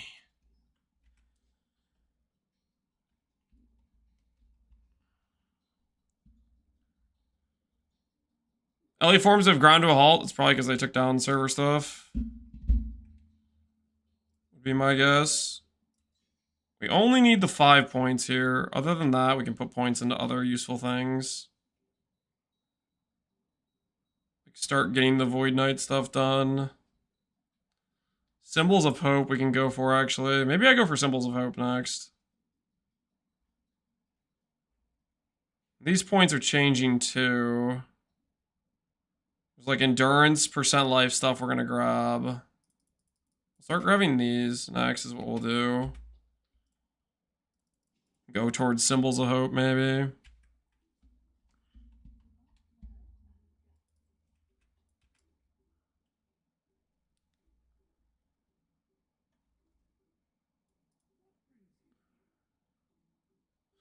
I did a leveling run recently to prep and noticed they removed the 2 statue things you have to get to enter the temple. You just run in now. I mean, that would remove a lot of the time lost then. Maybe that would mean running Lagon isn't as big of a throw. Time Rot. Grand Solar.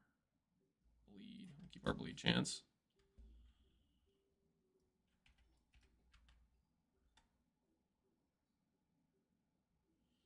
Mana cost ring. Yep, we're home free now. We're entering the. Okay, where the hell is the person I need to talk to? Over here. Okay, I found him. You're the person I want because I want Shattering Runes. What am I doing?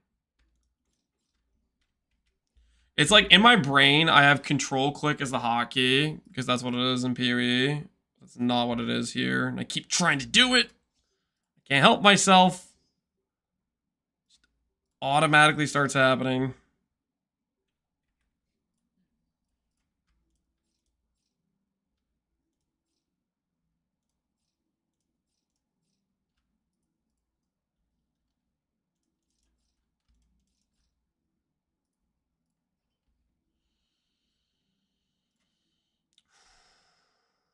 Ooh.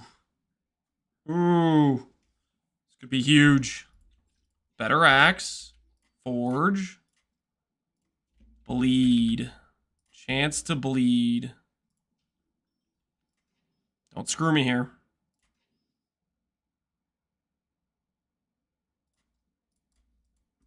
Let's put Ignite on it as well.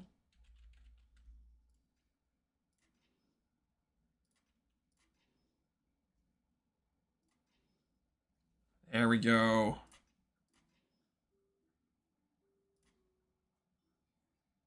So now we have bleed and ignite, higher bleed chance, and a bit lower percent damage. I think that's a pretty big trade. That's pretty big worth. And we have the mana cost ring. Could I attempt to chaos? Dodge rating. Cold res. Poison damage. Nope, not really what we want, but good enough.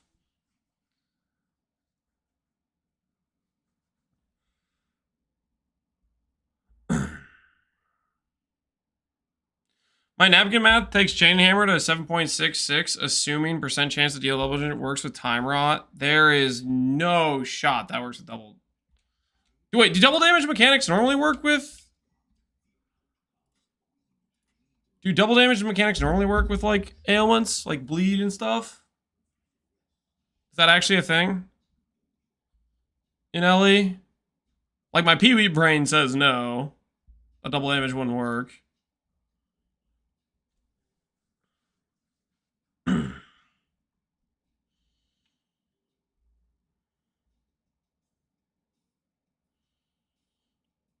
But if it does, then you could, you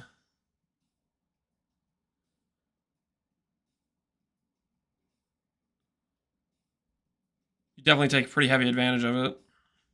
Is there a viable dot build, last build, kind of like DD Contagion or some Ignite spread stuff? I mean, what we're doing is going to have Prolif. Time Rot's going to have Prolif. Whether or not Time Rot's damage is actually good, I don't know.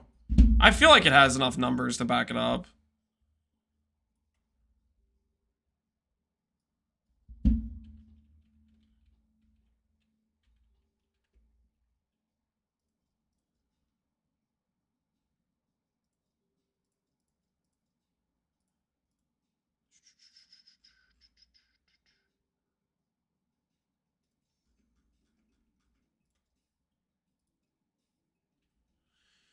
The Ancient Hunt. You've slain the dragon, came across an ancient forest, and find yourself surrounded by all. Return to the council and get idle inventory slots. Oh, okay. That is not worth doing. Alright, sure.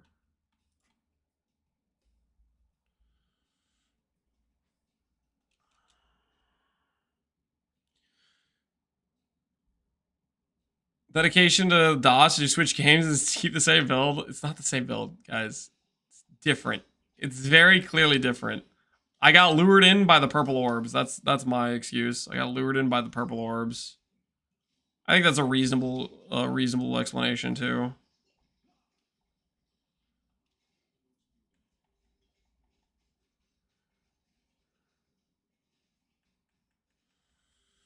Ailments like Pee-wee 1 or Pee-wee 2? Hit based? Oh yeah, Pee-wee 2 is freaking whack. I feel like it's gonna be double damage does not work with the ailment. There's no shot. I don't believe in it. Purple main. I am not a purple main, guys. I've played so many things that aren't purple. So many things. On a regular basis. Guys, remember when you used to accuse me of attribute stacking?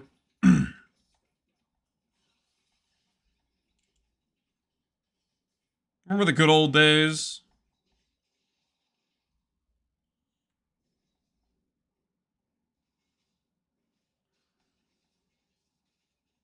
Hex Blast is purple? Wait, it is. Hex Blast is purple. You are accused of being a serial stacker and snacker. Well, I haven't really been doing that lately, okay? I've been clean. I've been clean. I'm on the straight and narrow now.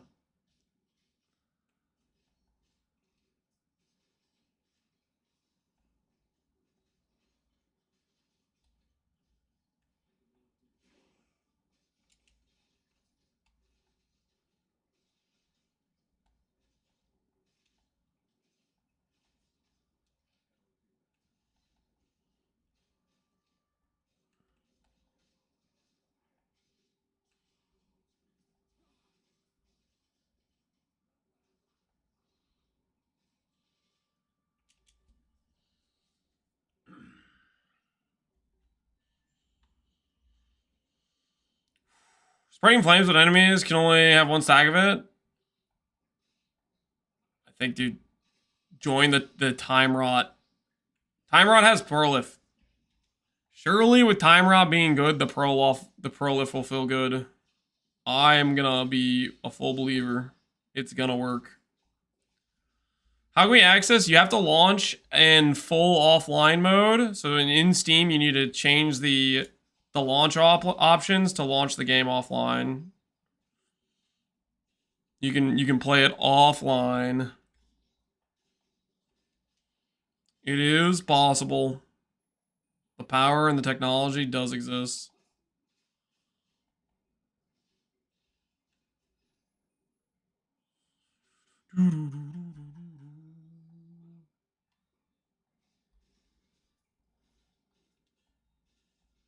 My axe. Joraflirt underscore gifted a tier 1 sub to ZW1. Yo, Joraflirt, appreciate the sub, man. Thanks for the support. Hopefully, Joraflirt underscore gifted a tier 1 the sub to people Scally who got a sub from 77. you, make sure to thank Joraflirt. Joraflirt underscore gifted a tier 1 sub to Smokes underscore. Joraflirt underscore gifted a tier 1 sub to Kaliel underscore Oliveira. Joraflirt underscore gifted a tier 1 sub to Foozy Woozy. Looked at a Lich, the dots seem cool. I just don't know the game if they're actually something I can build around. Probably with Lich. You'd be fine. I think a lot of the stuff in Ellie in general is you can go in blind, you'll probably make something that can clear monoliths. And whether or not you made something good will dictate whether or not you can take that thing that can clear monoliths into doing like higher corruption. That's going to be what you get gate kept out of if you get gate kept out of anything.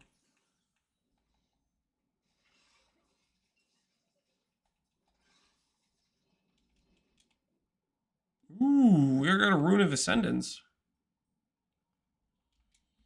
Do an Aura Decay Lich. I think that was one of my first last Epoch builds, was an Aura Decay Lich.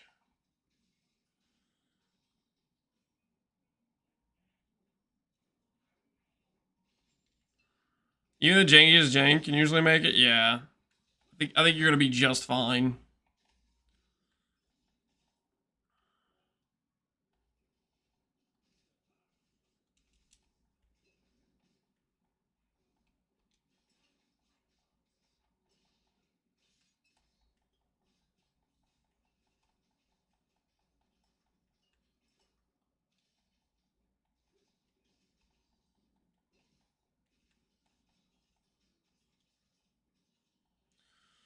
When does the league start? Tomorrow in about 20-ish hours.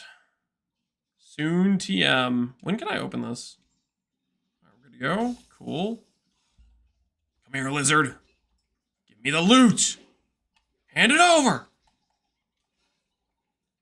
I'm asking nicely. Yes. Yes, feed me.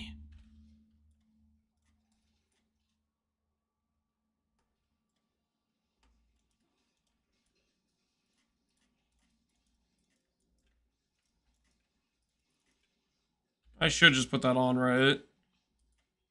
Less damage taken. The lizards have drops. Yep. They have drops. We're gonna expect the lizard tree. I expect it to hopefully work out for us. We'll see how it goes. We're gonna be lizard enjoyers. We're gonna believe in the brighter lizard future, you know what I mean? Oh, it's another lizard! Come back here. Come back here. Hey. Hey. Why is he so fast? Give me what I'm seeking. Leeching Brutality Axe. Poison. Nope. No, we're good. We're good.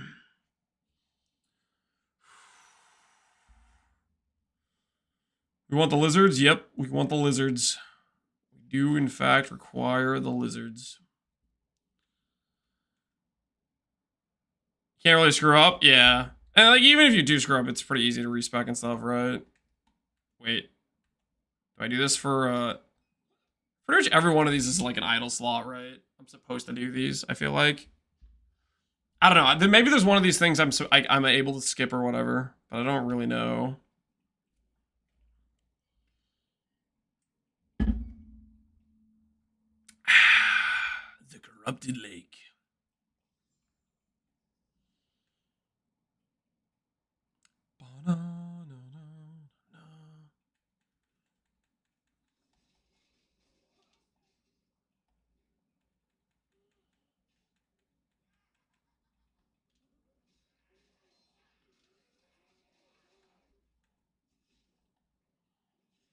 You enjoy the game so far? Yes. This isn't my first time playing LE. I've played LE multiple different times in the past 5 years.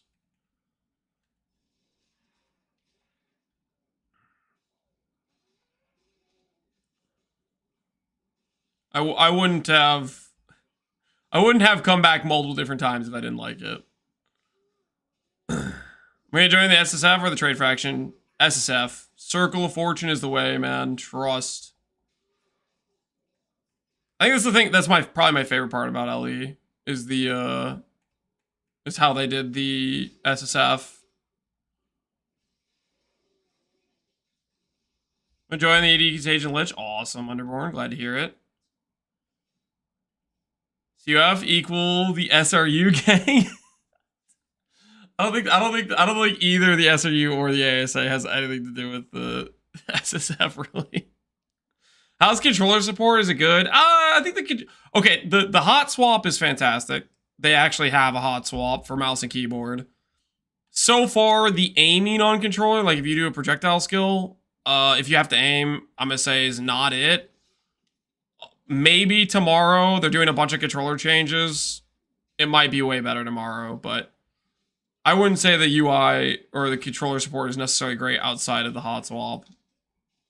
Is Wazda on? They're going to have Wazda on the launch tomorrow. Wazda's coming and they're doing a bunch of controller improvements. So we'll see what that's like.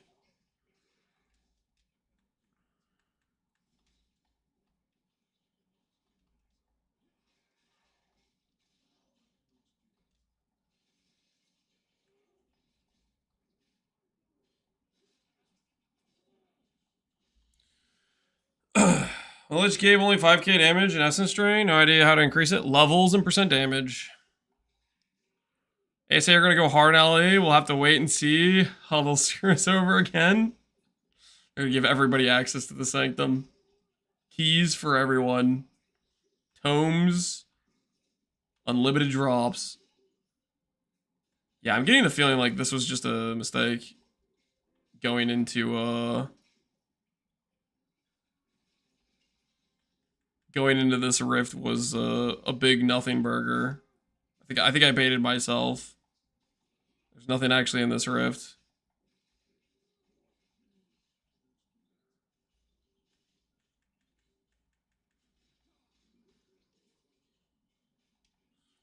Okay, yes, 5k DPS. I still come walls slowly. So it's gem levels and percent damage. Outside of that, you can also do you can add in like additional DPS like Dark Effigy for bossing. Sigil of Power gives damage multiplier, stuff like that. There is a boss at the end of this one. Oh, appears you are correct. Wait, what? No. Killing blow times void and physical. Overkill damage 27. Where is it?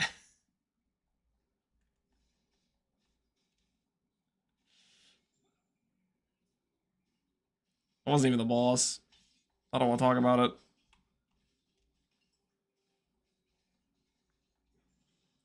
Harger viability? Okay, so it was worth doing. It actually was worth doing. Good to know. How does the skill have more mods that would affect time rot? Basically, if you look at the skill tree and it has things that say just generic more damage, that should affect time rot if that skill is what is applying it. It matters if it's the skill that is applying the time rot and if the more damage is generic. If the more damage is hit-based more damage, Like he says, more damage with hits. I don't believe that will apply to your time rot.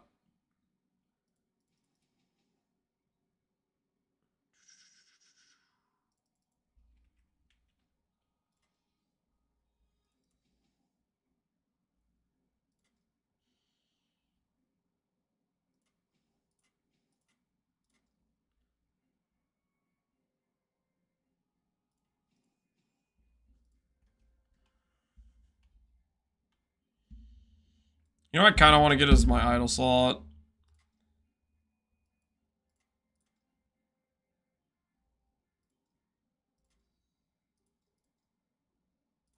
Okay. Let's do that real quick. LA's number 8 on Steam. Last time LA was this popular was launch, and 2 weeks of server issues. There's not gonna be server issues, guys. Let's all believe in the brighter tomorrow where there isn't any server issues tomorrow. We need to dream a little bigger. I don't have anything that is like tall. Physical damage over time, bleed duration.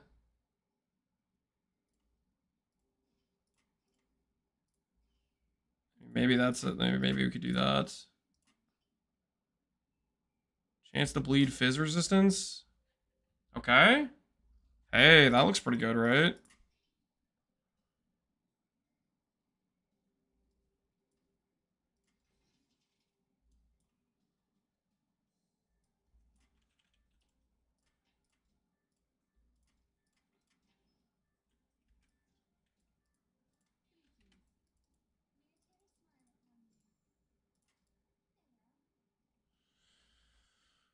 One 1.1 was a few days. Hopefully tomorrow they at least have it down to a few hours. 1.1 had server issues too.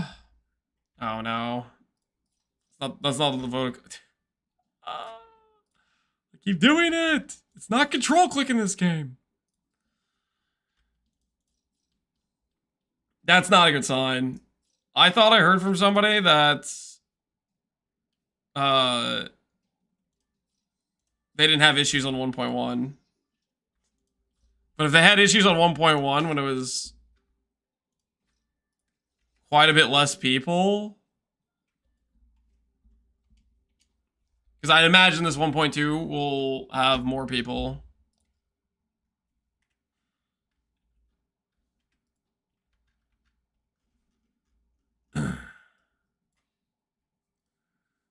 They get a new provider since then? I have no idea.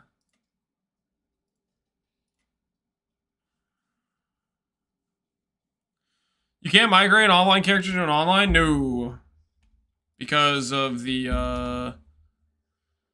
fact that if you could do that, then you could like edit your character offline and bring a character that has a bunch of like OP stuff that shouldn't naturally exist. That sort of thing.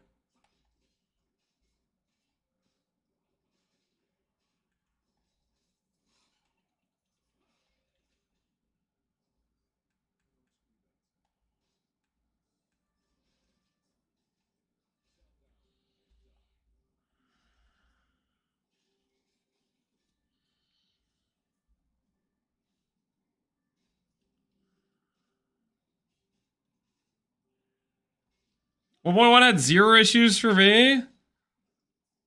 How are we gonna know what's true? Do we like look up like one of those like stream recaps type of videos of 1.1? Wonder if those channels would exist for Last Epoch or not. Like there's a Last Epoch, or there's like PoE clip channels that just do like the day one reactions of different things. I wonder if there's one of those clip channels for Last Epoch. You could like look at the 1.1 launch and see if people were having server issues there, right? You'd see clips of it.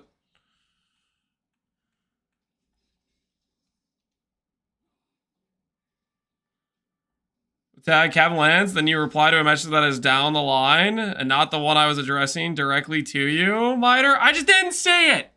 Relax. I'm not gonna lie. You chill, okay? Sometimes I don't see messages. You might believe that's impossible, but it's true. Now that you've taken the time to at me with a question that, or a statement that isn't related to your question, you still don't get an answer, by the way.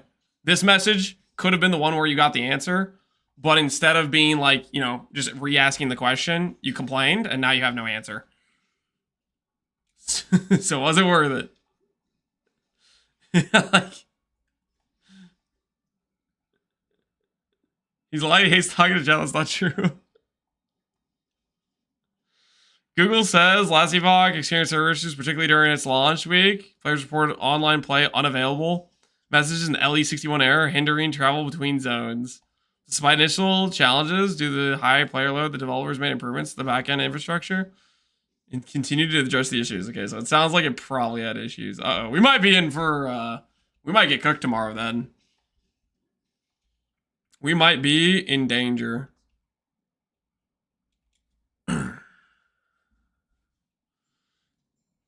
Nah, man, I know I won't get the answer, so I complain. You know you won't? No, you would have gotten the answer if you didn't freaking complain. I'll have to scroll up. We're doing this right now. This game, the most important person on the planet right now is Miter, guys. He needs to know. Where does it state that time rod damage depends on the applicator hit? Can't find info on this. Game guide says time rod has a base damage 55 per 3 seconds. Will be 60 per 3 seconds when patch hits tomorrow. Where does it state this? I have no idea where it states it, to be honest with you. That's just what people have told me, is that the dot, like the skill that applies the dot, the damage multiplier is attached to the thing that's applying the dot.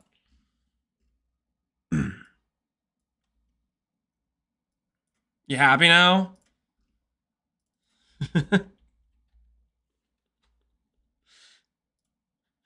Nah, I don't want to see your messages for the next 8 hours because you're being annoying as hell. If I don't read your question the first time or the second or the third time, believe it or not, it might just be that I didn't see it. And you want to complain about it and be obnoxious about it, freaking go somewhere else for the time being if you want to whine like that.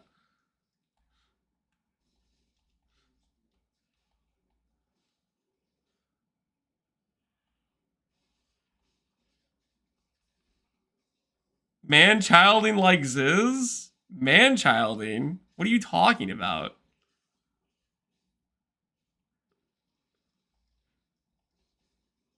Because I'm explaining to somebody that, believe it or not, they're not the only person on the planet, and maybe I didn't see their message the first time.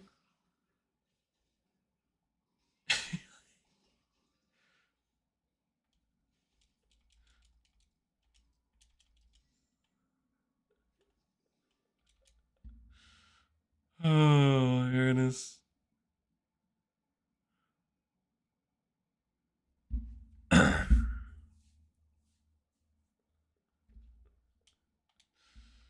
think they meant the person complaining was man-childing.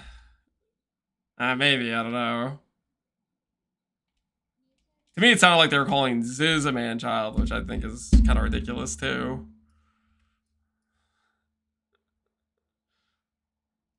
Why'd you ban me for 8 hours? You went to YouTube. he migrated.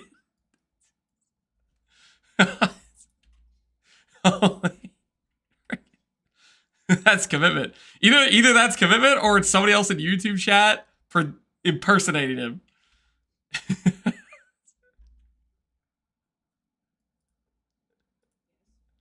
He got demoted to a second-class citizen of YouTube. Hopefully, you can maybe take some time to figure out what was annoying about you, what you were doing while you're in YouTube chat. Why do you do this? Because what you're doing is being obnoxious. Complaining about me not answering your question when the only reason I didn't answer it because I didn't see it in the first place. And then you want to complain about it and say you're not going to get the answer when all you have to do is just send it again. Because if I didn't see it, that's the only reason I didn't answer it. And then we have to waste all this time talking about it. It's like...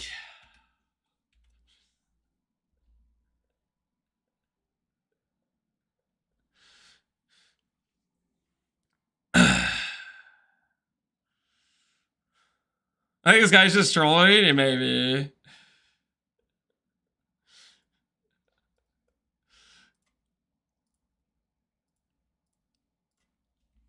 Listen, If you want to keep complaining in YouTube chat, I can just ban you permanently because you clearly don't want to get it, and then maybe you can ask for an unban at some point and say, I realize now me complaining repeatedly is annoying.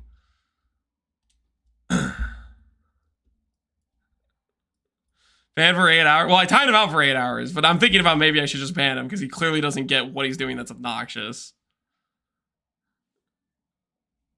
How do you not answer me as soon as I have something? Why do you hate me so much?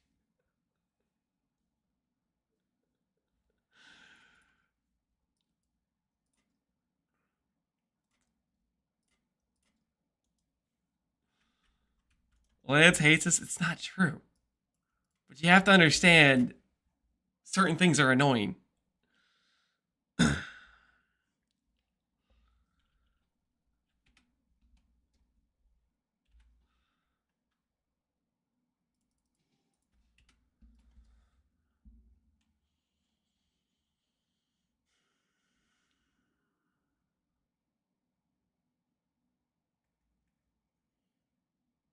Why are you reading chat? I am reading chat.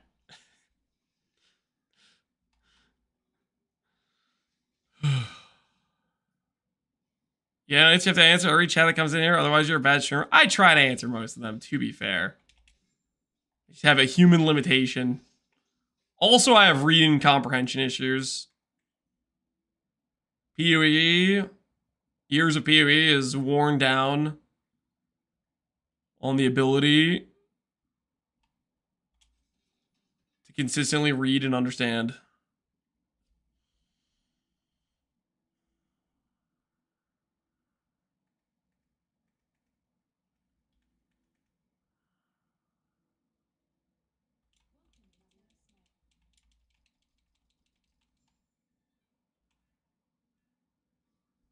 Okay, is that all I had to do? Just that?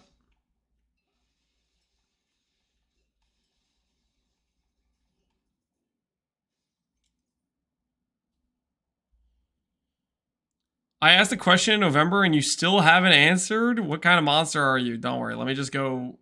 What day was it? What time? Can you give me... I can go find it.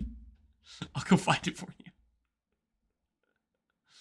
Lance would never be a controller gamer? I'm literally using a controller right now.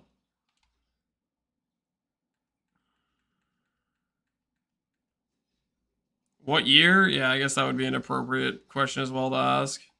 We do need that information too. It is necessary. He's a gamepad enjoyer, not a controller enjoyer. Guys, I'm still not convinced gamepad is a real thing, and I refuse to call it that. It's not real in my mind. It's a controller. That's what it is. It's a controller, I swear.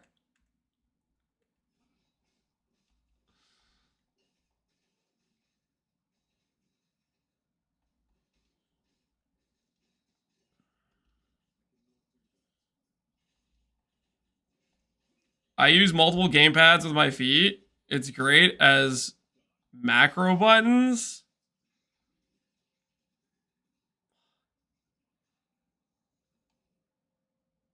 I don't know how to read that. That doesn't make any sense to me. Tribute to the Steam Deck from my PC. It plays so much nicer on the controller. Another controller enjoyer. The correct term. Glad to see it.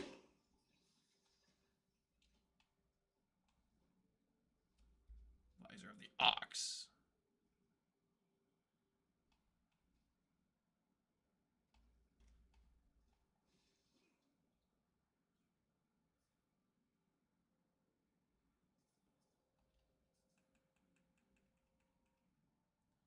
Controller is like PCIe controller or SATA controller. Controller as in this thing. This thing. The thing you hold with your hands.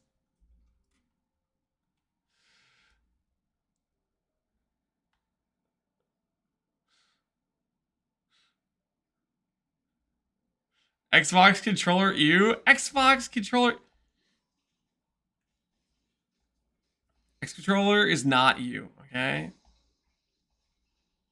Xbox controller is goated.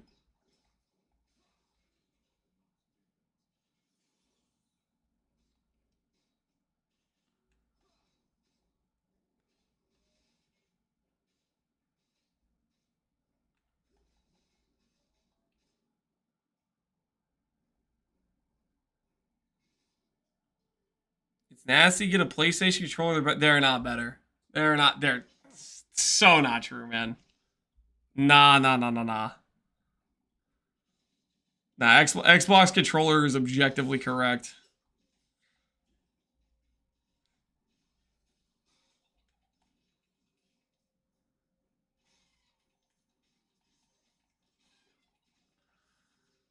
You gonna go to Circle of Fortune? Yes, I am. Or be a Circle of Fortune enjoyer.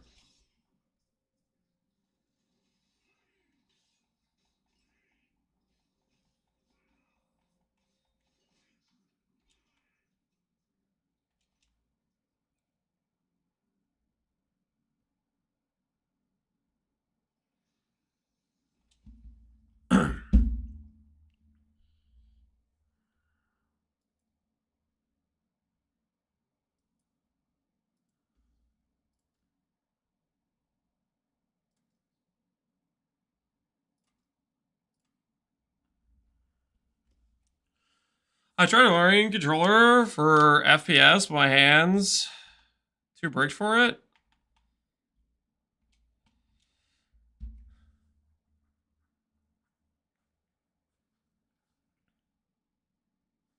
I guess picking up a controller in life could be scuffed.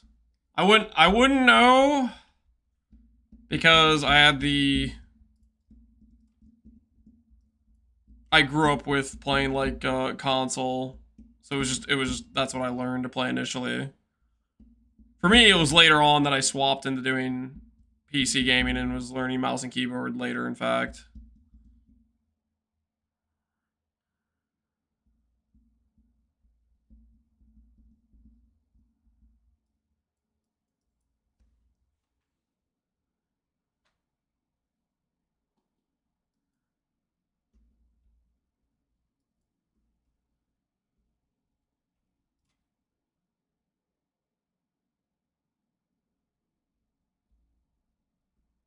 Are you still going on about this? Lance jumped in the middle. You added me and told me to go look at your question.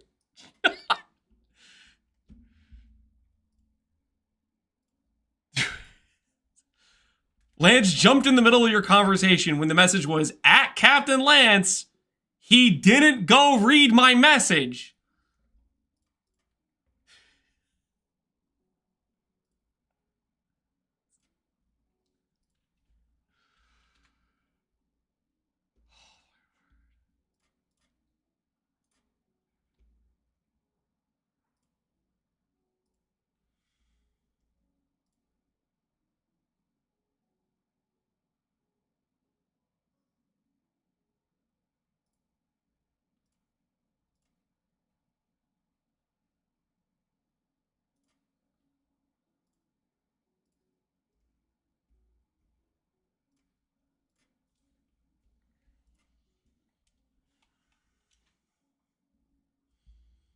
Living rent free while you can't chat in YouTube chat anymore.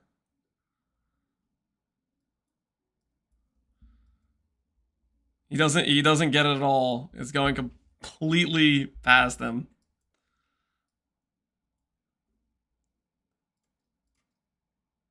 And I swear if he comes back after the 8-hour timeout in Twitch chat to complain about this more, I'm gonna ban him. Because it's just not freaking worth it. It's just not freaking worth it. Legendary chatter, if so. You think so? You think that would make him legendary? Trying to gift a girl that I love and been in a relationship with a promise ring. Does it have to be gold or silver? I know you're married. Does it have to be gold or silver? I never did a promise ring.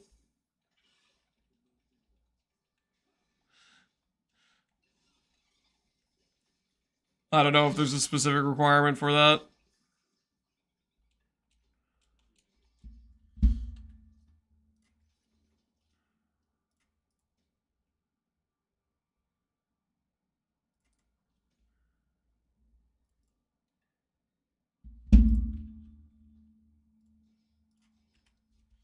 I'll go what looks best on her.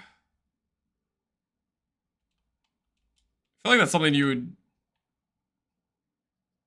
I feel like the easy option is just talk to her. I always go with uranium. I wouldn't do that. That seems like maybe a bad idea. Am I walking in a circle?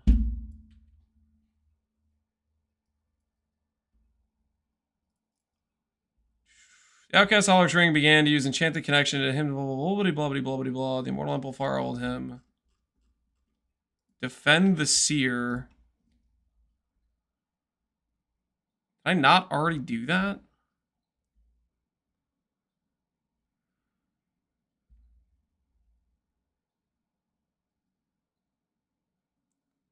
Lance, I gave you $5 and had a question in my head and you didn't answer it. Clearly, you hate me, maybe. Maybe so.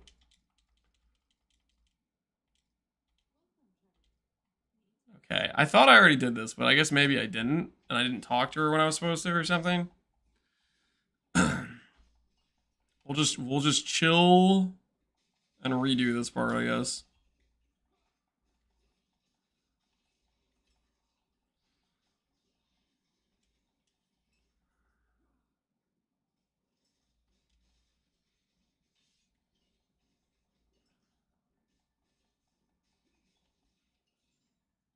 Now, do I? Okay. So now we can go for it, I guess. So I made the mistake earlier of I guess not talking to her after that, and then that made us redo it.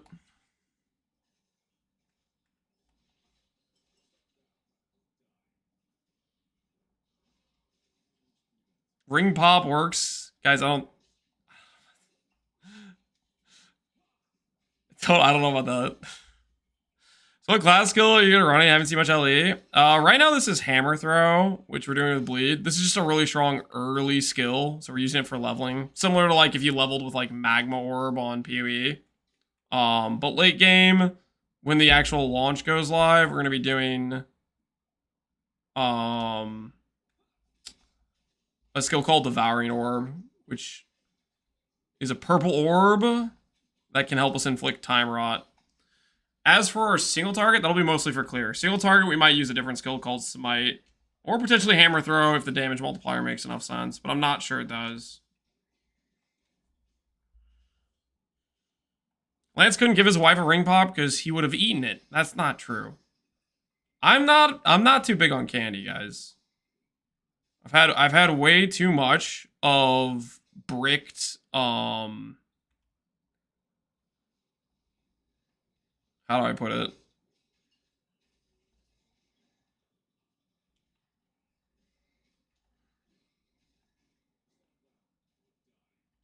Cavities, teeth stuff.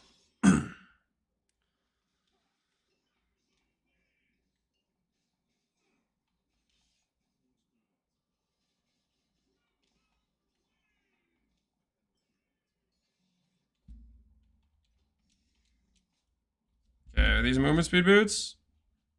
They did not get movement speed. They got a bunch of armor, though. I guess that's good. Sure, we'll take it. Could have been armor. Or could have been movement speed. And this got stun chance. Yeah, I don't think that's what we're looking for, really.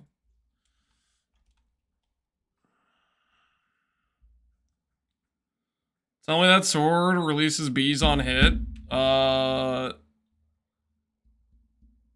Humming bee, melee attack speed, movement speed, gain ward on hit, chance ward haste. All attacks have 1% per 200 ward. No, there's no bee related mechanics to it. I feel like Ellie has a lot of those, like random weird mechanics related to the unique item, but the gloves do. Oh, there are bees, aren't there? Yeah, it's their gloves.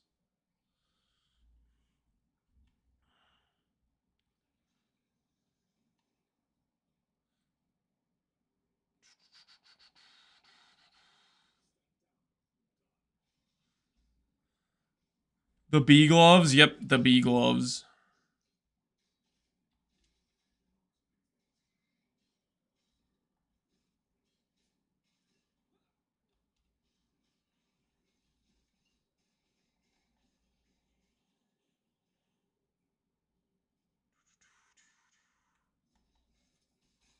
Nick Cage time? What would make it Nick Cage time? Give me the loot.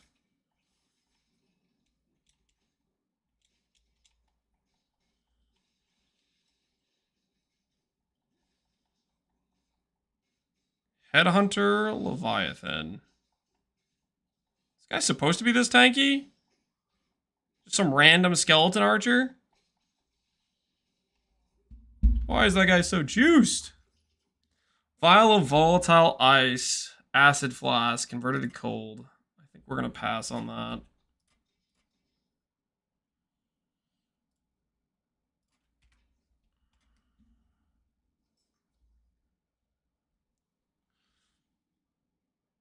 How many hours is the LA campaign?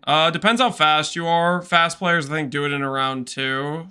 Slow players or new players, I think 5 is probably pretty reasonable. It's not a very long campaign.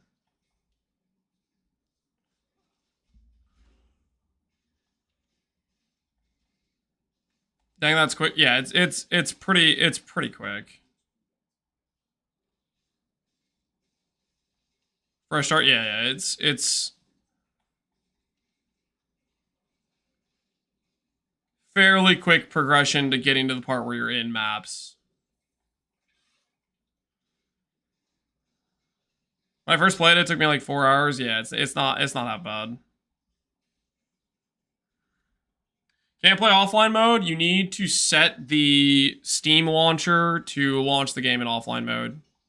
If you launch the game normally, it's like partially online and then it's gonna not work correctly. You need to go to the launch options in Steam and launch it in offline mode from there. And it will work. That's what we are doing right now. Map start at 55. Yeah, it starts pretty low level.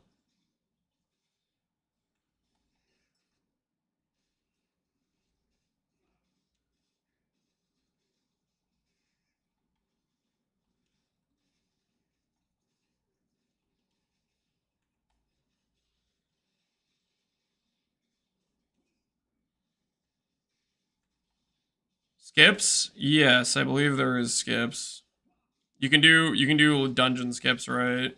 To go to like other parts.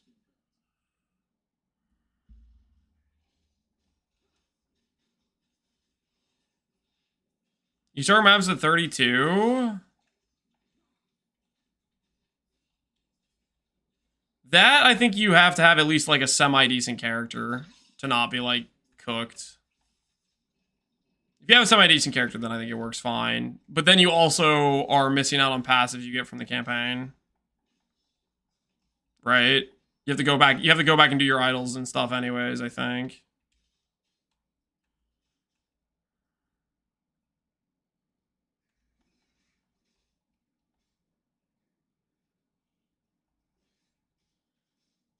Hey, Captain Walmart, how you doing, man? I started mapping at level 28 with Sentinel. Do you have like really diminished like XP from that or not really?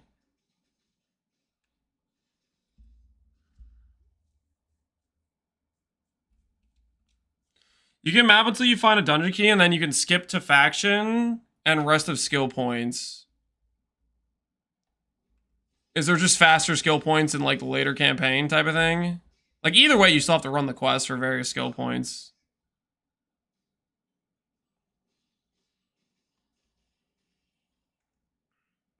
Maybe I'll look into that. See if that makes sense for us.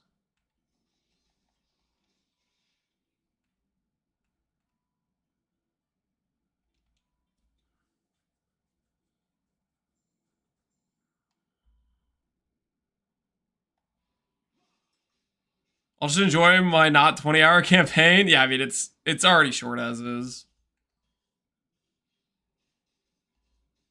The skill points in the Act 9 tend to be faster, and the +1 attribute Majasa. Okay. So what is the normal place people nope out of the campaign then? If they're planning to do the Majasa skip. Like right now I'm on the Imperial Dreadnought. Would I have already stopped at this point? Act 7. Okay, and this is Act 4, right? I'm level... What am I? 31.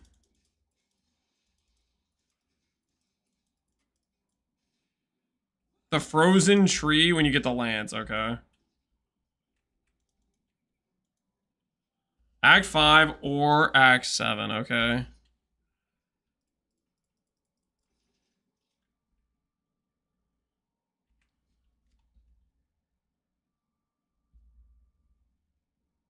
Doesn't have diminishing returns, it just scales down as if it was only 10 levels above. So it should still be like really good XP then. You would still level like really fast.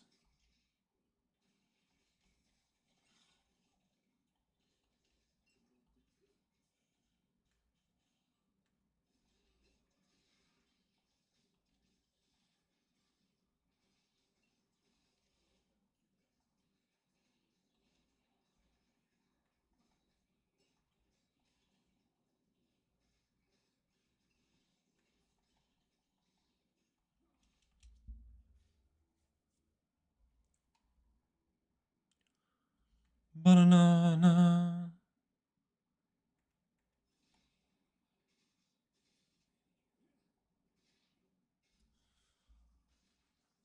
I'm surprised you haven't grabbed the self-orbiting node.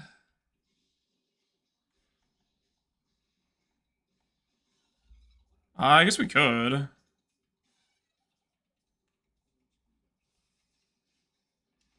I think earlier I was worried about mana, but we do have a ring that has mana on it now. I can try it on the next node, see how it feels.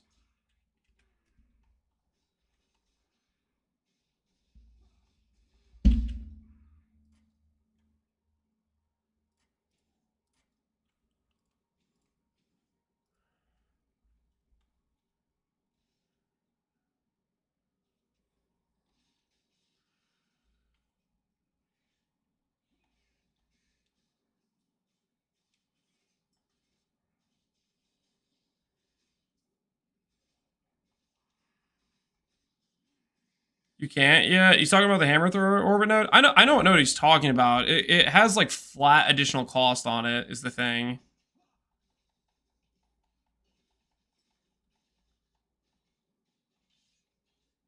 So like I don't really want to I'm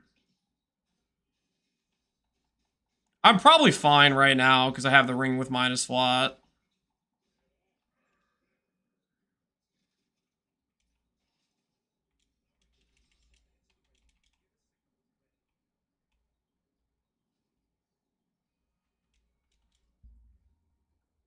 Lich build, which level gem contagion are you using? I have a level 1 on it, but you can add additional levels if you want. That is your call, though.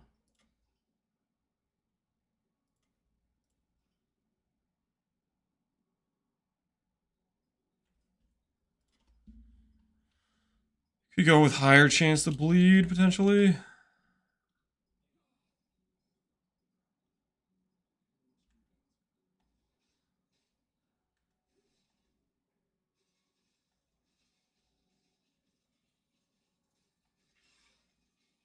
Which level? I ran it at level 1. I just ran it low level and just didn't worry about the damage. Because most of the damage in your clear is your essence drain. You don't have to do that though. You can level it up a bit more than that. The main thing is you just need to balance how much it's breaking your mana cost. If your mana is fine, then you can upgrade it more. Ooh, Thorn Slinger. Okay, we're about to pop off. We're about to have so much free damage.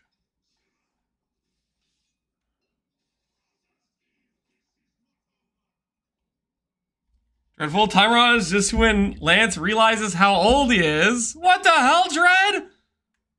I'm not old. Dread, what's your thoughts on time rot? I'm thinking it's gonna be good, but honestly, I haven't really like actually done any math or anything.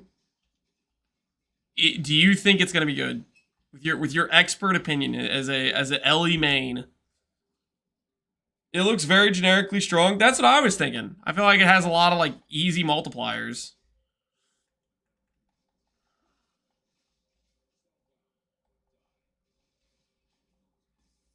That's a backhanded compliment if I ever saw one. Yeah, that's messed up. No respect around here.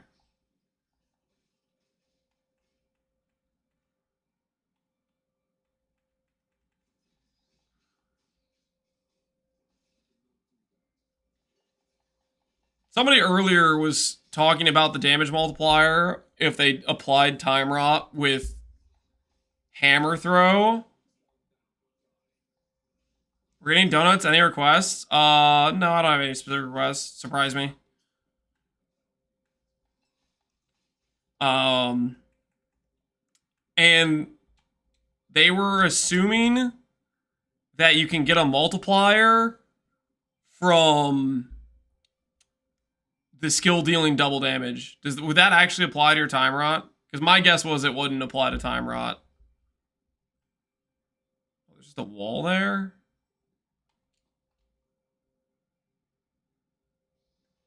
Stolen? That's not stolen, guys. We've been over this. Those donuts were in the common area. I didn't do anything wrong.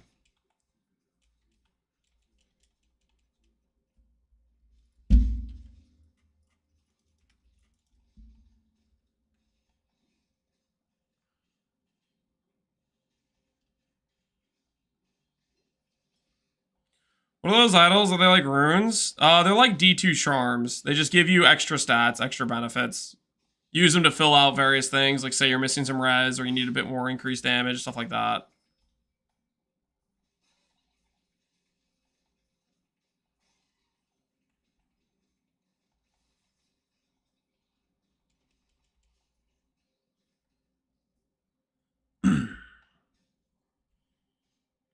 Blueberry cake, please. People make blueberry cakes?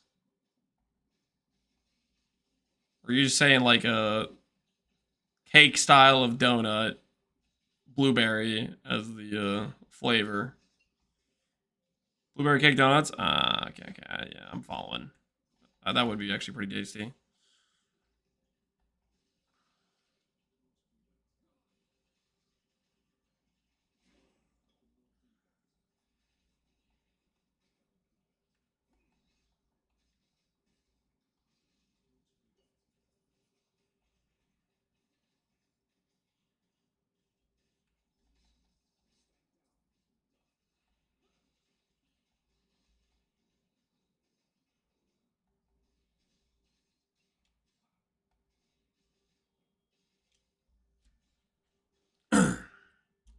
ED ad, nice. I hate to break it to you. The algorithm knows, my friend. You are in danger. I don't want to be the guy that has to tell you, but those ads, they're targeted. And they know you got a problem.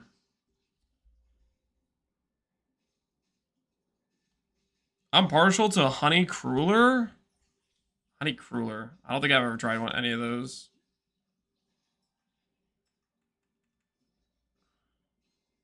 My favorite type of donuts? I think what would be my favorite type of donuts?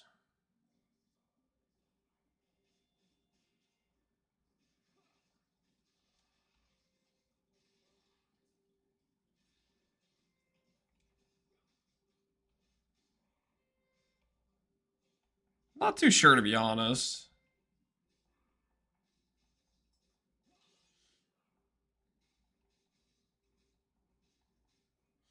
Do people do sourdough-based donuts? Am I imagining that? I don't know if that's what it's called or not. Sour cream, is that what it is?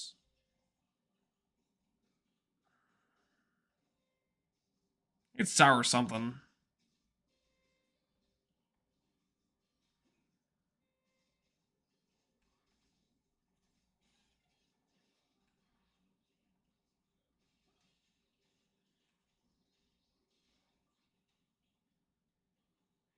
Buttermilk, yes. Not sure about sourdough. I might be thinking of the wrong thing. Thought it was sour something. Sour cream might be correct.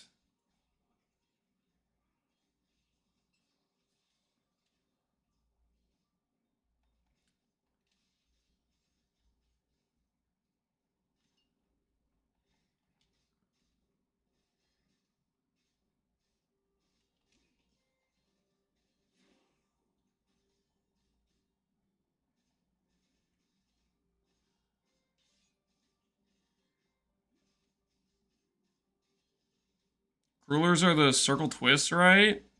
You guys know, I'm learning now. I need to up my donut terminology.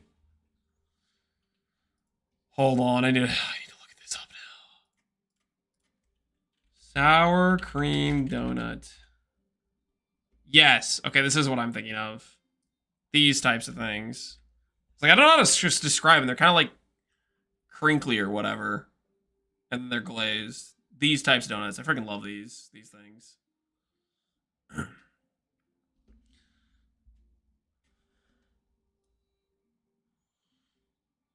They're called old-fashioned donuts sometimes. It's like I couldn't really remember what they were called.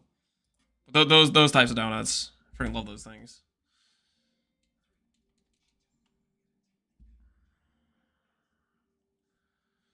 I think I'm gonna go Chthonic Fisher is one of my favorite skills in the game. When I've seen the builds using that skill, it does look pretty dang legit. There's a lot of stuff going on with those. Highly addictive, that they are. They're good, man. They're freaking good. Do you remember what was your fire res when you faced Anger Arbiter? Were you 90 or close? I was 90 res when we literally were setting up the character to do that specifically. Specifically. Unfortunately, to consistently full tank it, I think I needed another 5 levels and a bit of gearing change for ignite reduction, but I didn't really want to, what's the word, play the game till 98, because that's basically, we would have needed like 5 more passives and improve the gear a bit more, and I was like, I'm already pretty burnt out on PoE2, I don't want to do that. Next time, next PoE2 league launch, we'll attempt the Arbiter tank once again. He won this round, but we will be back.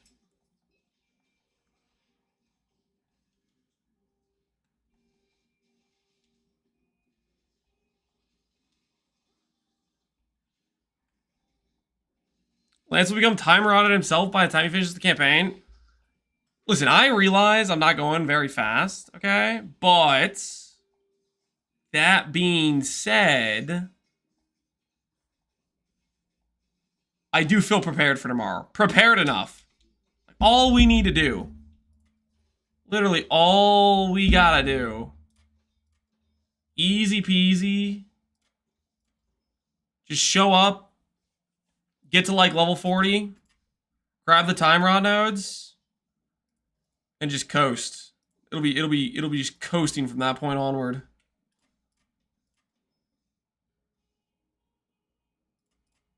I don't think there will be any difficulties.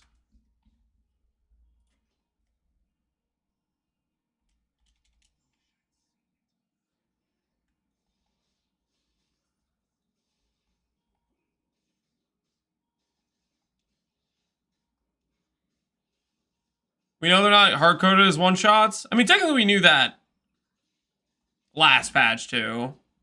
There were people that were tanking the hits. That's not technically new information.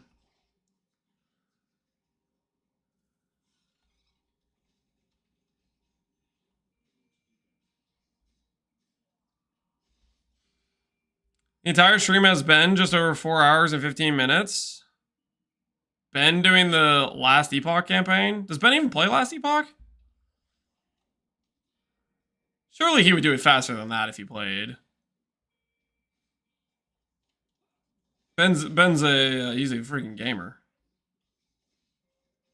Southeast side lizard. I think I just didn't. I think I noticed it too late. If I go back now, I think it's just gonna not be there. I think it's gonna disappear.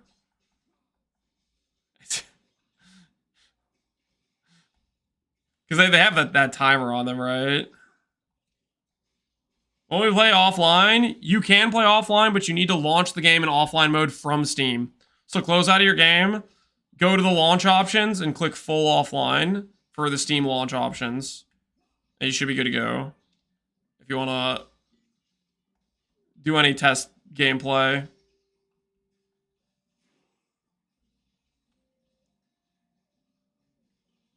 Uh-oh, we're getting Gary reserved.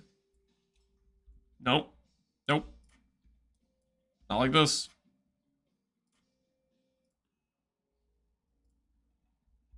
No Gary reserve, not on my watch.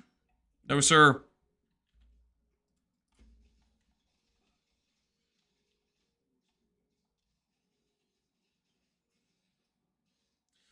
Why do you prefer it not to orbit you? I'm gonna add in the orbit, but I wasn't initially doing it because I had no minus cost. I just got a minus cost ring like 10 levels ago, and I just didn't think about it.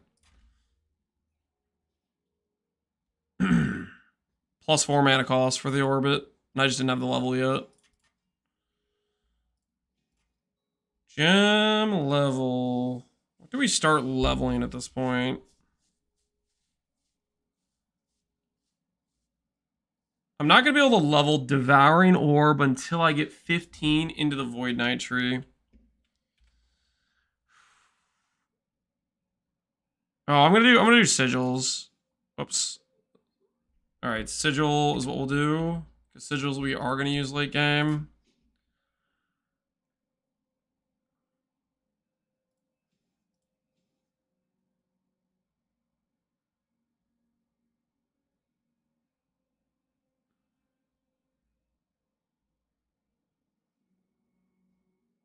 I guess the tree is just a lot different than what it is in the thing. We get more block than we did before. Interesting.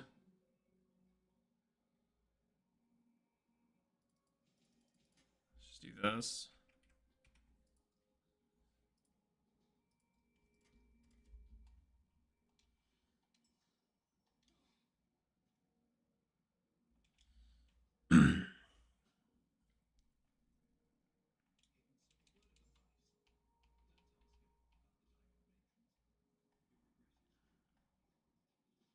Alright, we're gonna find out if our mana's fine with this.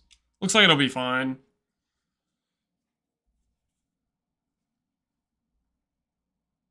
So the leveling build for a Bleed Hammerden looks different than the Sentinel guide on Max Roll. I don't know, like I think there's probably a lot of different people that have made guides on Sentinel leveling, but what we're doing is we're literally just going Bleed Ignite Chance with a pretty generic Sentinel Paladin setup with Holy Aura for the buffs, and then going initially to the Spiral plus additional hammers, and then later on to the Ignite Chance. Passive tree, generic damage res, generic damage reduction, cooldown recovery for our movement skills. I honestly don't know if I want to keep this. I think I might spec out of that and go into these nodes instead, because I don't think we're really generating mana. And the important part is use an axe, grab Weapon Master for 75 bleed chance, and then early Paladin nodes for fizz damage and pen, HP. That's basically what I'm doing. And then I'm basically going to try to get enough passives where I get this up to be like 50-ish total points, and then I'm going to go and swap stuff over to Time Rot.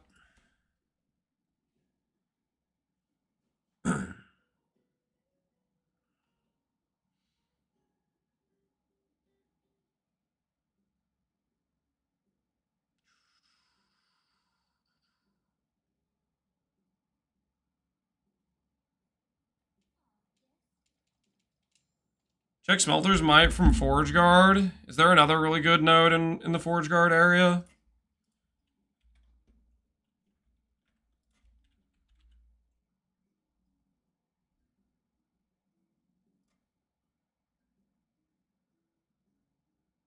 Throwing damage. Smelter's Might. Doubled for 2-hand weapon, bleed, and ignite chance. That is kind of crazy. I mean...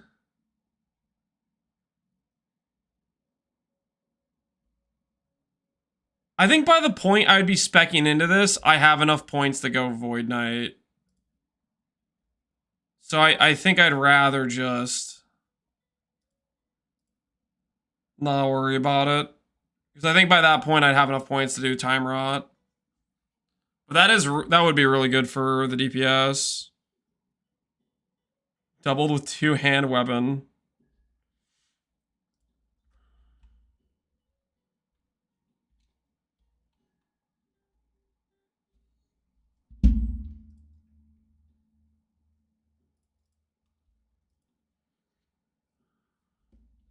Jewel 8 for leveling tech? Yeah, it requires like a decent amount of passives that I would already be able to do Time Rot then.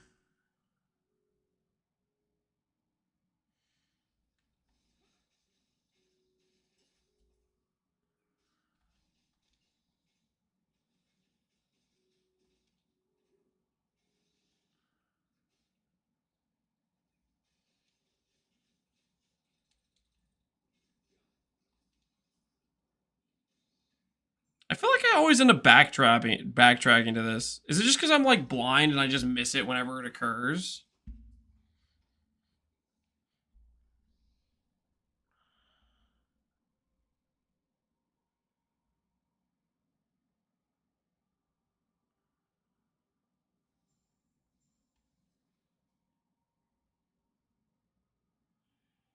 All right. I'm about to get ourselves a Giga Chad bleed belt. You know, Smelters, you wouldn't use symbols until the swap. Yeah. I mean, we could also delay symbols too, technically.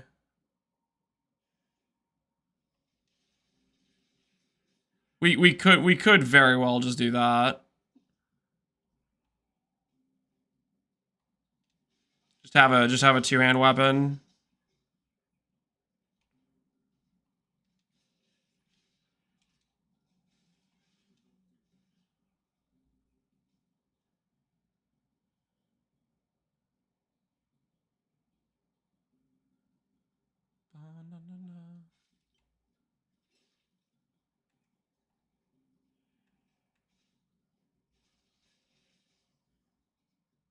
You cooked the planner? Yes.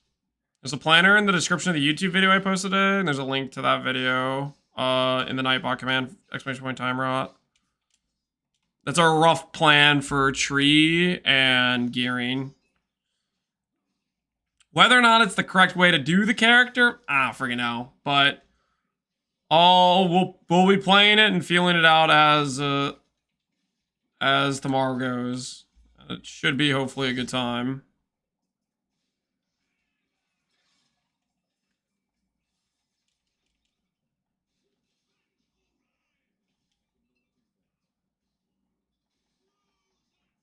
Give me the loot.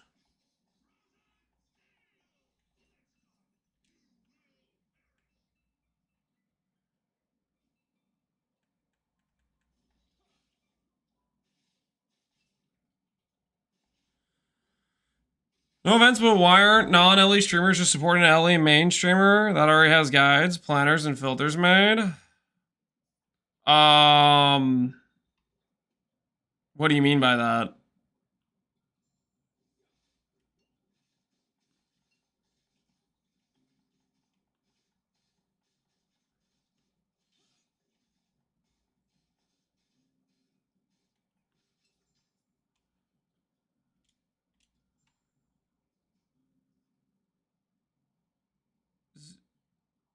Ziggy did a collab with Dread. Yeah, Ziggy did a collab with Dread.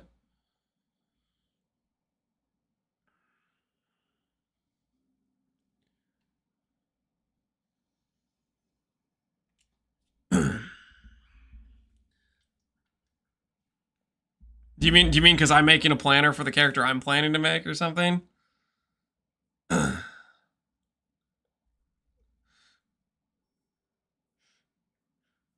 not sure what you're asking before Rage Injected, to be honest with you.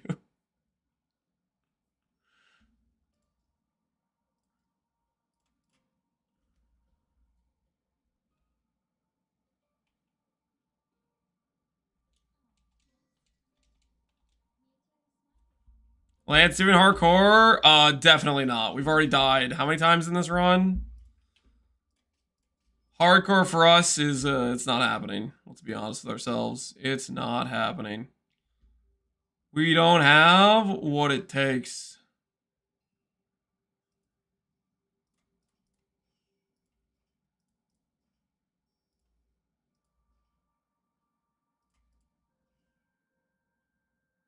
That's a lot of void damage over time. 80%. Like how those make eagle sounds every time I move them.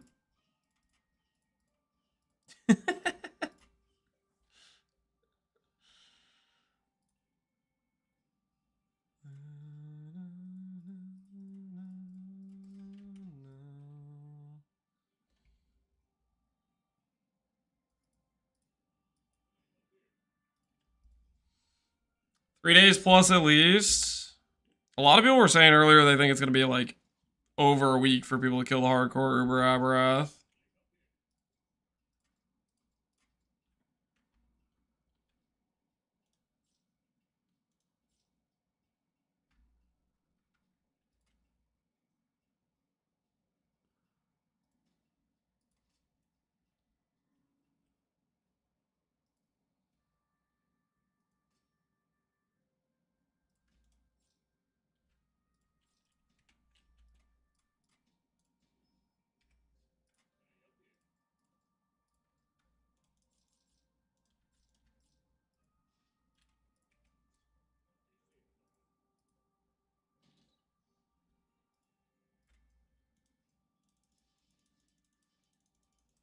See, is Ellie adding affinities yet? General.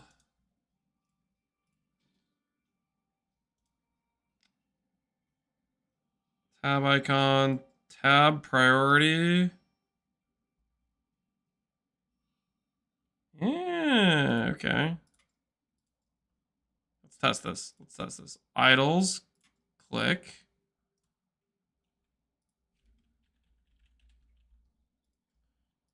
Let's add a tab. Call this whatever it is. If I go like this. Oh, yeah. Nice. Dude, that's so freaking sick. Okay. Affinities for Ellie is so nice.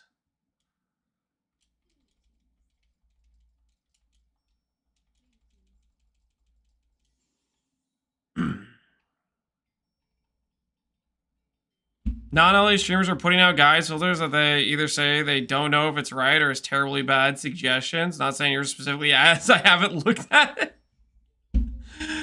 What do you want me to say? I'm making a build. You want me to go say, okay, I'm playing a Time Rot build, and you want me to go say, hey, look at Dreadnought's hit-based character, completely unrelated to Time Rot. Like, do I need to go pre-look at every possible Ellie content creator and suggest what they're doing or something, even though it's like unrelated to what I'm doing? Why would people do that? That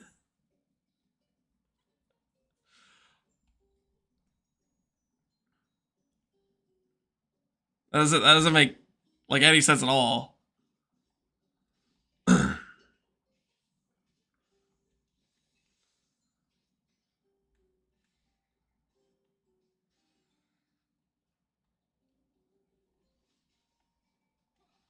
I'm excited about the Ellie season, and I want to say, hey, this is the character I'm going to play. But I also don't want to say, I know it's going to be good because it's based on a mechanic I haven't played before. That's getting significantly changed.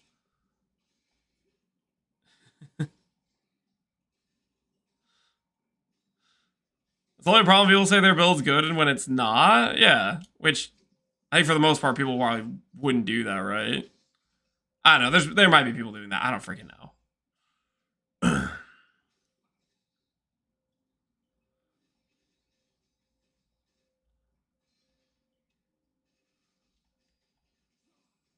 I'm more just like, I don't know.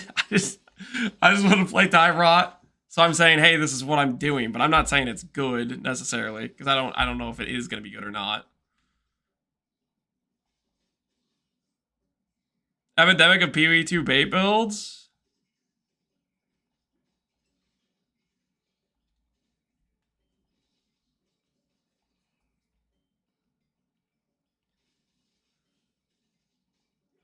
Maybe last epoch consecrators should go around bullying the PoE consecrators that are making bad LE builds.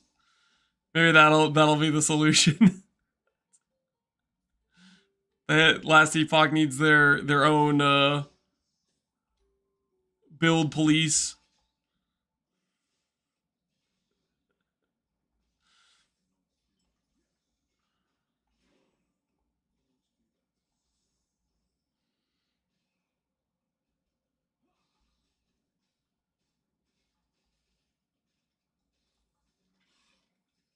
How many H Lance has an LE? How many hours? A few hundred at least.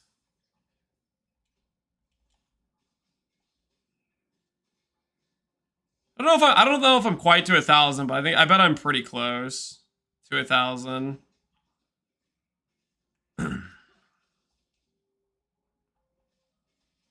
Definitely nowhere near as much as I've played like PoE, for example, but I have played this game quite a bit.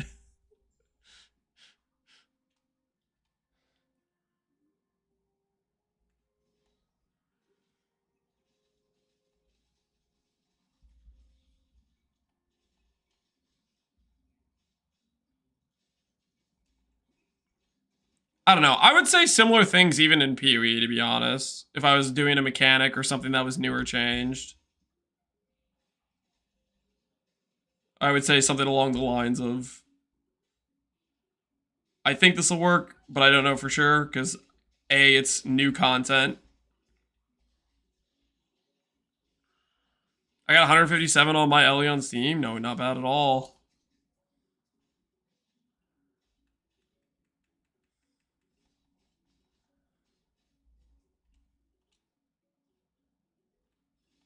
It's pretty easy to swap builds. It's super easy to swap builds. I think the other thing about LE is it's also like, it's not that hard to make a build that's viable, you know? Like I feel like a brand new player could show up. Most of the stuff is fairly straightforward. And they could make a character that's just gonna go and do fine, you know? It's not. I don't think it's like PoE where you make a bad character and then you start just getting destroyed immediately because you made like significant mistakes or whatever. What did I get on my belt? Potion converted to war. Dang it! What the hell am I supposed to do with that? That's not helpful at all. I was robbed. Giga poison res, damage over time, void damage. Hey, this actually be good on League Serve for me. Void damage and damage over time, not bad at all.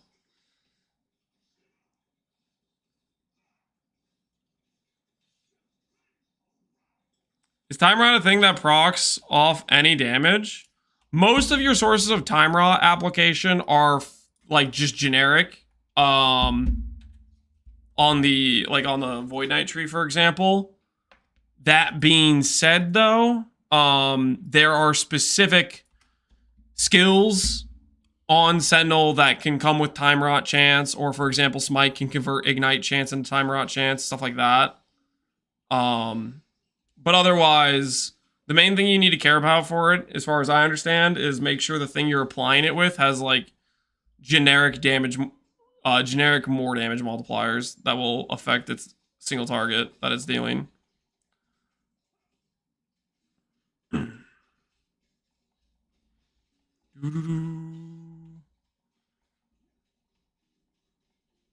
Why that relic? It's just generically good. You can get it with some okay stats in terms of like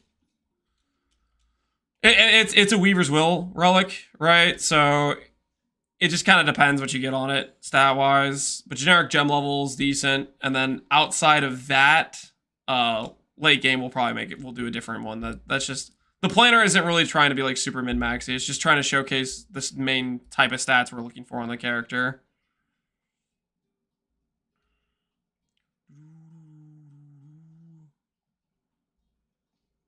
What's the good corruption to get to? I think you can just keep scaling it, right? There's not like a limit.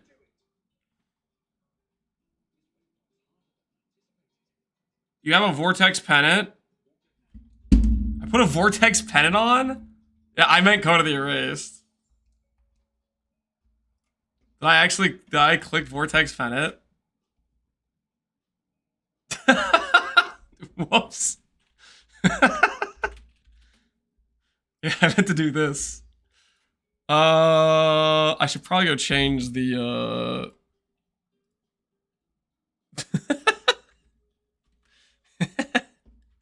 hold on.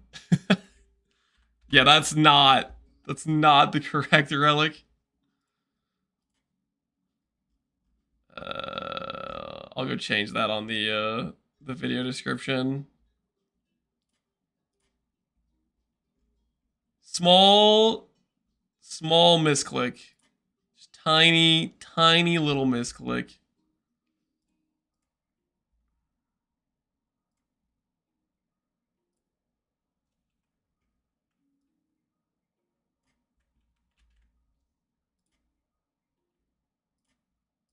All right, should be updated now. Thank you for letting me know, Crushing. Yeah. No, I did not mean to click that relic. That was definitely not intentional.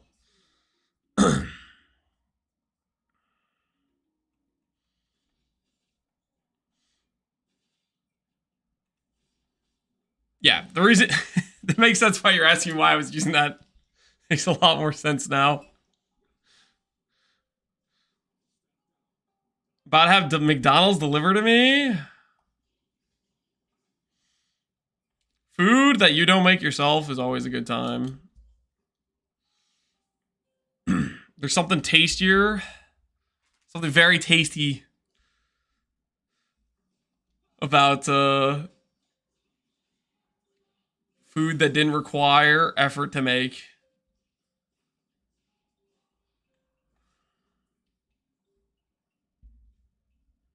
If you want to share with the rest of us, we won't say no. We won't say no.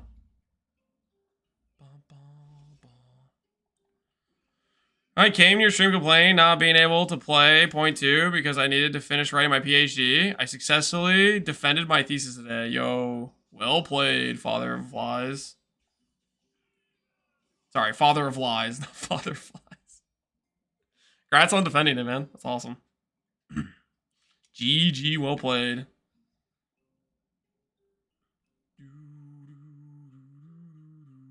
1.2 is up. No, we're playing in offline mode. I'm refamiliarizing myself with the campaign of LE.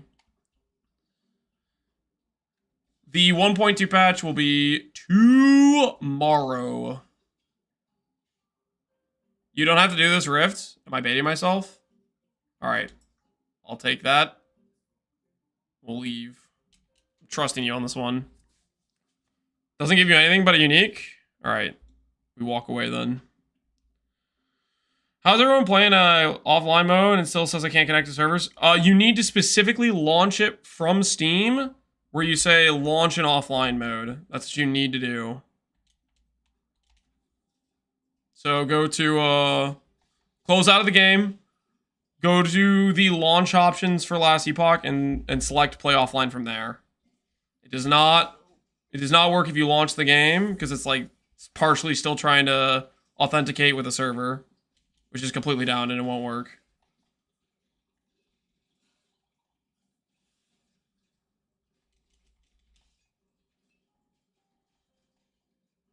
You need Enigma for Hammered In? Enigma. I don't think I'm familiar with that weapon, Gregors. What does it do in Last Epoch? Because Enigma, I think of the D2 item.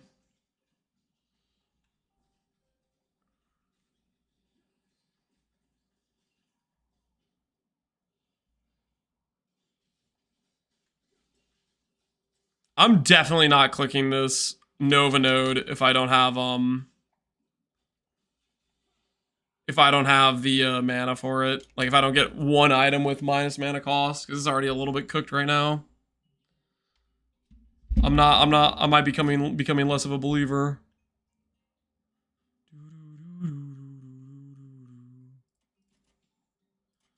Damage projectile speed, do that. This.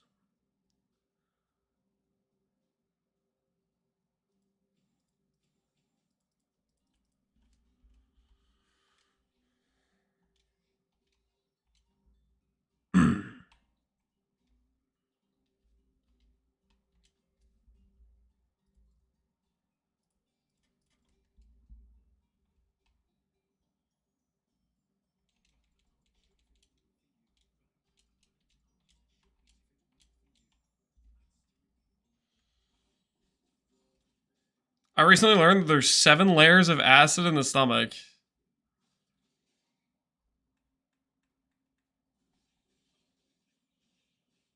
Sounds like you you're learning some interesting stuff. Human body be wilded, yeah.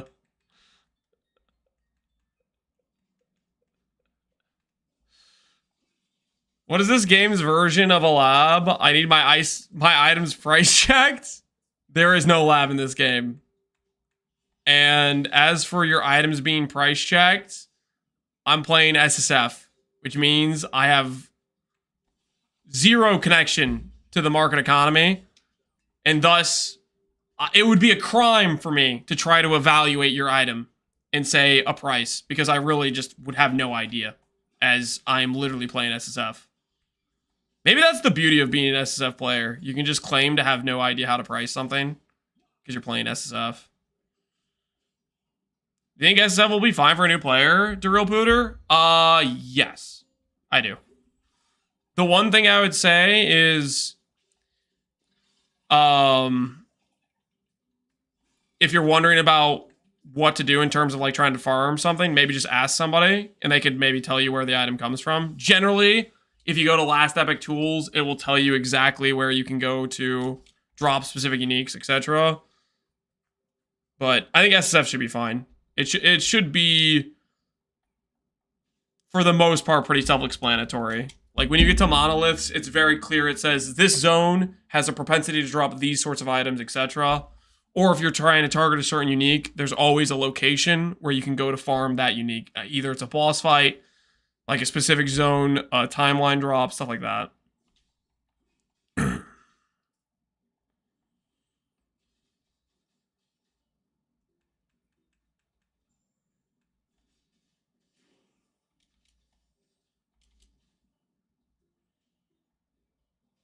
No lubricating, no lubricating. Just good, clean S7 join. When I log off of stream, I don't log on before bedtime to make money. I just go to bed. It's gonna be beautiful. I'm just gonna go to bed. It's gonna be a good old time.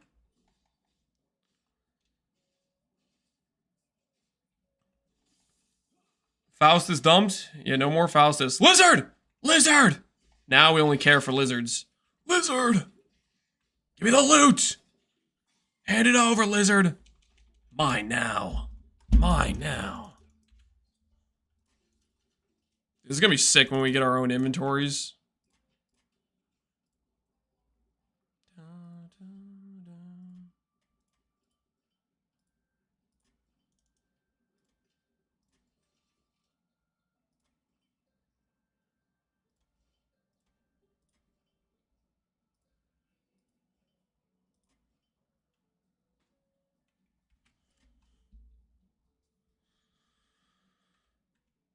No more unethical flipping. It's not unethical. Okay, it's perfectly ethical. Screw you. Sinless swap must be nice. Maybe someday PvE will have this. I guess this just proves that it's definitely something that should be doable, right? The technology does exist.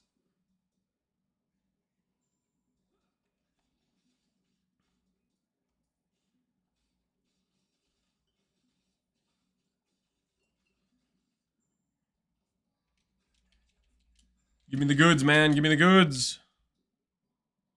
Find the necropolis of the deep. I don't know what that means.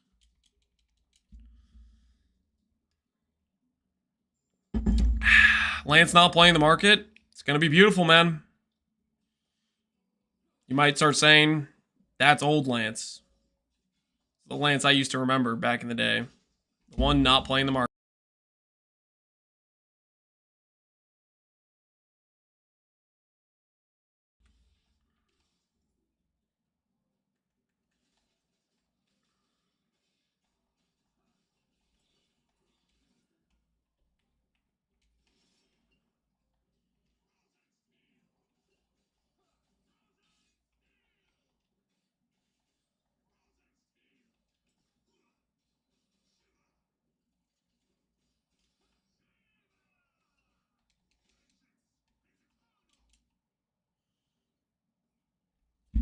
I think I might.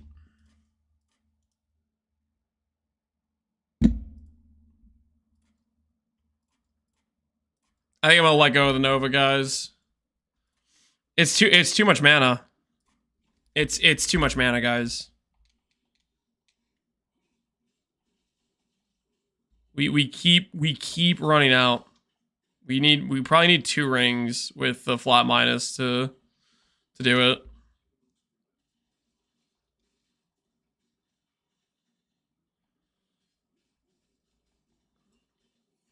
Remove Holy Hands, Healing Hands, inspect the Javelin with Holy Trail. What is Javelin with Holy Trail? Just way better single target? Or does it get us something else? Right now, technically, Healing Hands, I'm supposed to be using as movement, but I just keep forgetting I have it, to be honest.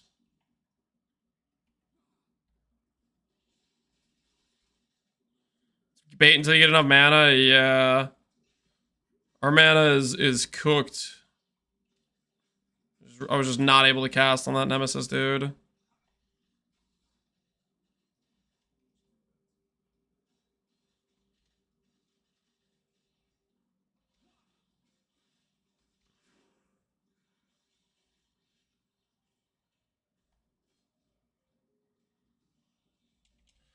Holy Troll is a AoE dot and a ground heal.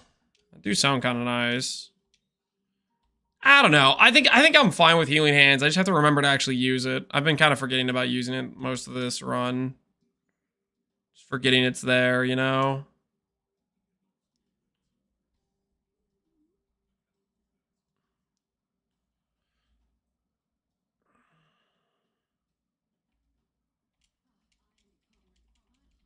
I mean, you guys aren't wrong because I haven't really been using it appropriate. Like that is true. I've not been using it for the movement I'm supposed to be using it for. I've been forgetting about it.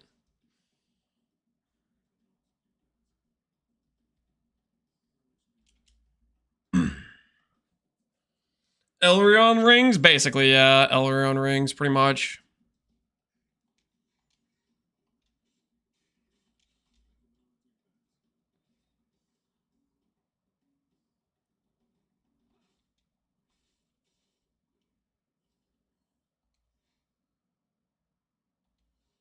Holy Trail makes a lot of sense if you're transitioning a dot. Well, the thing is, I'm not actually like specking much dot nodes. It's just like ignite chance and stuff. Does Holy Trail ignite and does it inflict bleed? Like the dot stuff is mainly we're gonna start getting more dot nodes when we actually like just swap the tree entirely, but it's like void stuff.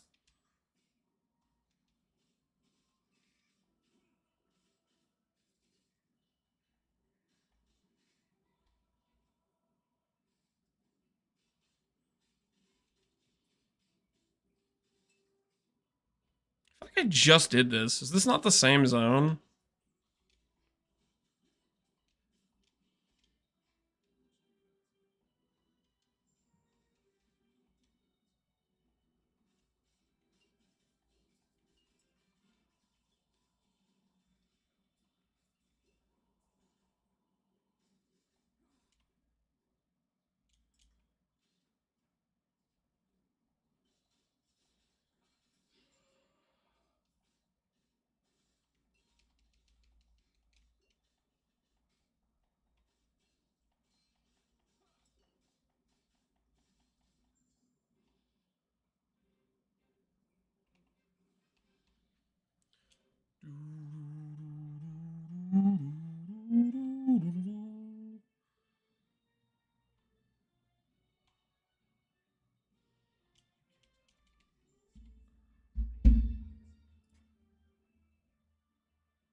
All right, I'm gonna go this way. How far behind am I my passive tree? 11 unspent points. Ah, no wonder my damage was kind of falling off a little bit. Because I just haven't been grabbing nodes this entire time. I mean, would this be technically enough where I could have like spec'd over to Void to Time Rod at this point? 11 would take us to 26, 31. 5, 10, 15, 20, 25, 30. I think that's pretty much how many points you need, right? 38 to 40-ish? Yeah. Well, what level are we right now? We're level 40, which I think that's just basically enough passives where we are right now.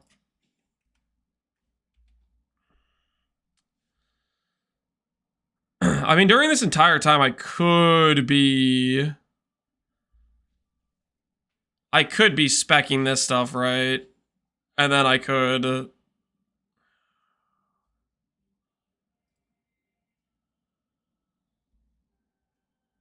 mean, if I wanted to go no healing hands and do sigil later, I just get time rock going earlier. I could just not spec this stuff. And then I could have a devouring orb tree, like begin leveling that. And that way I'm ready to do the swap right away.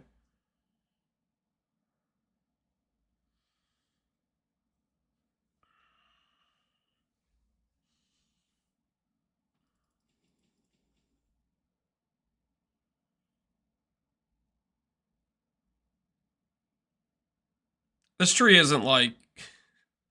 This tree isn't very close to what it's gonna be, though. Like, I can spec this tree, but it just doesn't really work.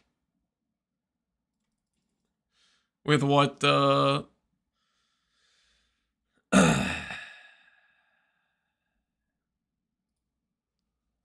what it'll actually be. I'm having second thoughts.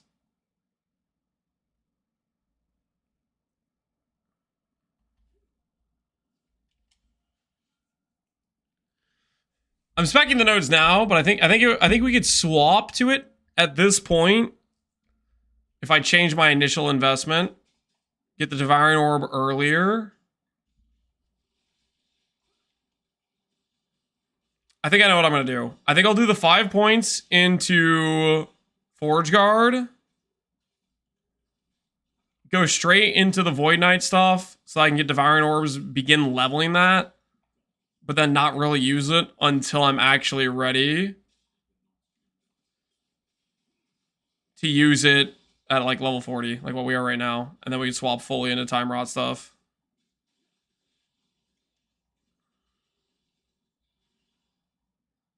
Faction you're going? COF. We're going Circle of Fortune.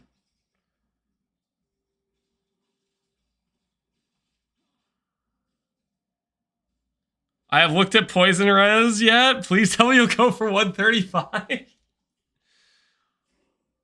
We could go for 135. Does it really have to be 135? Does it actually have to be 135? Ramrod? Is it gonna be, are bad things gonna happen to me if I don't have 135? What's my planner have right now? It's 89. Listen, it's close. It's close.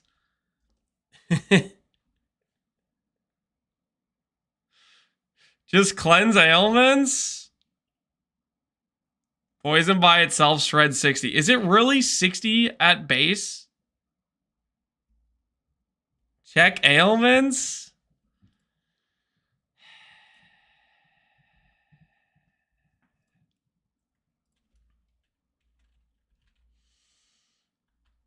Poison by itself.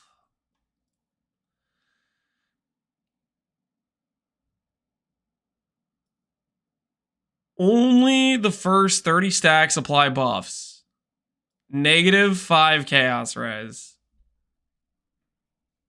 That requires like 12 poisons. The first poison's only -5. We're gonna be just fine.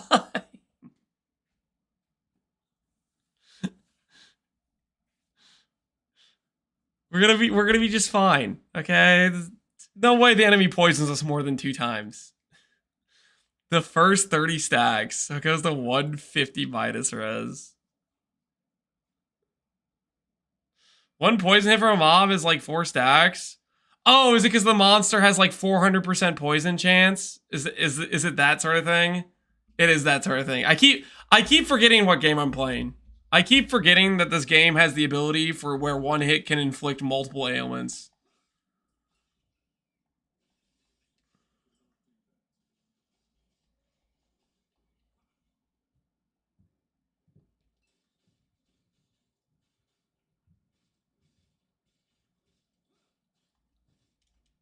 No, it's 2% per on players. And I've had a rare monster do 30 in 1 second. Okay. Whoa. Okay, you've had a rare monster do it? That doesn't mean it's a common occurrence, though, right? We'll get extra poison res, okay? We'll probably get extra poison res. I won't let you down too much.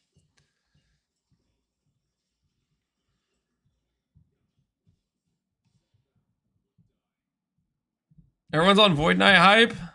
I know I am.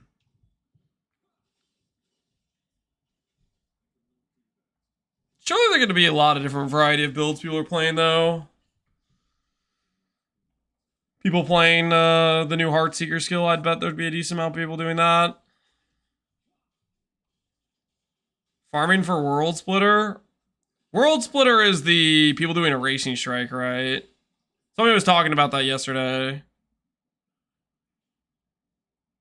There will be 20 different Sentinel people. I mean, Sentinel is getting a lot of buffs, right? A lot of like reworks and improvements.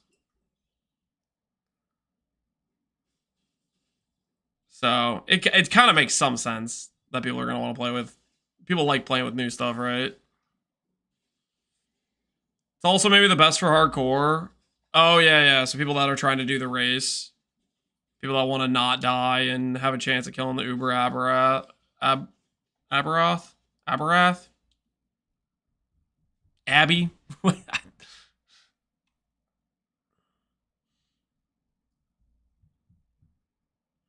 I go for 150. My friend goes for 225 because he plays hardcore and doesn't want to check the map mods. Friends at Giga Chad, have you ever told him that? Just an absolute Giga Chad. Abby for sure, yeah.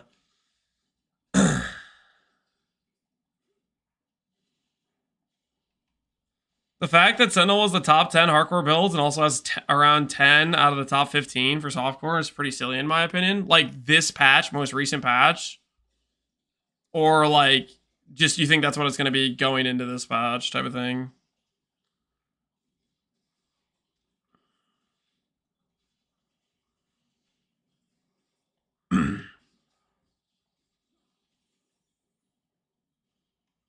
Going into 1.2, that's the tier list. Like people just made a tier list of various builds people are playing.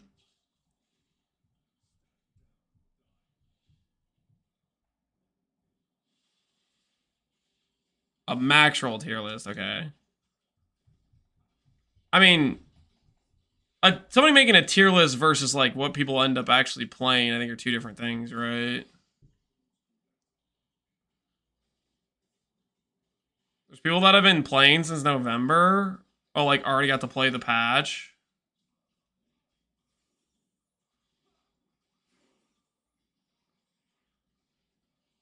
That's kind of annoying. Do they get to race? Hopefully the people that get to have pre-access don't get to race, right? Okay. I mean, if they don't get to race, then it should be fine, right? Still kind of annoying for them to tell you what builds are good before the patch, though. Takes away the ability to feel like you can make something right.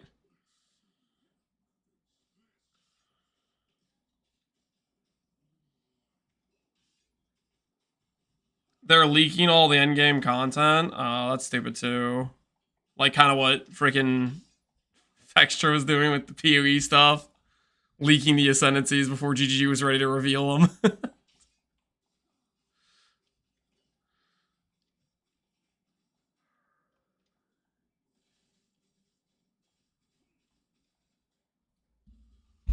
PoE 2 gets boring after a week. It depends how much you're playing it, I think. Like, it's like a playtime thing. I think for me, PoE 2 for me lasted a week and a half.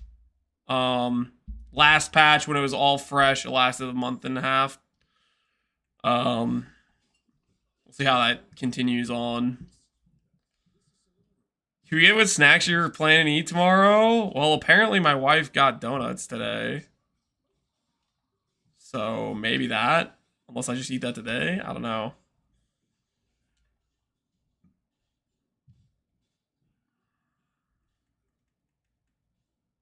I didn't even make it a week. Rest in peace.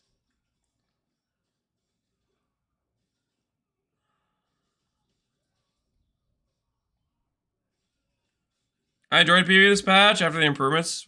EDE saved it for me. Well, I'm glad that worked out. I'm still of the case where I just feel like they're missing crafting. They're missing endgame loop still isn't really there. And then I don't know. Like there's the argument for the slow, you know, combat, good gameplay or whatever you want to call it, but I think it also can be a bit on the boring side. I'm not necessarily feeling like it's really it. The fun is missing, yeah. The repeat gameplay loop fun arc is a bit lacking. It took steps in a good direction. I think pretty much everything they did this patch was improvements. So I would definitely agree with that. That it was steps in the right directions, but I'm also it needs more. For me, it needs more. Give it time. I think they'll figure it out. I'm a believer. It's a lot of poison res. Ramrod, look at all that poison res. 45 poison res. I could put that on right now. I could put that on right now. How happy would you be if I put that on right now? Would you be so happy with me if I put this on? Look at all that poison res. 45.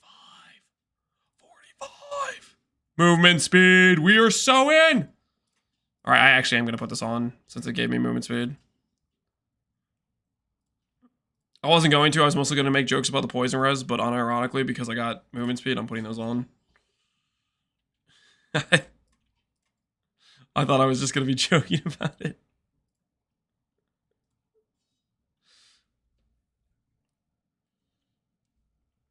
The auto transfer for mats, yeah, the secondary extra tabs for keys and mats and stuff. That combined with affinities. Affinities weren't in last time I played. Hammer throw damage. I'm putting that on. I'm putting that on. Not gonna even think about it too much. Glyph of this. Upgrade that. Upgrade this. Upgrade. Oh my word, this chest is insane. Holy, we're gonna be so strong. Powers are unlimited right now. Movement speed, more hit damage with vengeance against bosses, melee attack speed, all attributes, movement speed. Interesting. The Renegade.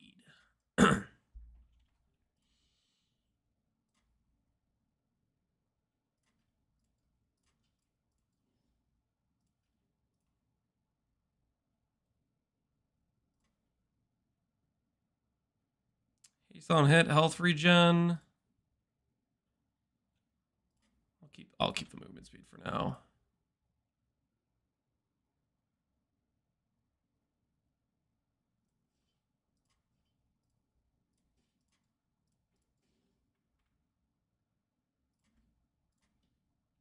Throwing attack speed, throwing damage. Honestly, looks pretty good to me.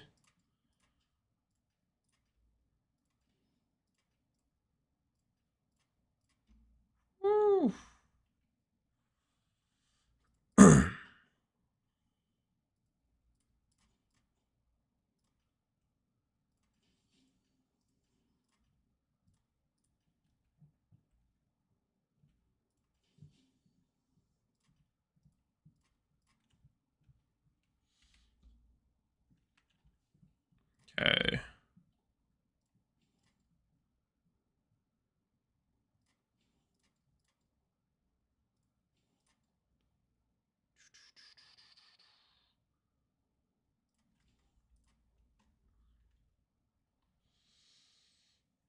I feel like our character just got so much stronger. Whatever upgrades I just did, I feel like I'm OP now. So just quick little crafting session. I'm juiced now. Yeah, we definitely got way stronger just now. My power's unlimited. Progression in this game feels so good. Yeah, that was. I've been kind of just ignoring the stuff I've been picking up for a while now. But then we just took a little look at it. We're like, oh, upgrade this, upgrade that. How about a little bit more of that? You just keep doing just random stuff. Collect some shards. Add it to the pile. Add it to the pile. Dude, the T7 reroll rune, I wonder how rare that thing's gonna be. Just picture this. You get some random T7 mod from an empowered Nemesis dude pretty early on, and you just target swap that to, like, an ideal mod for your character. That's gonna be such a nice, like, just spike in power.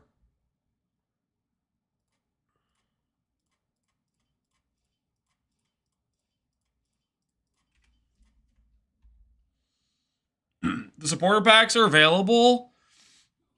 I'm probably going to get those before tomorrow.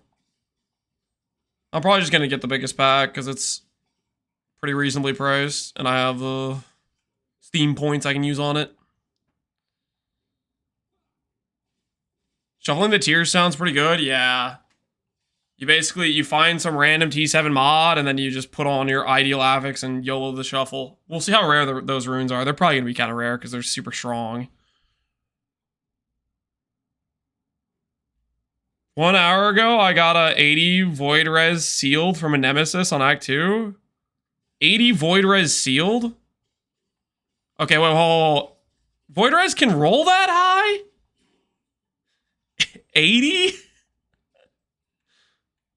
I didn't realize T7 went that high. I guess it makes sense because like T5 is like 40, so maybe I guess that makes sense. T7 is usually like twice the power of a T5.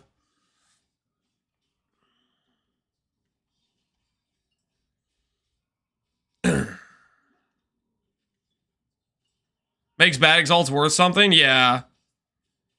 No longer are we just fishing for the ideal T7 mod. And on top of that, the LP items, 1 LP items, you can always guarantee the correct transfer. I'm gonna have my 80% movement speed Blood of the Exile boots. We're gonna walk around so fast! Lightless Arbor Key. Don't mind if I do. Is this Spectral Helix? It kind of is. This was a thing before they added Spectral Helix to PoE. But to be honest, like, D2 did it first, right?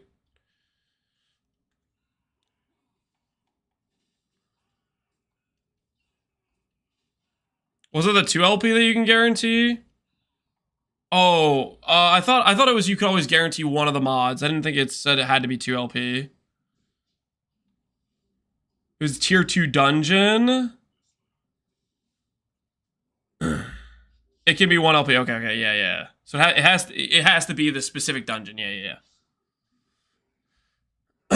But I mean, tier 2 dungeon is not usually the thing that's stopping you from doing it, right?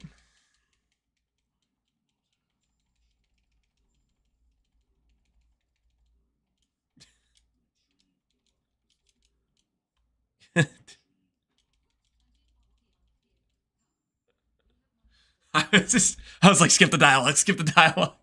He got me stuck in a loop, man. He was outplaying me there.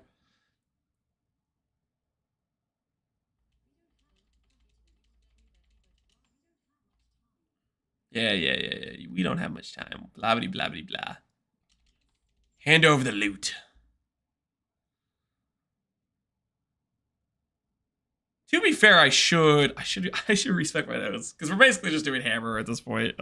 Tomorrow we get swap the time raw, but the time raw notes don't really exist yet. That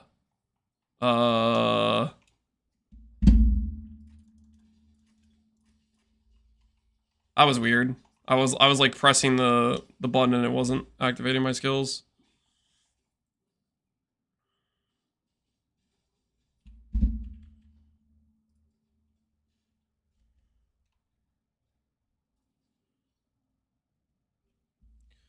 How are you playing? Did you log in before the game went down? Offline mode. You need to launch. You need to go to your launch options from Steam and launch it in offline mode, and you can play too. Anyone that wants to can play offline while the servers are down.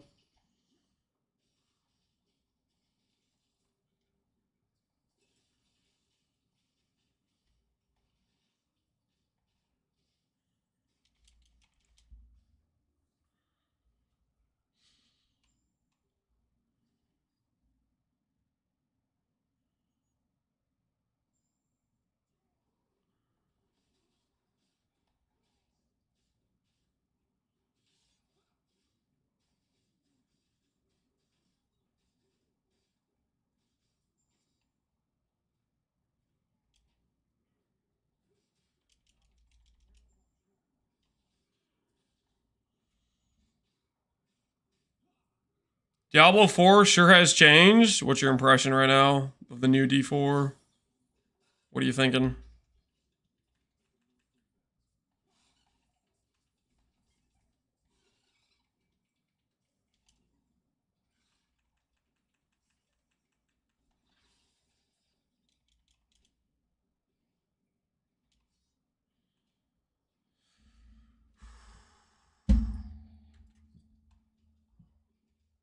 Elemental damage, okay.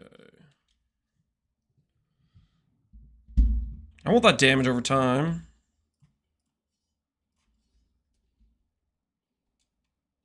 I guess maybe if I have a high amount of shards, I should just go for rune of removal.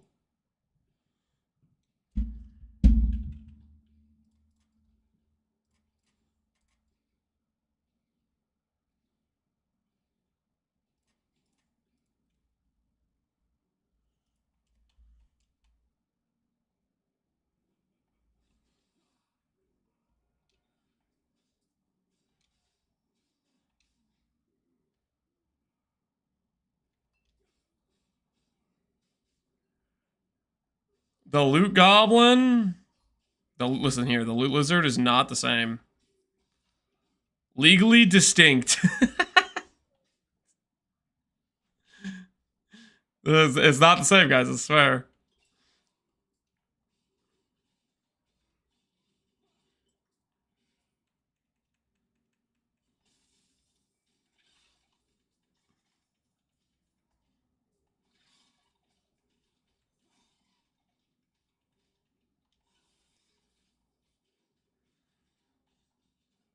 I don't know, dude, I'm not convinced.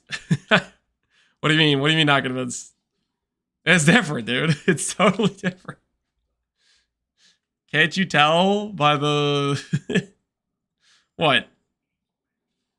A random mob that runs away from you, that's shiny, that drops loot, and makes noises as it runs away, and has a duration of time that you could have to kill it. It's not a loot goblin, dude. It's totally different. It's totally different. What do you mean?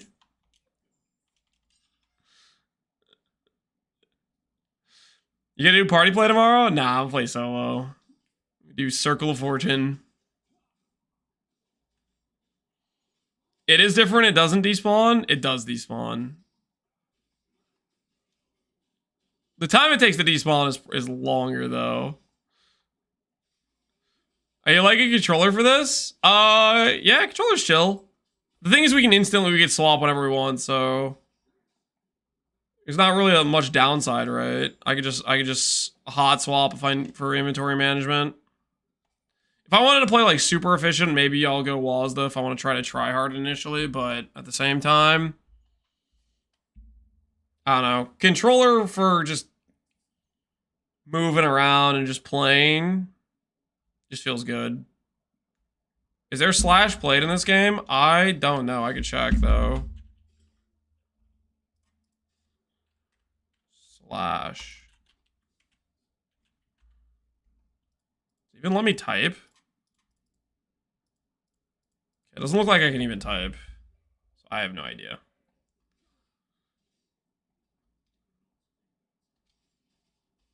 The change they're making for auto target. Yeah, I am the current targeting was rough, so if they improve that, that'll be good. The build we're gonna play shouldn't really need the targeting to be good, but still, even then.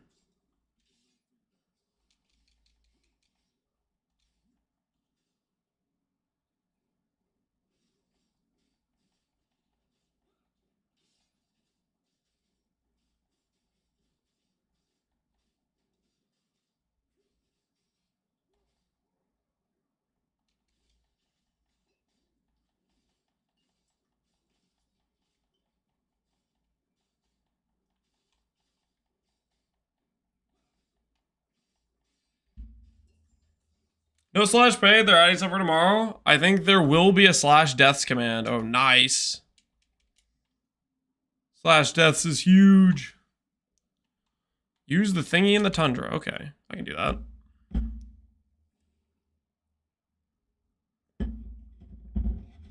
Controls have auto aim, but currently it's terrible. Yeah, we were testing it early on, and I was like, I don't know, a quarter of a screen away from a monster, and it wasn't targeting it. It was pretty potato.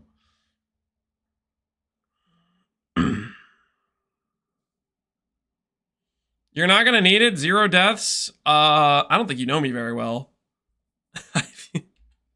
if you think I'm gonna get 0 deaths, I hate to say it, but you don't know me very well. I am most certainly going to be dying on repeat until my character is like semi-decent.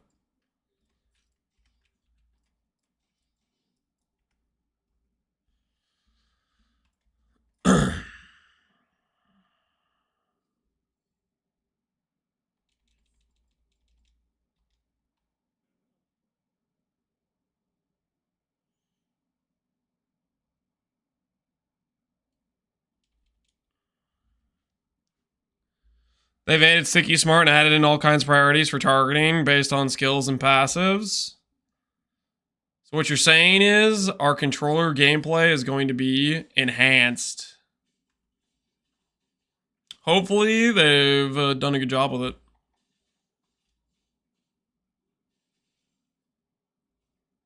Rune removal, yeah, removal guarantees you get the mod back.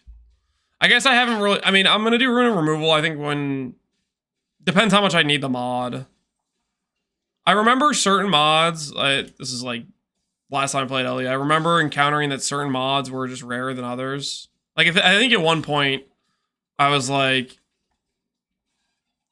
let's say like hybrid health was harder to get than regular health. Like the mod itself was just rarer to come by. So specifically when I found like hybrid health stuff, I would use rune removal on it. I don't know if that's still going to be the case, that mod's just rarer than the regular health mod, but I would think that might still be the case.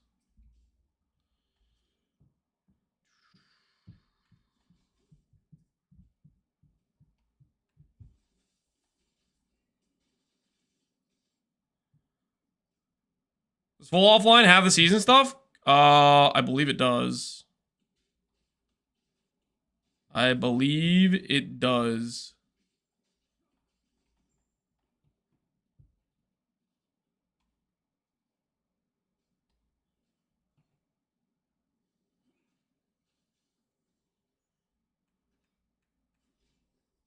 Is there a challenge thing in like in PoE? The new content they're adding is the Tombs of the Erased content. So from what I understand, based on like their videos they've done of it, is it's a mechanic like picture a Val's side area spawning. Like it's just a random zone that can spawn like a connected dungeon layout area thing with content and boss fights and stuff, and you get loot, special loot tied to it, stuff like that. It's that sort of thing. That's the super basic idea of, I think, the Tombs League they're doing.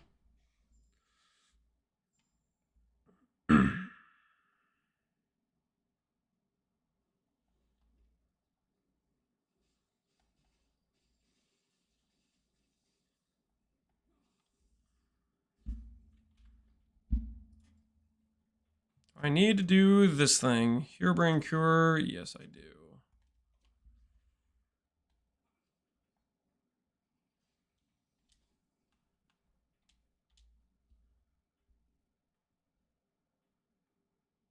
No woven stuff in arenas.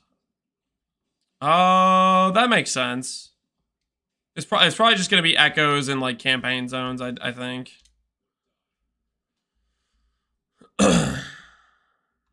Sounds like a lack of birds. No, we're not gonna be doing any bird murder. No, there is gonna be hopefully some fun crafting though. We're gonna be gambling some LP crafts, and then we'll see about doing some of the other min-max stuff where you're targeting, trying to like seal and upgrade specific affixes.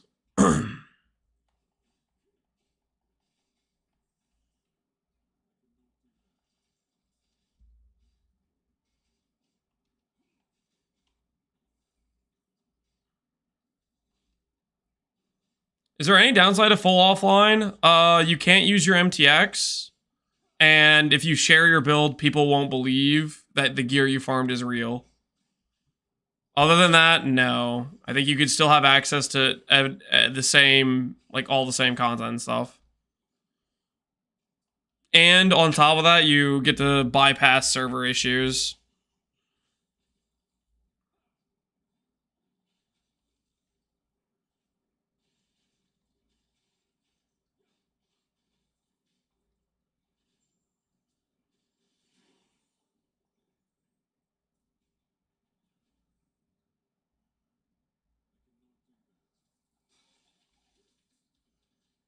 Come here. Come here, you lizard.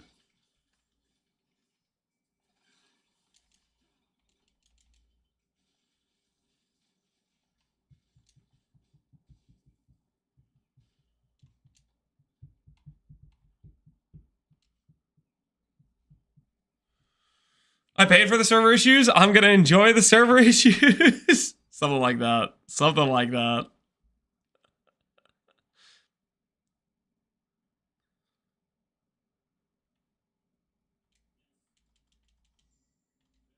The Weaver Tree has stuff to make woven in arenas, so maybe it is possible then. Or it's just the mob types are becoming mob types that you'd find in the tombs, maybe? Could be what that is.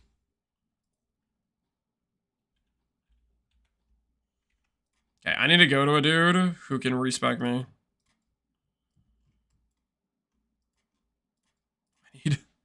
I need to fix what I've done.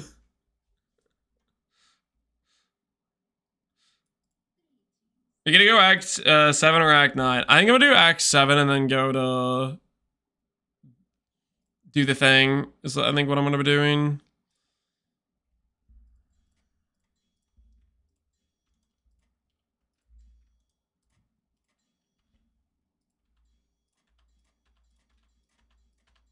In the actual run, we'd be time rot already in the actual run. But since this isn't the actual run,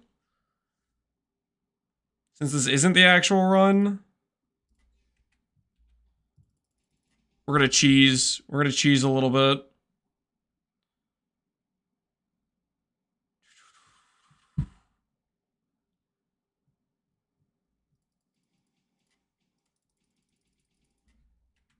Just a slight bit of cheesing. Don't judge me, okay? Don't judge me. I don't think this was a thing before where you could like click the quest and it would just port you to where you need to go. I think this is new. that alone is probably like a 15-minute time save for your campaign run.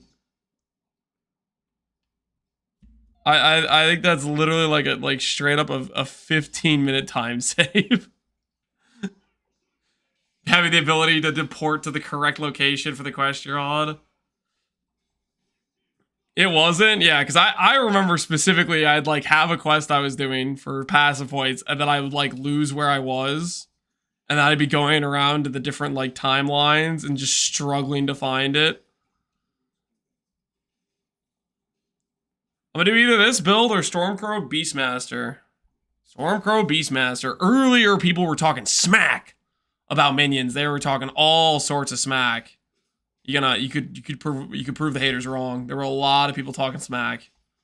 I thought it was ridiculous for one, personally, that they were talking that much smack, but they were doing it.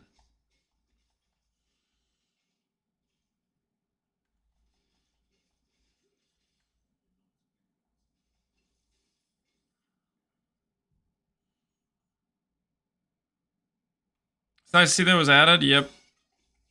Big win. Hey! Swear to me, lizard! It's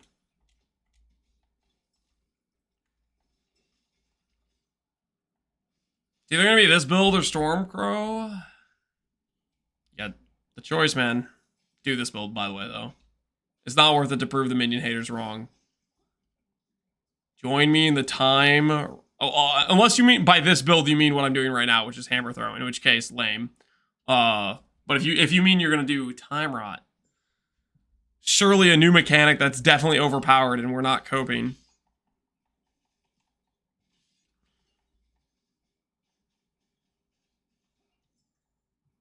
Can you buy the supporter packs with Steam points? I think you can.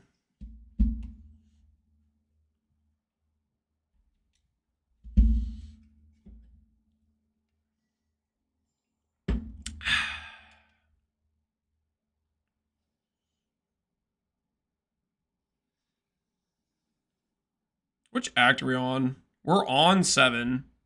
So the point at which you guys said I should go and say, hey, I'm going to maps is the Lance.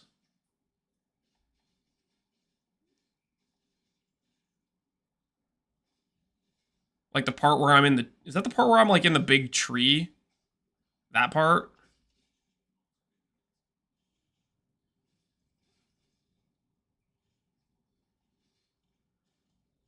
Paid Trader, clocking him for my first shift. Yo, Tickle Me, how you doing, man? You gonna say nice things? So, bro, little desk fan here. Love your videos. Awesome, Liquor. Glad you enjoy them. Ooh, that's kind of cool. I have a laser beam. Hey, it does good damage, too. Let's go. Bzzz. Bzzz.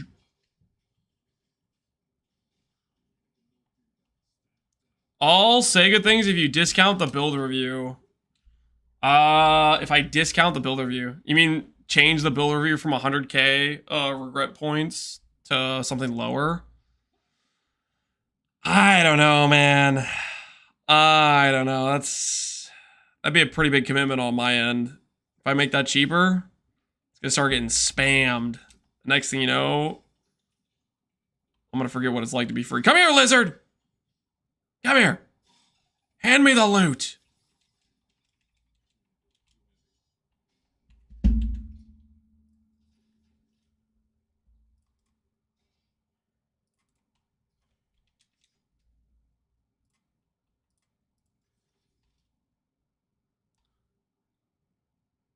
Oh, this is funny. Okay, so you can't simultaneously do inputs. I was picturing to myself that I could like hold the controller and then the mouse and keyboard here. Can you imagine if they let you do that? That'd feel so good. If I could do both of those inputs at the same time. Why am I glowing?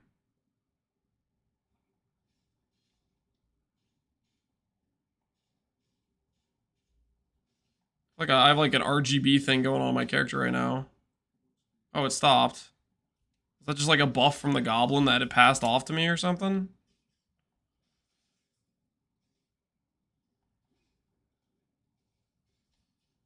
Because of a shrine you click, it was a prismatic shrine. Okay, I don't know what that does. Tell you one thing, PoE on Xbox sucks.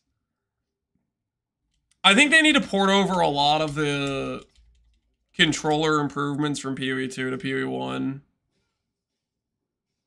Because PoE 2 feels pretty good on controller. UI management is still like cooked. I don't know if you're ever gonna have UI management that doesn't suck for a controller, to be honest.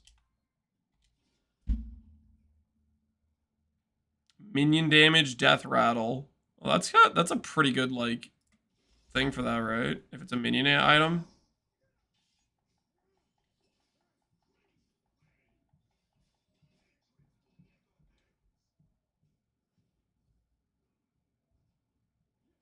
It's a buff that gives you everything. It does a lot of stuff. Oh, okay.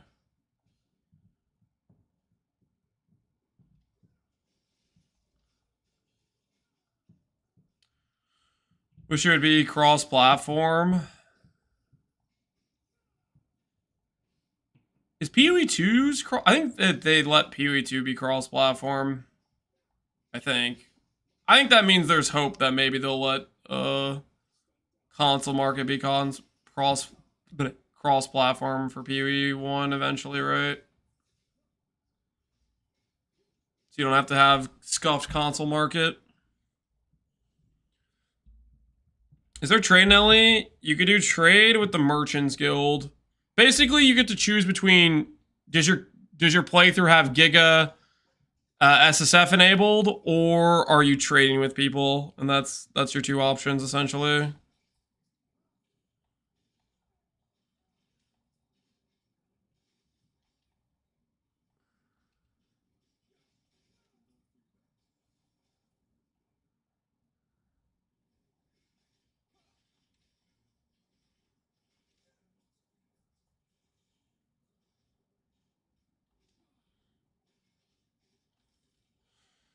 You gonna switch to Void Knight? That's the plan. Obviously, we can't do the simulation of today because the build we're going to be playing, which is Time Rot, is not a real mechanic right now. Versus tomorrow, it seems like it'll actually have some legitimate scaling. So today we're playtesting just League starting Paladin for just free value, I guess.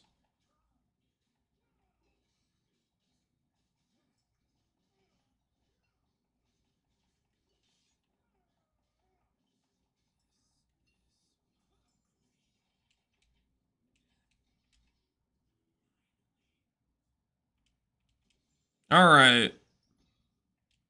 Cool.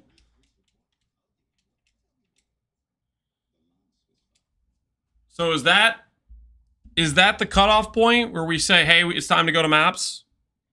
Did we do it? Did we do the thing? Our character's level 46.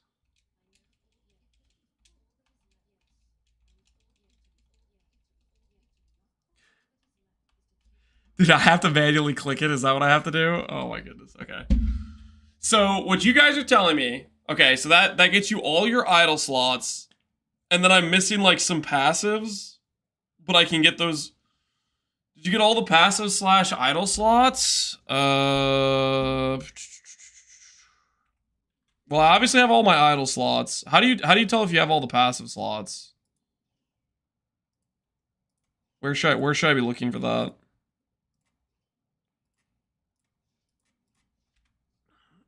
On the map.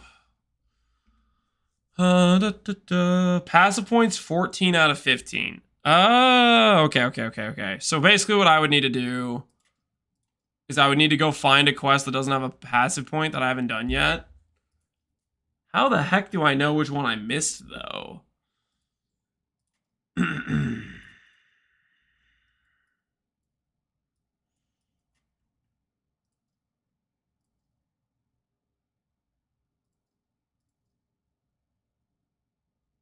There's a site.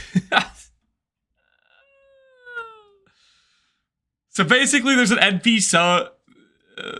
There's an NPC I walked past somewhere, and I'd have to go back and like to each zone and check. Right?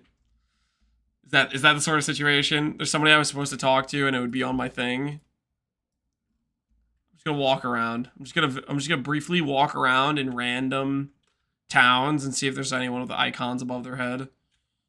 This is the correct way to do this. This is objectively the correct way to do this. Walk past random people in their towns and look for icons.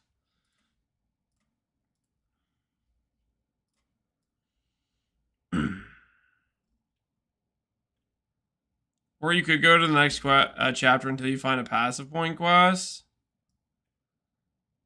I guess like trying to go back through and looking at the zones isn't probably the proper way to do this. It should save. It gives you a quest point. Yeah, these 2 quests I have though don't give me quest points. So it's something that I never like talked to the person, so it's not even in my planner or whatever.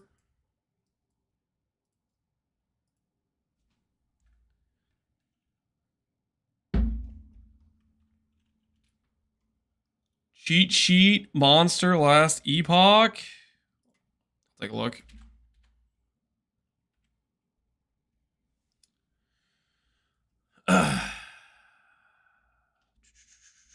F Forge, Shift F, loot filter, delete.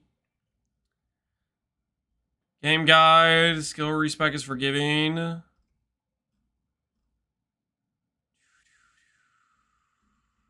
Just a TLDR.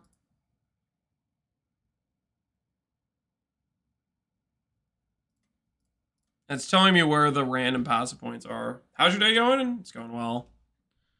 I feel mostly ready for tomorrow. Obviously, we're not gonna be too try hard about it, but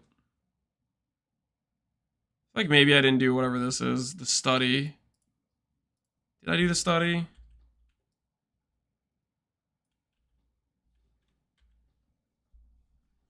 This was the ruined era, I think.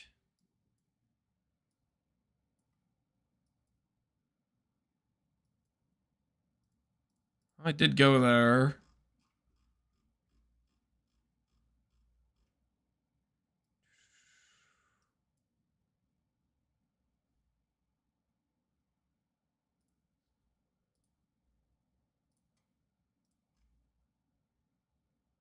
The TLDR drop down.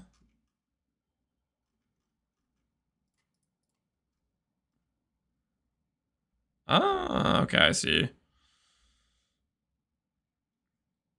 Panion, evacuation, Ezra gloves, Storm Vault, Keeper's Vault.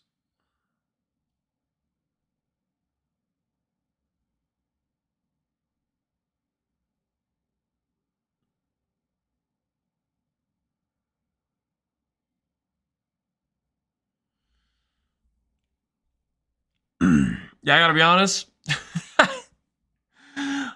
I don't think I know what half of these things are even referencing to, because when I got the passive point, I wasn't reading anything. I was spamming the A button. Weird thoughts of the current end game. Did you see Fubgun's most recent video why he stopped playing? Fubgun stopped playing? Really?